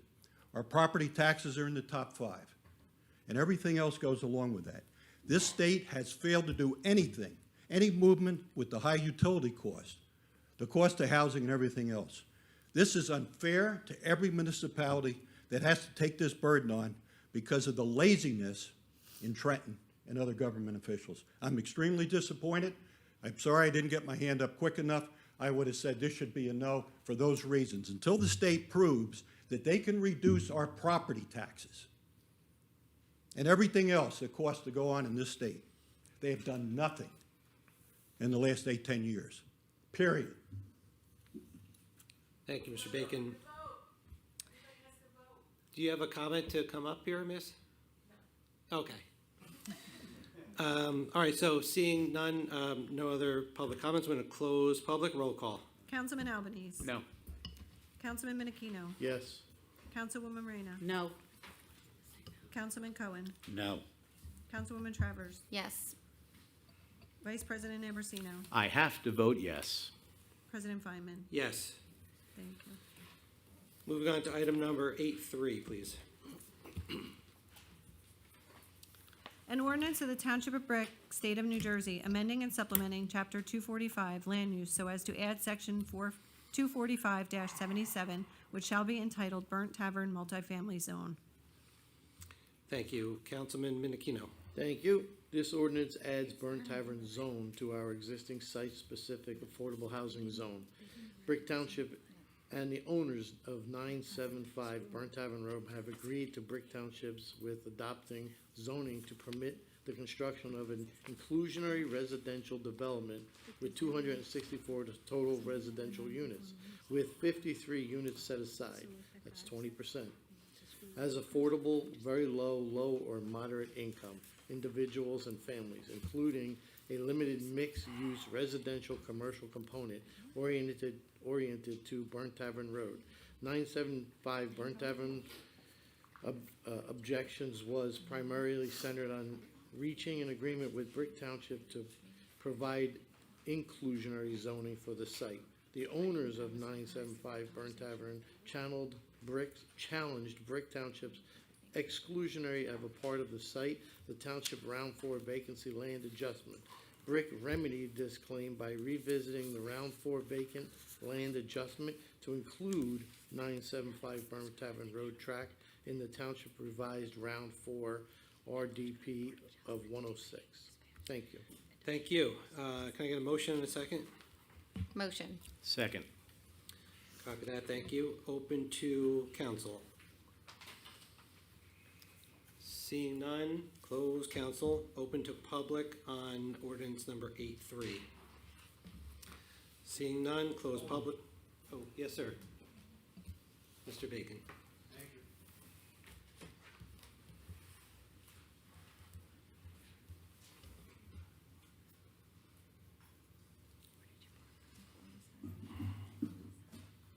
Couple comments I'd like to make on 8.3. I talked to a lot of people in this town. thousands. Number one thing that I hear the most, overdevelopment. Many streets come to a standstill. You can't even drive through main arteries in this town, especially down at Brick Boulevard and Route 70 during commuting hours. Our schools are woefully underfunded by the state and federal government. Class size is too high, despite what was heard tonight. Hundreds of teachers have been laid off since S2 was enacted. We don't need to exacerbate, I just mentioned about the increased density. Here's another little fact that does impact our taxes, is right now, there's 900,000 immigrants that live in the state of New Jersey. And if you don't think that has an impact on our schools and the cost to educate those people, it's going to be profound. Again, like the first two, I oppose this for those reasons. I want to see the state do something to reduce our taxes and to give more funding to our schools. Good night. Thank you, Mr. Bacon. Anyone else from public on ordinance 8.3? Seeing none, close public, roll call. Councilman Albanese. No. Councilman Menachino. Yes. Councilwoman Rena. No. Councilman Cohen. No. Councilwoman Travers. Yes. Vice President Ambrosino. Yes. President Feynman. Yes. Thank you. Moving on to item number 9, public comments. Please note that each person addressing the council during any section of the meeting during which public comment is permitted shall limit his or her remarks to 5 minutes pursuant to Brick Township Administrative Code, Section 2-33B. And before we get started, quick question, Mr. Starkey. Are we allowed to limit the topic from affordable housing, or? You know, I would suggest that we had, I think, a couple hours worth of discussion of affordable housing. What I would suggest is that people, if they have topics other than affordable housing, this would be an appropriate time to get up. Okay, let's do that then. Thank you. Madeline? Yeah, it's late, I'm tired.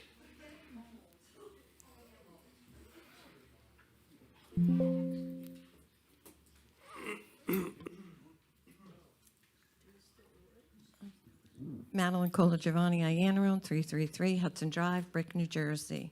First, I want to say it's always great to have a debate. Shame on you. And I think what you said was ethically wrong. That should be looked into. That should never be said by anyone that is representing our town. And while we were asking questions to Tara, you didn't have the time to give her a chance to answer them. You butt in and asked her to do things. You're very rude tonight. I understand that you feel behind them, but there's now 3 Republicans on there and 4 Democrats. You're not used to that. It's called a debate, and it's called people taking care of our town, not just yeses all the time. I'm sorry you were offended, but that word you used was disgusting and embarrassing for our town. Thank you, Madeline. Yes.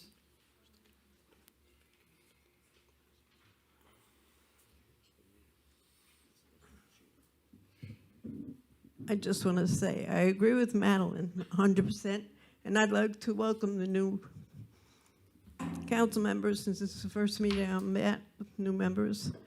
And this is the way a meeting is supposed to be. It's not supposed to be, yes, no. Yes, you people had no brains. Now you're going to have to start using them.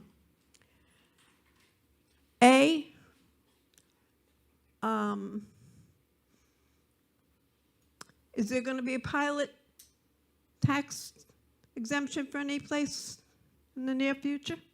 You said this was the biggest thing that's come up. It hasn't. You guys gave away 30 years of taxes for the prison. For the prison? Oh, yeah, I'm sorry. It's the sports dome. Do you realize how much 30 years will come to? And that place isn't going to be open for 30 years. Now I'm going to change the whole theme of my discussion. I'd like to say that for 15 years I worked for this town. For 13 years I was the inspection clerk. I don't know if anybody here had any work done on their houses. I would have scheduled your inspection. I loved my job. People would look at me like, what? Nobody says that. I did. I'm no longer employed here. I'm now free to say anything I want. One, I'd like to know how many pay periods there are in the township.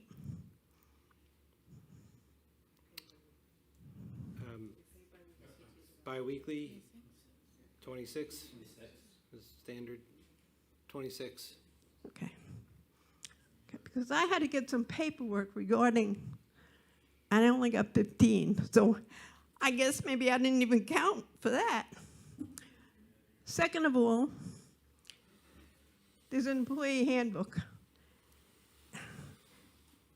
I personally believe there's information for the good people and the people that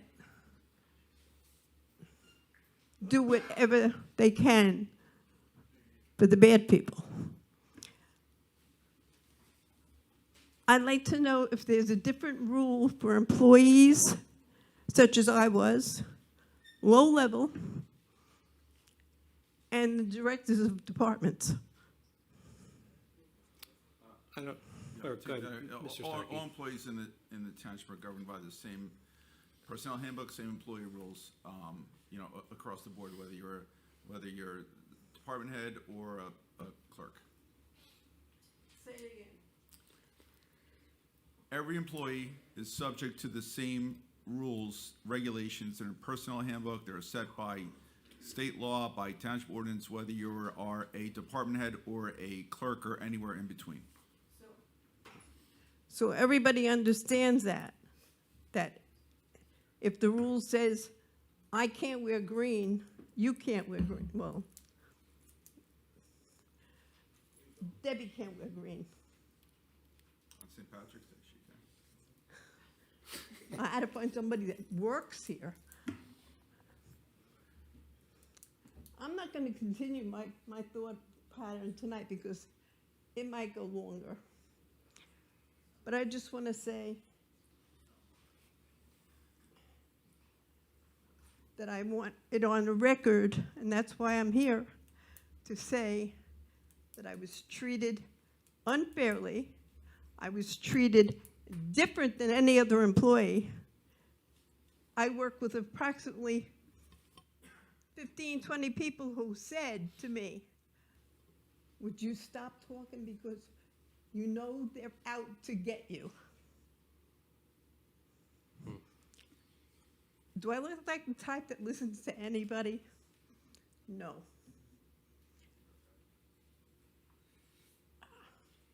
I take responsibility for what I say, but at this point, I feel it's unfair that I had to take responsibility when other people didn't.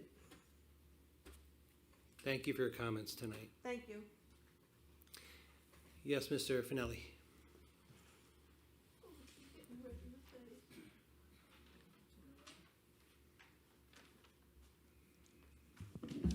Let's start off with something good to say. Thank you for having the dialogue that you had tonight. I don't care how you feel about it one way or the other. You had dialogue with the public, you listen, they talk back and forth. One of the reasons I stopped going to the school board meeting, they absolutely do not allow that. In fact, now you listen to their disclaimer and they won't even answer your questions. So thank you. That's important. People get heard, you listen, people get emotional. Attaboy. Maybe I can drop that bomb one day and nobody yell at me. Anytime you want. And this is the part where I share some information with you. How many of you watched the governor's budget proposal today? It was on at 2 o'clock. Not many? I was working. That's why they do it. Only us old people get to watch it. I'll summarize very quickly, all right? The first thing they talked about was one of my favorite things, to stay in New Jersey. They want to drop the top salary from $500,000 to $250,000. I don't have a problem with that. If you're making $500,000, you probably don't need help paying your taxes. And the $250,000 also was what the anchor program is. She also, now this is a budget proposal. Don't forget, it has to go through the whole process. Also, second thing they talked about was affordable housing. We had a little bit of discussion about that tonight. The third thing they talked about was more housing for veterans. So, again, we're in the same thing. I get a feeling that sometimes when you talk about affordable housing, people are worried about who's going to get those places. I heard people say, my kids want it. So maybe it's not a bad thing. The other thing they talked about is rising health care costs. We're all eating that bullet. Another thing they talk about is big companies paying more of their share. The other thing they talk about is more shared services. Another thing they talked about is COVID funding ended. Well, it's been 6 years. How long do you expect it to go on? All right, it was going to end. The other thing they talked about was small business programs, going back to just for the small business, not the big ones.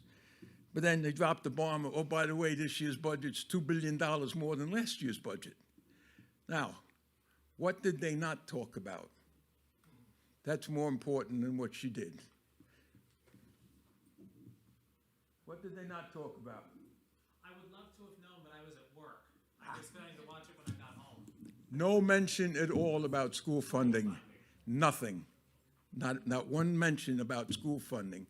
So that bullet is going to come and bite us. I mean, I hear everything. I keep hearing about the schools. I keep hearing about class size and everything else. I keep coming up here and saying Brick lost 1/3 of their student population, 4,000 students. If we have large class sizes, it's because they're the way they're running it. It's not because we don't have the space. It's because the way they're running it. If you lose 1/3 of your student population, I'm not going to give you the same amount of money. I wouldn't do that. You wouldn't do it either. But we're in for more trouble, all right? Now, I'd like to see everybody get on the same page.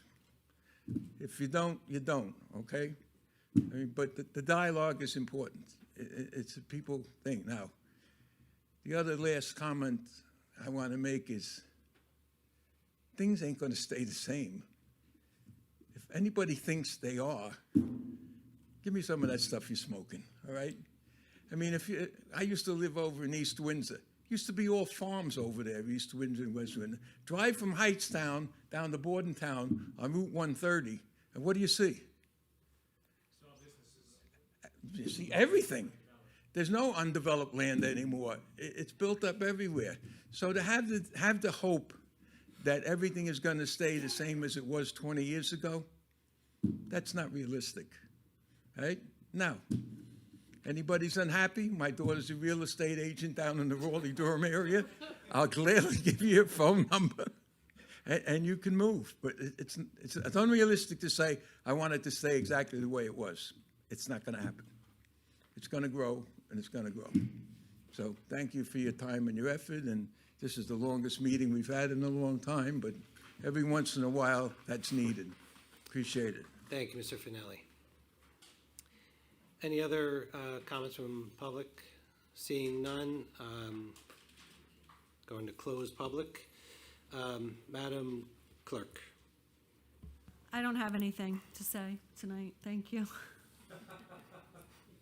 All right, Madam Secretary. No, thank you. Councilman Albanese.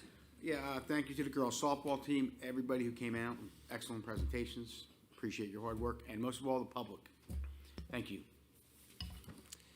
Councilman Minichino. Thank you. Again, I'd like to congratulate the Bulldogs, Heather DeYoung for the Meals on Wheels, the Rob, Steve, and Matt for the budget presentations, Tara and Robin for their presentations. Thank you.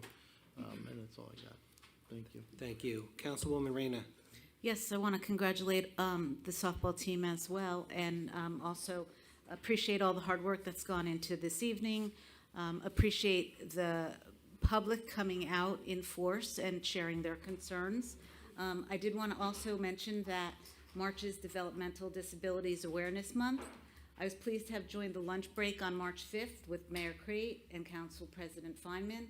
The ARC of Ocean County does remarkable work. It offers a wide range of programs and services to meet the needs of individuals and with intellectual and developmental disabilities and their families, providing housing, employment and job training, recreation and support services. Vocational services provide job training, employment opportunities, and transportations with the goal of finding productive employment for these individuals. The opportunity to work increases self-sufficiency, self-esteem, and provides valuable resources to our community.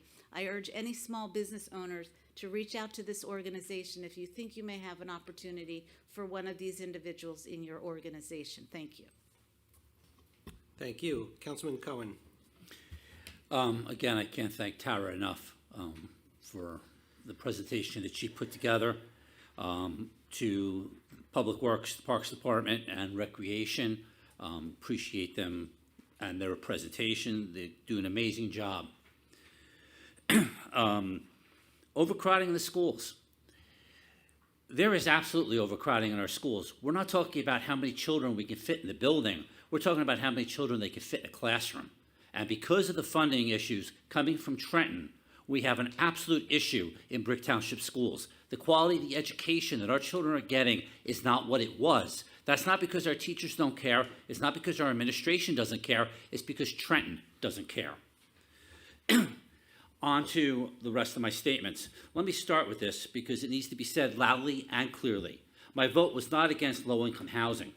The accusation is false, and I'm not going to allow anyone to twist my position. What I'm against is the state of New Jersey forcing Brick to absorb development we cannot handle. Trenton can mandate whatever it wants on paper, but we're the ones who have to live with those mandates. The traffic, the overcrowding, the strain on our schools, and the erosion of our quality of life. Brick is already overdeveloped. Everyone in this room knows it. Everyone on this council knows it. Everyone who drives on a road in Brick knows it. The traffic in Brick is out of control. It's beyond inconvenient. It is unsafe, it is unmanageable, and it is getting worse. And now we're expected to add even more high-density housing, more cars, more congestion, and more pressure on a town that's already stretched to the limit. That is not planning. That is not responsible governance. That is dumping a problem on our community and telling us to deal with it. And while the state keeps issuing mandates, our schools are left to fend for themselves, overcrowded classrooms, not enough resources, not enough support, and certainly not enough aid coming from Trenton to match the growth they're demanding from us. Brick is not a dumping ground for state mandates. Brick is not a blank check for overdevelopment. Brick is a community, and it deserves respect. So let me be absolutely clear. My vote is not against people. My vote is not against affordable housing. I firmly believe in that. My vote is against reckless overdevelopment, against unfunded mandates, and against policy to ignore the reality on the ground in Brick Township. I'm standing up for the residents, I'm standing up for the schools, and I'm standing up for the future of the town. Enough is enough. Thank you. Thank you. Councilwoman Travers. I also want to thank the department heads, Steve, Rob, and Matt, who were here hours ago. They're hopefully home and tucked in bed nicely. I also wanted to just make a statement as well about my view on everything. You know, I heard everyone tonight and want to say why I support the affordable housing. I have to say the loss of immunity is very frightening to me. We are privileged as a town to make decisions for what is built in this town, and the potential of losing that, those decisions is not a risk I really am willing to take. I also do believe on the positive side that affordable housing can improve our town by creating opportunities for a wider range of residents to live and work here. When housing is attainable, it helps support our local businesses, schools, and long-term stability of our community. Affordable housing can also help ensure that when young adults who grew up in Brick and enter the workforce, I have 3 kids here, so that potentially could be them, that they can afford to live here in the town where they were raised. We want Brick to remain a place where families can live and build their lives potentially for generations. I would also like to acknowledge the thoughtful work that has gone into the process by the different committees and boards that carefully considered zoning and land use. Thank you for Tara, our township planner, for being here tonight and walking us through the slideshow in a way that made the information easy to understand, as well as Robin, the township's affordable housing attorney, for their work on this effort. So have a good night, everybody. Thank you. Council Vice President Ambrosino. Thank you, Council President. Let's see, Girl Scouts, salute to the flag. Brick Bulldogs, all of the presentations that we had from our budget heads, all of the time and energy and effort, Tara and Robin, that you've put into this. Everybody from the public, again, that is passionate about this and has participated and heard out all of the ins and outs and details of this very complex issue. I think you've already heard from me about that. Perry, Lisa, and Greg, we agree about a heck of a lot more than you think we disagree about. I can promise you that. I'd also like to thank everybody else on the council for, I'm going to call it the longest town council meeting that we've had. We're at about 4.5 hours. Hope everybody has a good night, and we'll see you in a couple of weeks. Thank you. It doesn't even seem like the same night when the other people were here, you know? It's almost morning. I know, we're almost on the next day. I just want to thank everyone, obviously all the presenters, but I want to thank all the council members up here and all of the public. This is how we learn. This is how we can, get better and improve. So I just want to say thank you to everyone. Stay safe and have fun. Thank you. Mr. Starkey. No, nothing. Okay, thank you. Ms. Bergen. No, thank you. Okay, Mayor Crate. I just want to congratulate the Brick Bulldogs. Thank you for my little, my ball here. That was very nice of them to offer that to me. The whole team signed it, so that's super sweet. Also, thanks to Rob and Matt and Steve for their presentations this evening, for their budget presentations. They put a lot of work into that. And sometimes they're a little nervous in front of the public, and I think they all did a great job, and I'm really proud to work with them. Thank you especially to Tara and to Robin for all of your hard work. We've been here for 4.5 hours debating this. I can assure you that we spent probably that times 100 planning, talking, going over everything, and that includes not just Robin and it's not just you guys that you did all the bulk of the work, but there was also land use that sat in on hours and hours and hours of meetings going over this for the last 1.5 years. So thank you to those people. Thank you to our council members for having the debate, for allowing to have the debate with our public, and thank you to the public for coming out to voice your opinions. That's what you have the right to do, and the expectation is that we would like you to do that. So thank you. That's all I have. Thank you. Next scheduled meeting will be held here Tuesday, March 24th, 2026 at 7 p.m. Can I get a motion and a second to adjourn? Motion. All in favor? Aye.